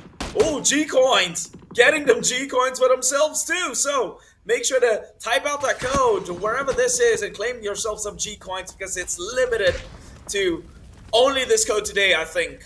I've not seen a G-Coin pop out more than once. That makes it even the more demandful, right? It's rare. yep. Screenshot, write it down. You gotta get it down as quickly as possible as well. Great timing. It's the last match of the night, so there's no more G-Coin code, I believe, Keith, but it's gonna be coming in after this. I think that's gonna be the one. So hopefully all you amazing viewers out there able to get some nice G-Coins for yourself, or stand a chance to claim some G-Coins for yourself. But with that being said, we do see from the minimap an emergency pickup is currently underway here. We see Team Unlucky currently moving out here. One of the members of ATO is currently knocked out, but he does have a teammate nearby. Buddy system still pretty solid here. It looks like Bayern is actually going to be knocked out right out of the end here. Oh, these spots, Alter Ego here. Bloods in the water. It's definitely drawing in quite a few teams here, as this is the final match of the night. So any opportunity to farm points, whether in terms of kills or placement, is definitely going to be something to be considered for a lot of these guys currently at the bottom. Alter Ego, sure, they're currently at the top score, but just look at the point differential from each other right here. It's relatively close, even around the middle ranks. But what a shot from Overlay. As an instant knock coming on top of Chibrit here, but then again, he got knocked down within the compound. So that's not going to be able to convert into any kills so far, but then again, commendable shot. I have to say, this season has been quite the treat. I have never seen such even score lines like this. in a battle royale for a very long time, right? Because Right. there's so many factors. Like, how do you even? This feels fair. Like, everyone's got a fighting chance. No one's Yeah. taking the lead and running with it. Everyone's still motivated to take each other down because it's so nearby. Right, it wasn't like our when we were doing it for phase 1, right, where the first two teams were like there was like a 40 points gap, and this is like after day 2, right? It was such a huge marginal lead. Everyone was just pretty much like, all right, the first two, they're a separate, that's a separate race entirely. Let's just look at 3 and 8 placing now. Yeah, and that always sucks, right? Because you want to always have that competitive narrative coming in that anyone can be a champion. But if you have the similar disparity like previous season where the top team is about 130 points in, and then the second team comes in at 90, and then the third at 40 or 50 and 60. Yeah. It's almost a gone case thing. You can't make a case up for it. But this one right here, even after today, if this match ends, I still don't know who might potentially take up the number 1 spot. Yeah, I mean, it's not to say that we will not end the night of day 2 with 100 points in total. I'm pretty sure we're still gonna break that milestone as usual here. But yeah, it's like you said, right? It's not like the top one and top 2 is like 100 points, and then the third place is like 70. It's not that kind of scenario anymore. Now it feels like just one good game for any of these guys. Really, just one good game. Sure, there were matches where it wasn't really great matches for a lot of these guys. Whether is it due to certain unforeseen variables, the circle wasn't favoring them, or they ended up being gone on by multiple teams because the situation demands for it. But it's like you said, right? It's battle royale, right? There's too many things to expect. There's too many things that could go right, and at the same time, it could go wrong for these guys. Is this how the team would be able to react or adapt accordingly here? Which I think is also one of the beauty about this game, or at least among the players. That's part of the point, right? There's so many unknown variables, yet the scoreline looks fair, which is crazy to think. But then again, with the circle in the water area, right? It's a lot. It's circumferring a lot of water areas, right? So definitely feels like we are several circle phases ahead of time here, just because of the lack of land areas here, and teams just playing a little bit safer. The reason why you see there's still a lot of space towards that northern side, but you see teams playing towards that center part, despite how close it is for a lot of these guys in phase 1, is because just on the off chance, Keith, on the off chance that circle shifts down towards that military base island, towards that southern side, team wants to be prepared, to be ready to put the pedal to the metal to get to that south side as fast as possible. But since it's still pretty centralized, teams are still pretty cool. And by the way, I just saw a pink BDRM. That's a very standout color for a vehicle. You mean Tank Light? A PUBG Tank Light edition? Yeah, I saw that too, man. I know. I really wanted to break off the discussion because I was just it was so shocking, right? Because the first time we saw the BDRM was yesterday's map of Marama. It was, it's rusty. It was off color as well. So it feels like a secondhand armored vehicle, right? But suddenly I just see a pink color one just really sticked out in the luscious green background, really. Emergency pickup. You see tags are landing. Sadly not enough to drop anybody here. Yeah, tries to reach for the heavens, unfortunately. They will all... Oh, Mad Cat. Look at that. He barely got out. Could have been him on his knees, but he had so much trust. Yeah, but he's not out of the clear, right? Because he's still gonna drop. He's still gonna drop at the center. All of them are basically risking to drop at the center part of the circle as much as possible. Alter Ego spotted them. Roy Esports as well. Mad Cat's probably not in a really good spot with how low he initially is. If he can land down safely before being tagged out, that'd be great for the team. Oh, not him. Spot the head, of course, courtesy of TD. That's gonna be the knock. Going to be forcing him back on his knees here, but couldn't really convert to the kill. Thankfully, thanks to cover and compound. No one really on their northeastern side of. No one's really on the southeastern side to really finish or really secure that kill here. on Dark Horseman. So they should be able to comfortably get the revive back up. Well, I mean, I could say, luckily for Dark Horseman, it's still an even trade. There's only 3 members from Roy itself.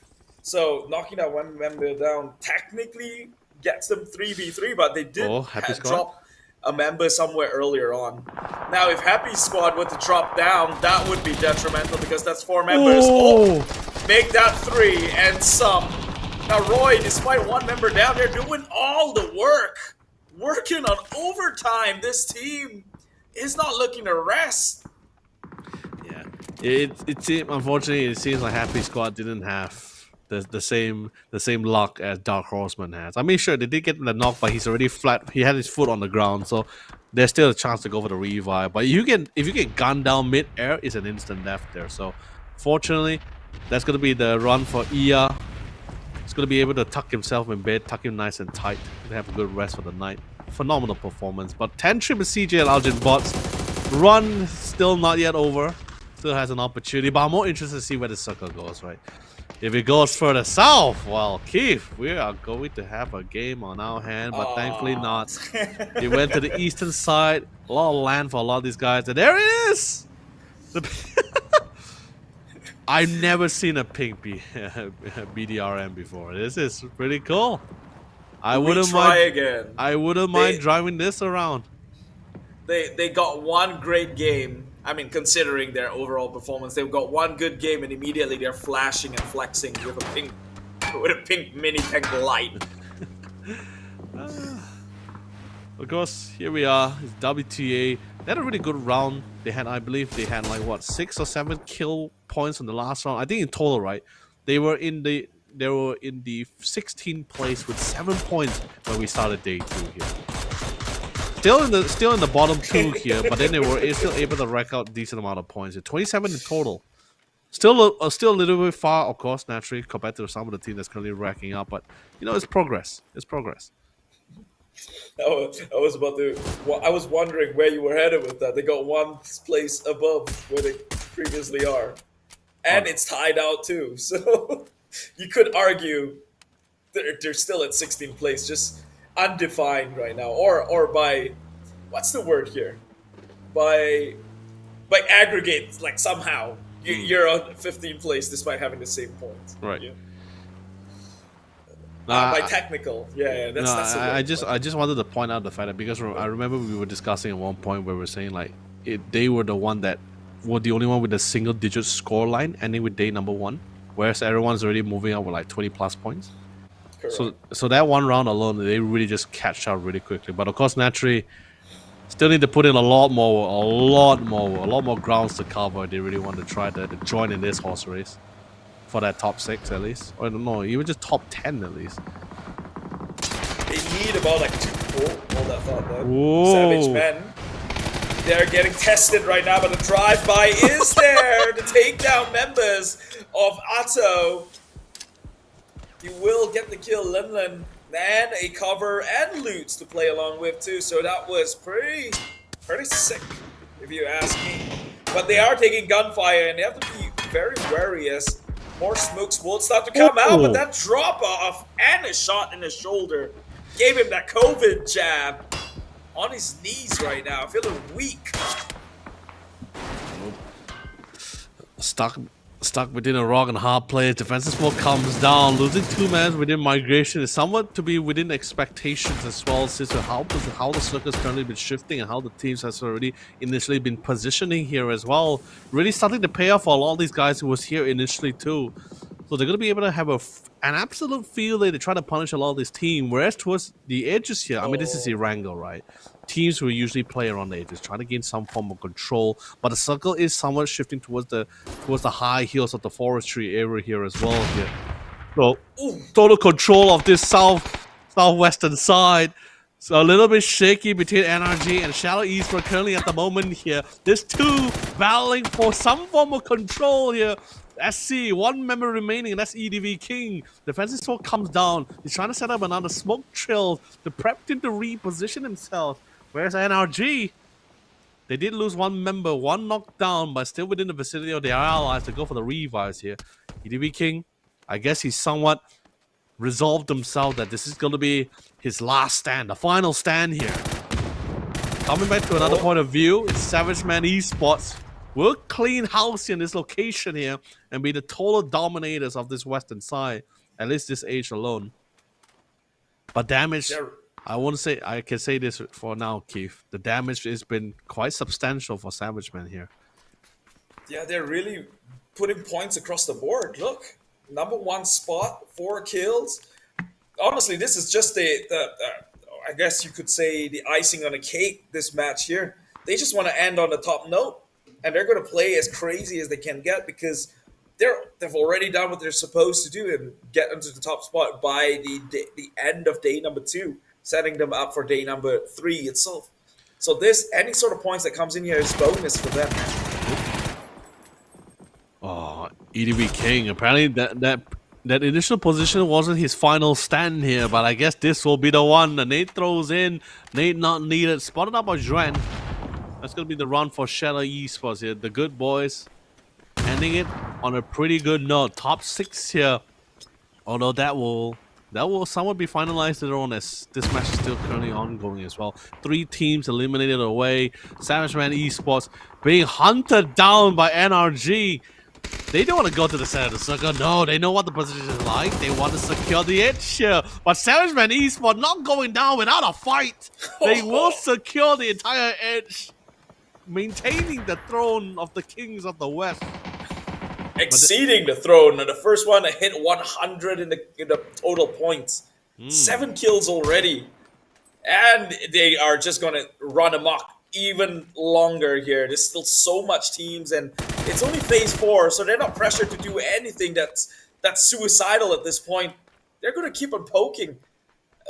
JFT's within the area. Can they do anything about it? Potentially, but I think it's more likely than not.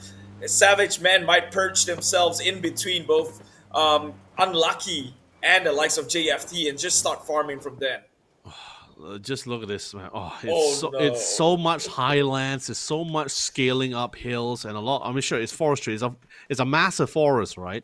But you're dealing with a scaling or a descending hill here for a lot of these guys here. So how the circle shifts later on can be quite detrimental for a lot of these guys. For example, if it goes further north, right, teams is going to be scaling on top of the teams who's currently based on the north side, right, which is currently Savage Man Esports, JFT, or ISG. But naturally, of course, we're going to be finding the victors between the 3 squads shortly as well, because you can't have all 3 still standing strong here. Unlucky is, of course, within the vicinity, but it's currently on that western side, so might have to do a little bit of shift later on. WTE is currently on that south side, currently being gatekept by both Roy and Happy Squad. It's going to be quite the run. But finally, Aurora showcasing themselves in the kill feed. We were barely hearing them or seeing any sounds on the kill feed. So for now they somewhat revealed themselves to how close the circle is, as team are slowly trying to relocate or reposition themselves for a better spot for that final fight. Are you kidding me? Savage Men still getting kills, despite 2 more members left, and Savage Man is the one who confirms that kill onto Needact. If Aurora were to go down right now, there is pretty much only Alter Ego left to try and contest for it, but hold that thought because Dark Horseman going up against Roy. Now Roy is undernumbered. They only had 3 players to begin with, and now only 1 to try and defend the spot. But they will try. Alec! You should have run with the barrel of your gun pointed in the right direction. You just ran straight through it. Man, 10 kills going on the side of Savage Men. In the meantime, in the backlines, meanwhile, Evil Patrick trying to even the odds. They got the pickup. Evil Patrick, this might be detrimental for them. He has no idea. Throws in the flash itself. I believe he might have seen some sort of movement going out the window, but the blue will go down, and eventually desperation kicks in, and Roy is just getting away with cold-blooded murder here. Unfortunately, he will succumb to the zone. But then again, well done for TD, the BRDM. I told you that thing could take a hit, but of course not for too long. And so reset himself. Happy Squad spots up the vehicle, breaks the door, spots no one through, opens it through, spotted out first, holding down. fantastic hip firing will secure the round. It seems like Kunyit from Raw Esports, they will succumb themselves to the zone. But then again, well done coming from Kunyit, holding it out in a 1v3 to go for the revive here. Because unfortunately, I guess they just decided, let's not give any teams the farm any more points. But still, fantastic work coming from Kunyit. It looks like Savage and Esports, finally, they'll get a taste of their own medicine as both JFT and Unlucky will pepper them down right out in the open, and finally they will be leaving the round. But then again, Keith, they already knew it. They already knew they were already in a tough spot. They might as well go down swinging, gun blazing here. And guess what? 11 kills. That's pretty much equivalent to getting a chicken dinner already, because chicken dinner is already 10 points here. So that's crazy. Yeah. And mind you, they got the additional 5-6 kills with only 2 members. So this is, you are already, you know, it was okay to go down with like 2 members and 6-7 kills. Now you got 11. I'll take that any day. And part of the squad that contributed into that kill is Aurora Gaming across the kill feed. They took down the Aurora Gaming itself. So now Alter Ego, it's free reign to them to maybe kill take and overtake and surpass the likes of Savage Men, but at that point you wouldn't matter. It wouldn't matter because tomorrow is a brand new day, and if Savage Men can't keep up the momentum, it's going to be deadly for the rest of the lobby. But you see what I mean, Keith? Now this is the problem. The circle keeps persisting towards that north side, which means a lot of these guys from the southern side have to scale up this hill. And you know, sieging towards the high ground, and the hills are pretty steep too here. So utilities will naturally roll down. You're also gonna be falling prey to teams who's gonna be peppering you down as well. Sure, JFT, they're not really exactly at the top part of that hill. They're taking one of the few levels of that hill, but they're not at the highest peak here. Whereas Unlucky, it looks like Alter Ego really want to clear out one of their sides here, and unfortunately for Happy Squad, they will be the 16th to be removed away. But again, look at how low some of the remaining members. Irohani, Papata Samurai, 1 member remaining. Unlucky is going to be overly, still 1 left standing. Chibib just spot out the head. We'll get the headshot, and now we're down to our final 4 here. JFT finally putting in some work in the final map of the day. Looking to break into the triple digits as well. 5 kills already in their names. Could join the big 1 hundo in just about 5 more. Or a little less with replacement points itself. Some covers being dropped down. Natural obstacles and terrain. ISG still in the mix, in the hit of it. They do see HR-27 inside the tank, the mini tank of some sort. Oh, goes in, shoots 1 member down. That's HXF. Almost down there. He's got to turn on right because it's got eliminated. The tank drove up onto the rock side, probably cracked some heads in the process. It's so unfortunate. So he got the knock as well, but because he knocked out at it was such a steep hill, they barely could spot him out. And this is one of the situations where you don't have that Panzerfaust here as well. But they are unloading as many clips as possible towards the BRDM, and they finally managed to shut it down.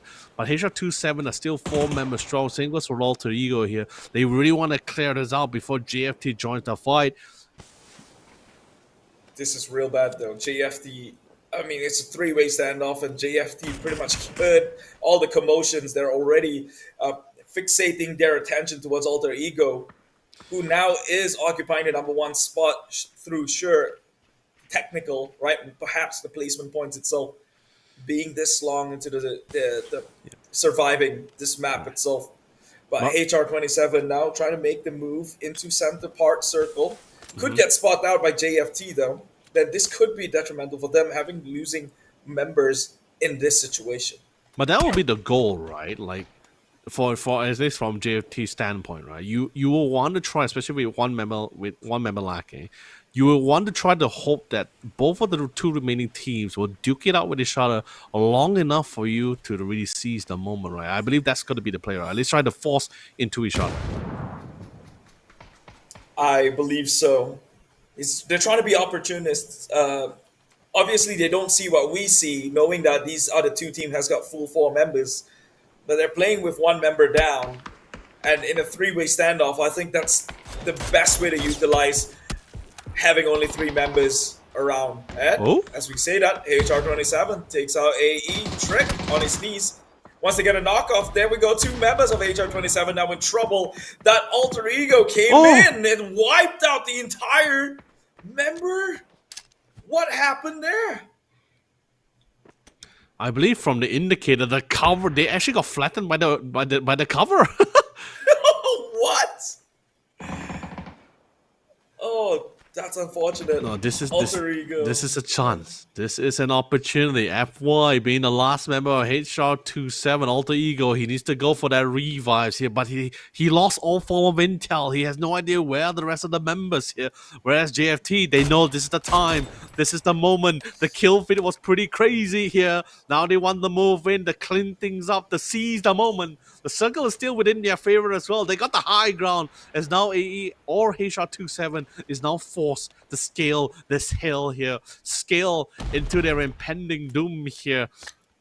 Unless an opportunity comes in, if they could get the knocks, they could get the headshots here, then it might be a little bit... Then the ending of the story could be a little bit different here, Keith.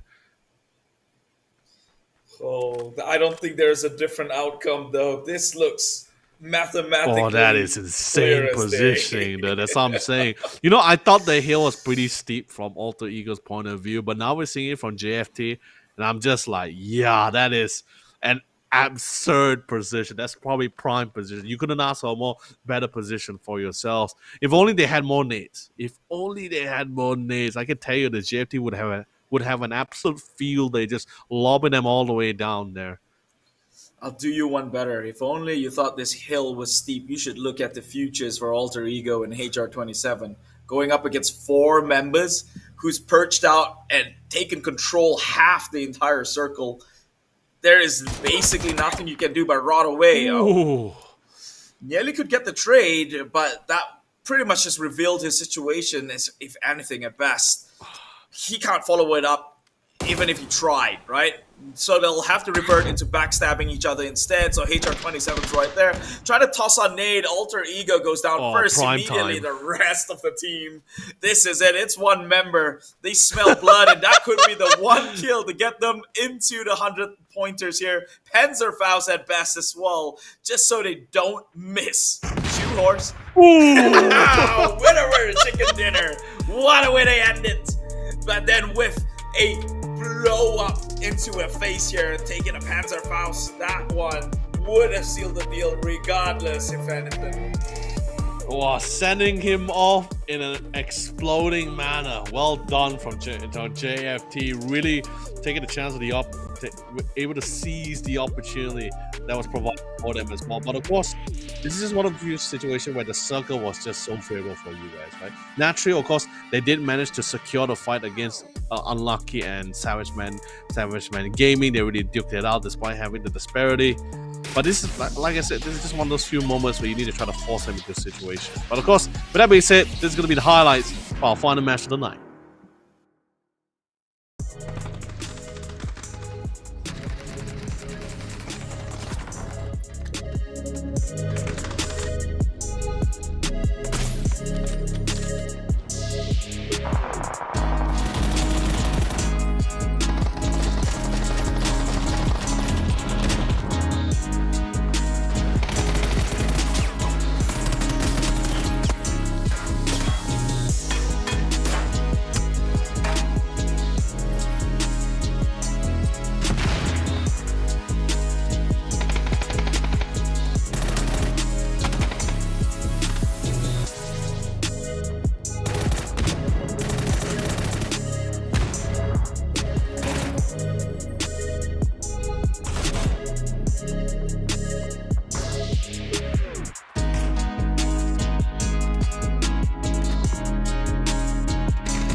What a way to bring us back in here what a way to end the final match of the night here. Congratulations to JFT for securing their chicken dinner of day number 2 here. But of course, ladies and gentlemen, welcome back once again to the PUBG Esports Master Series Phase 2 here for 2025. It is day 2 and practically we're at our last match of the night here. We're just pretty much just waiting things out to see what's the updated leaderboard for a lot of these guys here. And I believe every team did the best they could. A last hoorah, I guess you could say here, Keith, for the final match and the final night of day number 2, preparing themselves as they go towards day 3 tomorrow, Championship Sunday. I mean, tomorrow's the big day. It's the last stride, like you mentioned it to be. I'm excited for all these teams. I know it's equally across, or at least evenly distributed, those points from number 1 all the way down to the 6th position at the very least. So I think it's going to be a lot of neck and neck in between there. And I'm here to welcome it, right? So far, I believe 3 teams made it into the 100-pointer mark. Yeah. JFT stepping out at the last end itself, thankfully for them. But the rest of these teams, who else is going to make it in the top 6? Because like you mentioned earlier on before this match itself, this is a pre-qualifier to a qualifier to another qualifier. So it's not over till it's over. They're going to have to rinse, repeat, and do it all over again once they get past this round. Yeah. But you know, with that being said, I still had to point out that Panzer Faust animation, right? By the way, thank you so much, Observer, for putting in that kind of cinematic view, because it looks absolutely epic to get that final pick up here. Honestly, if you miss, could be quite punishing, but you know, it's close range, so well done coming in. What a flashy way to go. But yes, just judging from the scoreline that we had here, right? Like, even Savage Man, even if they didn't really pull off the 11, getting their 11 kill points that they had from the last match, right? They will still be in a pretty good position for themselves here among the top 3 here. I believe they had around like 93 points. They were in top 3 with 93 points here. But of course, naturally 11 points, that should elevate them to a really significant amount. Alter Ego, they weren't really sitting on the sideline as well. They got the placement, they got a decent amount of kills to add on top of that. Justice for Tomorrow, this is the one where it really helped them a lot more. This chicken dinner, on top of the amount of kills that they have, sure, it's not as substantial compared to Alter Ego, which was a total of 11 kills. No placement, by the way, just 11 kills. Sure, it may not be as high, but it's just enough to elevate them up the ranking furthermore. But of course, this is going to be the post-match situation for our final match of day 2. Not as much damage, but you know, teams were pretty much looking for opportunities for themselves. Yeah, I mean, those opportunities were there. It was seized well and out, especially for JFT, more so from Savage Man Esports, right? Like, although total damage dished out, you could say, oh, okay, they didn't do just as much as the team on the second spot or the third placing team, that's Alter Ego, right? However, they are only 2 members to rake in those points itself, so they were doing well trying to dish off people's prey and make it their own. But of course, the ultimate victor for this match alone goes down 1 for the Oceania. That is Justice for Tomorrow with the 8 kills, which is just enough to make sure that they're still up there in the top 3. Now, Justice for Tomorrow began the match in the top 2 position, went all the way down to 5th place, and now back up there with 100 pointers just to contest the top 2 position comes day number 3. Mm-hmm. It's not just them as well. A lot of teams was able to, at least was able to just like scratch up as much points as possible. Even for HR27, they weren't able to get like 1 or 2 kill points. Wait, let's just confirm here. So, oh, okay, wait, this is the match leaderboard. Where's HR27? Yeah, HR27, they got 5 kills, by the way. 5 kills, they got a placement points coming in the 2nd place here. So 11 points, that's actually a substantial amount of points that they managed to earn for themselves, putting them in a really nice spot in the total leaderboard, which we're going to be seeing later shortly as well. Because remember, while we were discussing this before this match that happened, Keith, a lot of the teams contesting for the 6 spots. We were talking about what's the total average points is pretty much a safe amount for all of these teams to put them in a really good spot to contend for that 6th place here. HR27 should, with this total points of 11, they should be able to get themselves all the way to that 8th or 9th place. Sorry, scratch that, 9th place here from their previous position, which was the 11. And now a lot of those teams was able to meet that quota of hitting that 60 to 70 total points average here to contest for that 6th position later on. And the point differential is not too far, right? Happy Squad 88 points, Roy Esports 77, NRG 71 as we go down the ladder. Even Hive International is 61. Dark Horseman, although 58, but still pretty close enough as we still have 6 more matches tomorrow. It's only Irohani, Popeta Samurai, and Team Unlucky.